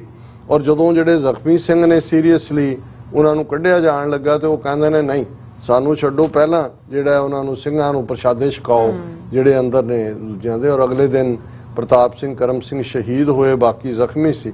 ਹੁਣ ਇਹ ਜਿਹੜਾ ਹਸਨ ਅਬਦਾਲ ਸਟੇਸ਼ਨ ਦੇ ਉੱਤੇ ਕਿਉਂਕਿ ਗੁਰੂ ਕੇ ਬਾਗ ਦੇ ਮੋਰਚੇ ਨਾਲ ਹੀ ਜੁੜਿਆ ਹੋਇਆ ਹੈ, ਇਹ ਜਿਹੜਾ ਸਾਕਾ ਪੰਜਾ ਸਾਹਿਬ ਹੈ ਇਤਿਹਾਸਕ ਵਾਕਿਆ, ਇਹਦੇ ਵੀ 100 ਸਾਲ ਨੇ। ਔਰ ਪਾਕਿਸਤਾਨ ਦੇ ਵਿੱਚ ਈਵਨ ਪਾਕਿਸਤਾਨ ਸਿੱਖ ਗੁਰਦੁਆਰਾ ਪ੍ਰਬੰਧਕ ਕਮੇਟੀ ਨੇ ਉਸ ਥਾਂ ਦੀ ਨਿਸ਼ਾਨਦੇਹੀ ਵੀ ਕੀਤੀ ਹੈ ਜਿੱਥੇ ਕੋਈ ਟ੍ਰੇਨ ਦੇ ਨੇੜੇ, ਔਰ ਉਹ ਇੱਕ ਸਟੇਜ ਤੇ ਚੱਲ ਰਿਹਾ ਸੀ ਕਿ ਉੱਥੇ ਕੋਈ ਇਤਿਹਾਸਕ ਯਾਦਗਾਰ ਵੀ ਬਣਾਈ ਜਾਏ। ਪਰ ਇਹ ਜਿਹੜਾ ਸ਼੍ਰੋਮਣੀ ਕਮੇਟੀ ਨੇ ਫੈਸਲਾ ਕੀਤਾ ਕਿ ਕਿਉਂਕਿ ਗੁਰੂ ਕੇ ਬਾਗ ਦਾ ਮੋਰਚਾ ਔਰ ਸਾਕਾ ਪੰਜਾ ਸਾਹਿਬ ਦੀ 100 ਸਾਲਾ ਸ਼ਤਾਬਦੀ ਹੈ ਔਰ ਇਸ ਦੇ ਵਿੱਚ ਉਹਨਾਂ ਨੇ ਜਿਹੜੇ ਬੁਕਲੈਟ ਛਾਪਣੇ ਨੇ, ਉਹਨਾਂ ਨੇ ਕਿਹਾ ਕਿ ਅਸੀਂ ਪੰਜਾਬੀ, ਹਿੰਦੀ, ਅੰਗਰੇਜ਼ੀ ਤੋਂ ਇਲਾਵਾ ਉਰਦੂ ਦੇ ਵਿੱਚ ਵੀ ਪਬਲਿਸ਼ ਕਰਾਂਗੇ ਔਰ ਤਾਂ ਕਿ ਜਿਹੜਾ ਪਾਕਿਸਤਾਨ ਦੇ ਵਿੱਚ ਇਹਨਾਂ ਨੂੰ ਫ੍ਰੀ ਡਿਸਟ੍ਰੀਬਿਊਟ ਕੀਤਾ ਜਾਏਗਾ। ਔਰ ਉਹਨਾਂ ਦੇ ਪਾਕਿਸਤਾਨੀ ਕਿਉਂਕਿ ਉਹਨਾਂ ਦੀ ਨੈਸ਼ਨਲ ਲੈਂਗੁਏਜ ਉਰਦੂ ਹੈ ਔਰ ਜ਼ਾਹਰ ਹੈ ਕਿ ਉਰਦੂ ਦੇ ਵਿੱਚ ਹੋਣਾ ਇਹ ਜਿਹੜਾ ਇਤਿਹਾਸਕ ਲਿੰਕ ਹੈ ਸਾਕਾ ਪੰਜਾ ਸਾਹਿਬ ਦਾ ਉਸ ਧਰਤੀ ਦੇ ਨਾਲ ਔਰ ਇਹਦੀ ਅਹਿਮੀਅਤ ਇਸ ਨੂੰ ਉਜਾਗਰ ਕਰੇਗਾ। ਸੋ ਅਸੀਂ ਸਮਝਦੇ ਹਾਂ ਵੀ ਇਹ ਠੀਕ ਫੈਸਲਾ ਹੈ। ਅਸੀਂ ਤਾਂ ਇਹ ਸਮਝਦੇ ਹਾਂ ਵੀ ਇਸ ਤੋਂ ਇਲਾਵਾ ਵੀ ਜਿੰਨਾ ਲਿਟਰੇਚਰ ਹੈ ਸਾਡਾ ਗੁਰੂ ਗ੍ਰੰਥ ਸਾਹਿਬ ਸਰੂਪ ਔਰ 47 ਤੋਂ ਪਹਿਲਾਂ ਦੇ ਤੁਸੀਂ ਦੇਖੋਗੇ ਕਿ ਸੁਖਮਣੀ ਸਾਹਿਬ ਔਰ ਈਵਨ ਨਿਤਨੇਮ ਦੇ ਗੁਟਕੇ ਵੀ ਉਹ ਉਰਦੂ ਦੇ ਵਿੱਚ ਵੀ ਹੁੰਦੇ ਸੀ ਔਰ ਉਸ ਵੇਲੇ ਸਰਕਾਰੀ ਜ਼ਬਾਨ ਜਿਹੜੀ ਹੈ ਉਹ ਉਰਦੂ ਫਾਰਸੀ ਸੀ। ਔਰ ਇੱਕ ਸਟੇਜ ਤੇ ਇਹ ਵੀ ਸੀ ਕਿ ਮੈਕਸਿਮਮ ਜਿਹੜੇ ਫਾਰਸੀ ਪੜ੍ਹਾਉਣ ਵਾਲੇ ਟੀਚਰ ਨੇ ਸਕੂਲਾਂ ਦੇ ਵਿੱਚ ਉਹ ਸਿੱਖ ਹੁੰਦੇ ਸੀ। ਉਹਦਾ ਕਾਰਨ ਮੁਸਲਮਾਨਾਂ 'ਚ ਲਿਟਰੇਸੀ ਜ਼ਿਆਦਾ ਸੀ ਪੜ੍ਹੇ, ਤੇ ਹਿੰਦੂ ਇਹਨੂੰ ਮਲੇਸ਼ ਭਾਸ਼ਾ ਕਹਿ ਕੇ ਪੜ੍ਹਦੇ ਨਹੀਂ ਸੀ। ਸਿੱਖਾਂ ਦੇ ਲਈ ਤਾਂ ਜਦੋਂ ਅਸੀਂ ਫਾਰਸੀ ਦੀ ਜਾਂ ਦੂਸਰੀ ਗੱਲ ਕਰਦੇ ਹਾਂ, ਔਰ ਮੈਂ ਜਦੋਂ ਆਪਣੇ ਪਾਕਿਸਤਾਨੀ ਸਕਾਲਰਸ ਨਾਲ ਗੱਲ ਕਰਦੇ ਹਾਂ ਉਹਨਾਂ ਨੂੰ ਦੱਸਦੇ ਹਾਂ ਕਿ ਭਾਈ ਅਸੀਂ ਤਾਂ ਰੋਜ਼ਾਨਾ ਫਾਰਸੀ ਪੜ੍ਹਦੇ ਹਾਂ, ਪ੍ਰੇਅਰ ਸਾਡੀ ਫਾਰਸੀ, ਜਦੋਂ ਅਸੀਂ 10ਵੇਂ ਪਾਤਸ਼ਾਹ ਦਾ ਜਾਪ ਸਾਹਿਬ ਪੜ੍ਹਦੇ ਹਾਂ ਕਿ ਗਨੀਮੁਲ ਸ਼ਿਕਸਤ ਹੈ, ਗਰੀਬੁਲ ਪਰਸਤ ਹੈ, ਬੁਲੰਦੁਲ ਮਕਾਨ ਹੈ, ਜ਼ਮੀनुल ज़मान है, तमीज़ुल तमाम है, रुज़ुअल निधान है, हरीफुल अजीम है, रज़ायत यकीन है। ਉਹ ਕਹਿੰਦੇ ਜੀ ਵਾਕਿਆ ਹੀ ਉਹ ਕਹਿੰਦੇ ਸਾਨੂੰ ਤਾਂ ਫਾਰਸੀ ਅਸੀਂ ਭੁਲਾ ਦਿੱਤੀ ਹੋਈ ਹੈ।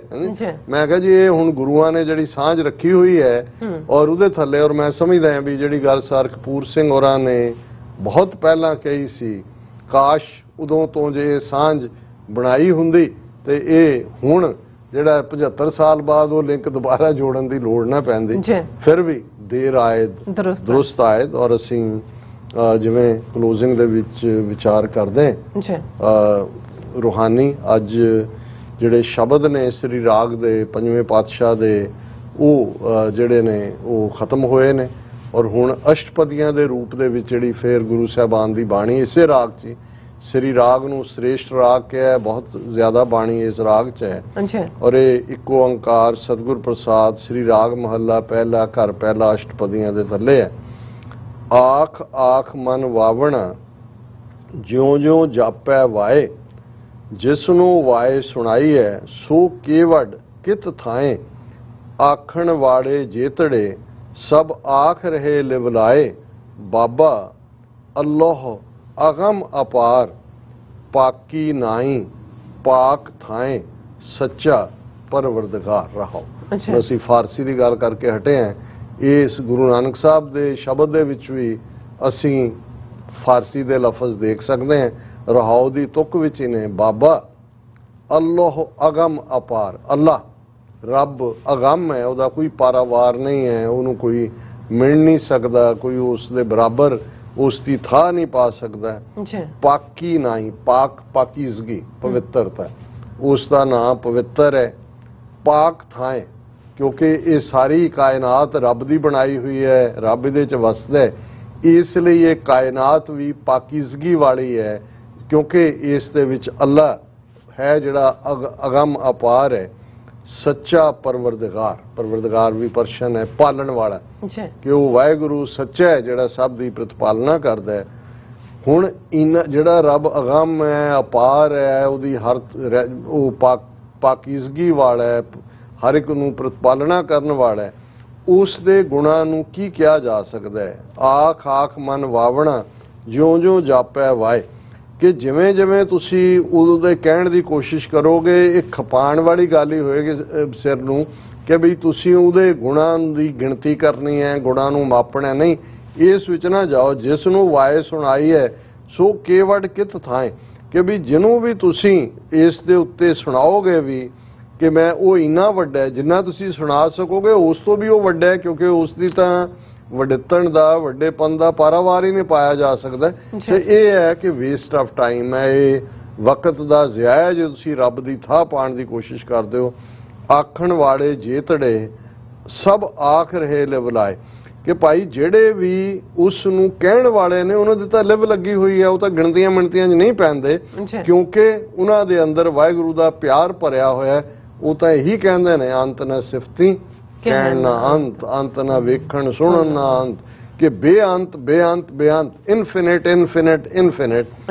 ਤੇਰਾ ਹੁਕਮ ਨਾ ਜਾਪੀ ਕੇਤੜਾ ਲਿਖ ਨਾ ਜਾਣੈ ਕੋਏ, ਜੇ 100 ਸ਼ਾਇਰ ਮੇਲੀਏ ਤਿਲ ਨਾ ਪੁਜਾਵੈ ਰੋਏ, ਕੀਮਤ ਕਿਨੈ ਨਾ ਪਾਈਐ ਸਭ ਸੁਣ ਸੁਣ ਆਖੈ ਸੋਏ। ਕਿ ਤੇਰਾ ਹੁਕਮ ਜਿਹੜਾ ਹੈ ਉਹਨੂੰ ਕੌਣ ਲਿਖ ਸਕਦਾ ਹੈ, ਉਸ ਨੂੰ ਕੌਣ ਜਾਣ ਸਕਦਾ ਹੈ। ਜੇ 100 ਸ਼ਾਇਰ ਮੇਲੀਏ, ਹੁਣ ਸ਼ਾਇਰ ਕਵੀ ਪੋਇਟ, ਗੁਰੂ ਸਾਹਿਬ ਕਹਿੰਦੇ ਨੇ ਜੇ 100 ਕਵੀ ਵੀ ਇਕੱਠੇ ਕਰ ਲੋ, ਜੇ 100 ਸ਼ਾਇਰ ਮੇਲੀਏ ਤਿਲ ਨਾ ਪੁਜਾਵੈ ਰੋਏ, ਜੇ ਤੇਰੇ ਤੱਕ ਤੇਰੀ ਬਾਰੇ ਕੁਝ ਲਿਖਣਾ ਹੈ ਕਿ ਉਹ 100 ਸ਼ਾਇਰ ਵੀ ਮਿਲ ਕੇ ਨਹੀਂ ਜਾਣ ਸਕਦੇ ਵੀ ਤੇਰੇ ਗੁਣਾਂ ਦਾ ਕਿਵੇਂ ਗਾਇਨ ਕੀਤਾ ਜਾਏ, ਕੀ ਲਿਖਿਆ ਜਾਏ। ਕਿਉਂਕਿ ਤੇਰਾ ਹੁਕਮ ਨਾ ਜਾਪੀ ਕੇਤੜਾ, ਤੇਰਾ ਹੁਕਮ 4 ਚਫੇਰੇ ਹੈ, ਉਹਨੂੰ ਕੋਈ ਬਿਆਨ ਨਹੀਂ ਕਰ ਸਕਦਾ। ਕੀਮਤ ਕਿਨੇ ਨਾ ਪਾਈ ਹੈ, ਕੋਈ ਵੀ ਤੇਰੀ ਕੀਮਤ ਨਹੀਂ ਪਾ ਸਕਦਾ। ਸਭ ਸੁਣ ਸੁਣ ਆਖੈ ਸੋਏ, ਜਿਹੜਾ ਕੀਮਤ ਪਾਉਣ ਦੀ ਵੀ ਕੋਸ਼ਿਸ਼ ਕਰਦਾ ਹੈ, ਗੁਣ ਗਾਣ ਦੀ ਵੀ, ਉਹ ਉਹੀ ਨੇ ਕਿ ਉਹਨੇ ਕਿਸੇ ਤੋਂ ਸੁਣਿਆ ਹੋਇਆ ਅੱਗੋਂ। ਪਰ ਜਦੋਂ ਤੱਕ ਤੁਸੀਂ ਆਪ ਉਸ ਰੱਬ ਦੇ ਨਾਲ ਜੁੜ ਨਹੀਂ ਜਾਂਦੇ, ਉਸ ਦੀ ਕੁਰਬਤ 'ਚ ਨਹੀਂ ਆਉਂਦੇ, ਉਦੋਂ ਤੱਕ ਤੁਸੀਂ ਉਸ ਸੱਚ ਨੂੰ, ਉਸ ਮਿਠਾਸ ਨੂੰ, ਉਸ ਰੱਬ ਦੀ ਵਡਿਆਈ ਨੂੰ ਜਾਣ ਹੀ ਨਹੀਂ ਸਕਦੇ। ਤੇ ਜਦੋਂ ਤੁਸੀਂ ਉਹਦਾ ਹਿੱਸਾ ਬਣ ਜਾਂਦੇ ਹੋ ਫਿਰ ਤਾਂ ਤੁਸੀਂ ਮਾਣ ਕਰ ਸਕਦੇ ਹੋ ਕਿ ਮੇਰਾ ਬਾਪ, ਮੇਰਾ ਪਿਤਾ ਪ੍ਰਤਪਾਲਕ ਪਰਵਰਦਗਾਰ ਹੈ। ਤੁਸੀਂ ਉਸ ਦੇ ਉਹ ਗੁਣ ਗਾਏ ਸਕਦੇ ਹੋ, ਉਸ ਤੋਂ ਬਿਨਾਂ ਤੁਸੀਂ ਹੋਰ ਕੁਝ ਨਹੀਂ, ਪੀਰ ਪੈਗੰਬਰ ਸਾਲਕ ਸਾਦਕ शौदे और शहीद शेख मसायक काजी मुल्ला दर दरफेश रसीद बरकत तिन को अगली पढ़ते रहन दरूद। हुण ये भी सारा इस्लामिक सिंबोलिज्म है, जिहड़े लफज सारे इस्लामिक लिटरेचर च इस्तेमाल हुंदे ने। पीर पैगंबर पैगंबर जी, सालक जिहड़े राह दिखाण वाले ने, सादक ਹੁਣ ਜਿਵੇਂ ਜਦੋਂ ਨਬੀ ਮੁਹੰਮਦ ਸਾਹਿਬ ਲਈ ਹੁੰਦਾ ਹੈ ਕਿ ਉਹਨਾਂ ਨੂੰ ਜਿਹੜਾ ਸਾਦਕ ਔਰ ਜਿਹੜਾ ਕਿ ਉਹ ਹਾਲਾਂ ਪਾਕਿਸਤਾਨ ਦੇ ਕਨਸਟੀਟਿਊਸ਼ਨ ਨੇ ਸਿਆਸਤਦਾਨਾਂ ਲਈ ਵੀ ਜਿਹੜਾ ਉਸ ਦੇ ਲਈ ਲਫ਼ਜ਼ ਇਹਨੂੰ ਲਿਆਂਦਾ ਜਿਹਨੂੰ ਕਈ ਕ੍ਰਿਟਿਸਾਈਜ਼ ਕਰਦੇ ਨੇ ਕਿ ਭਾਈ ਜਿਹੜੇ ਸਾਦਕ ਹੈ ਉਹ ਤਾਂ ਸਿਰਫ ਰੱਬ ਹੀ ਹੁੰਦਾ ਹੈ ਜਾਂ ਰੱਬ ਦਾ ਵਲੀ ਪੈਗੰਬਰ ਹੁੰਦਾ ਹੈ। ਸੋ ਗੁਰੂ ਸਾਹਿਬ ਨੇ ਫਰਮਾਇਆ ਕਿ ਪੀਰ ਪੈਗੰਬਰ ਸਾਲਕ ਰਾਹ ਦੱਸਣ ਵਾਲੇ, ਸਾਦਕ ਜਿਹੜੇ ਸਿਦਕ ਰੱਖਣ ਵਾਲੇ ਨੇ, ਸ਼ੌਦੇ ਹੁੰਦੇ ਨੇ ਜਿਹੜੇ ਮਸਤ ਫਕੀਰ ਰੱਬ ਨਾਲ ਜੁੜੇ ਹੋਏ, ਸ਼ਹੀਦ ਜ਼ਾਹਰ ਹੈ ਜਿਹੜੇ ਕੁਰਬਾਨ ਕਰਕੇ ਹੋ ਕੇ ਰੱਬ ਦੇ ਦਰਗਾਹ 'ਚ ਥਾਂ ਪਾਉਂਦੇ ਨੇ, ਸ਼ੇਖ ਮਸਾਇਕ ਸ਼ੇਖ ਜ਼ਾਹਰ ਹੈ ਉੱਚੇ ਟਰਾਈਬ ਦੇ ਵਿੱਚ ਬੈਠਾ, ਮਸ਼ਾਇਕ ਜਦੋਂ ਸ਼ੇਖਾਂ ਦਾ ਪਲੂਰਲ ਇਸਤੇਮਾਲ ਕੀਤਾ ਜਾਂਦਾ ਤਾਂ ਉਹਦੇ ਲਈ ਲਫ਼ਜ਼ ਮਸਾਇਕ ਹੈ। ਕਾਜ਼ੀ इस्लामिक जूरिस्प्रूडेंस ਨੂੰ ਇੰਟਰਪ੍ਰੀਟ, ਮੁੱਲਾ ਨਮਾਜ਼ ਪੜਵਾਉਣ, ਦਰ ਦਰਵੇਸ਼ ਰਸੀਦ ਕੇ, ਇਹ ਸਾਰੇ ਹੀ ਪੀਰ ਹੋਣ, ਪੈਗੰਬਰ ਹੋਣ, ਸਾਲਕ ਹੋਣ, ਸਾਦਕ ਹੋਣ, ਸ਼ੌਦੇ ਹੋਣ, ਸ਼ਹੀਦ ਹੋਣ, ਸ਼ੇਖ ਹੋਣ, ਕਾਜ਼ੀ ਮੁੱਲਾ, ਇਹ ਸਭ ਰੱਬ ਦੀ ਦਰਗਾਹ ਦੇ ਵਿੱਚ ਜਿਹੜੇ ਨੇ ਉਸ ਦੇ ਦਰ ਦੇ ਉੱਤੇ ਖਲੋਤੇ ਹੋਏ ਨੇ। ਬਰਕਤ ਤਿੰਨ ਕੋ ਅਗਲੀ, ਉਹ ਹੋਰ ਵੀ ਬਰਕਤ ਮਾਣਦੇ ਨੇ ਉਹਦੇ ਦਰ ਤੇ ਖਲੋ ਕੇ, ਪੜ੍ਹਦੇ ਰਹਿਣ ਦਰੂਦ। ਹੁਣ ਦਰੂਦ ਜਦੋਂ ਤੁਸੀਂ ਆਪਣੀ ਦੁਆ ਤੋਂ ਬਾਅਦ, ਨਮਾਜ਼ ਤੋਂ ਬਾਅਦ ਐਕਸਟਰਾ ਆਇਤਾਂ ਨੇ ਜਿਨ੍ਹਾਂ ਨੂੰ ਦਰੂਦ ਦੇ ਥੱਲੇ ਕਿਹਾ ਜਾਂਦਾ ਹੈ ਕਿ ਉਹ ਪੜ੍ਹੋ ਤੇ ਉਸ ਦੀ ਹੋਰ ਵੀ ਬਰਕਤ ਮਿਲਦੀ ਹੈ। ਸੋ ਇਹ ਸਾਰੇ ਬਰਕਤ ਮੰਗਦੇ ਨੇ ਔਰ ਤੇਰੇ ਦਰ ਦੇ ਉੱਤੇ ਹੇ ਵਾਹਿਗੁਰੂ ਖੜੇ ਨੇ। ਪੁੱਛ ਨਾ ਸਾਜੇ ਪੁੱਛ ਨਾ ਢਾਏ ਪੁੱਛ ਨਾ ਦੇਵੈ ਲੈ, ਆਪਣੀ ਕੁਦਰਤ ਆਪੇ ਜਾਣੇ ਆਪੇ ਕਰਨ ਕਰੇ, ਸਭਨਾ ਵੇਖੈ ਨਦਰ ਕਰ ਜੇ ਪਾਵੈ ਤੈਂ ਦੇ। ਕਿ ਨਾ ਉਹਨੇ ਦੁਨੀਆ ਕਿਸੇ ਨੂੰ ਪੁੱਛ ਕੇ ਬਣਾਈ ਹੈ, ਨਾ ਕਿਸੇ ਨੂੰ ਪੁੱਛ ਕੇ ਢਾਏਗਾ। ਆਪਣੀ ਕੁਦਰਤ ਉਹ ਆਪ ਜਾਣਦਾ ਹੈ ਔਰ ਆਪੇ ਹੀ ਕਰਨ ਕਾਰਨ ਸਮਰੱਥ ਹੈ। ਉਹ ਸਭ ਨੂੰ ਦੇਖਦਾ ਹੈ ਤੇ ਜਿਸ ਦੇ ਉੱਤੇ ਉਸ ਦੀ ਨਜ਼ਰ ਹੁੰਦੀ ਹੈ ਉਸ ਨੂੰ ਹੀ ਉਹ ਬਖਸ਼ਿਸ਼ ਕਰਦਾ ਹੈ। ਬਾਕੀ ਹਿੱਸਾ ਅਸੀਂ ਅਗਲੀ ਵਿਚਾਰ ਦੇ ਵਿੱਚ ਲਵਾਂਗੇ। ਜੀ ਡਾਕਟਰ ਸਾਹਿਬ ਤੁਹਾਡਾ ਬਹੁਤ ਬਹੁਤ ਸ਼ੁਕਰੀਆ, ਤੁਸੀਂ ਅੱਜ ਦਾ ਇਸ਼ੂ ਤੇ ਅੱਜ ਦਾ ਵਿਚਾਰ ਸਾਰੇ ਦਰਸ਼ਕਾਂ ਨਾਲ ਸਾਂਝਾ ਕੀਤਾ। ਸੋ ਇਸ ਨਾਲ ਆਪਣੀ ਵਿਊਅਰਸ ਕੋਲ ਨੇ ਇਜਾਜ਼ਤ। ਵਿਊਅਰਸ ਸਾਡੇ ਪ੍ਰੋਗਰਾਮ ਦਾ ਸਮਾਂ ਇੱਥੇ ਸਮਾਪਤ ਹੁੰਦਾ। ਤੁਸੀਂ ਆਪਣੀ ਰਾਏ ਤੇ ਸੁਝਾਅ ਸਾਨੂੰ ਭੇਜਣਾ ਭੁੱਲਣਾ ਸਾਡੇ ਇਸ ਪਤੇ ਤੇ sos@tv84.tv ਤੇ ਅਸੀਂ ਆਪਣਾ ਪ੍ਰੋਗਰਾਮ ਲੈ ਕੇ ਫਿਰ ਦੁਬਾਰਾ ਤੁਹਾਡੇ ਸਾਹਮਣੇ ਮੁਕਾਵਾਂਗੇ। ਤਦ ਤੱਕ ਲਈ ਮੈਨੂੰ ਤੇ ਆਪਣਾ ਸੁਣਾ ਗਿਆ ਦੋ ਦੇਖਦੇ ਰਹੋ TV84 ਬੁਲਾ ਦਿਓ ਫਤਿਹ। ਵਾਹਿਗੁਰੂ ਜੀ ਕਾ ਖਾਲਸਾ, ਵਾਹਿਗੁਰੂ ਜੀ ਕੀ ਫਤਿਹ। ਰੱਬ ਰਾਖਾ।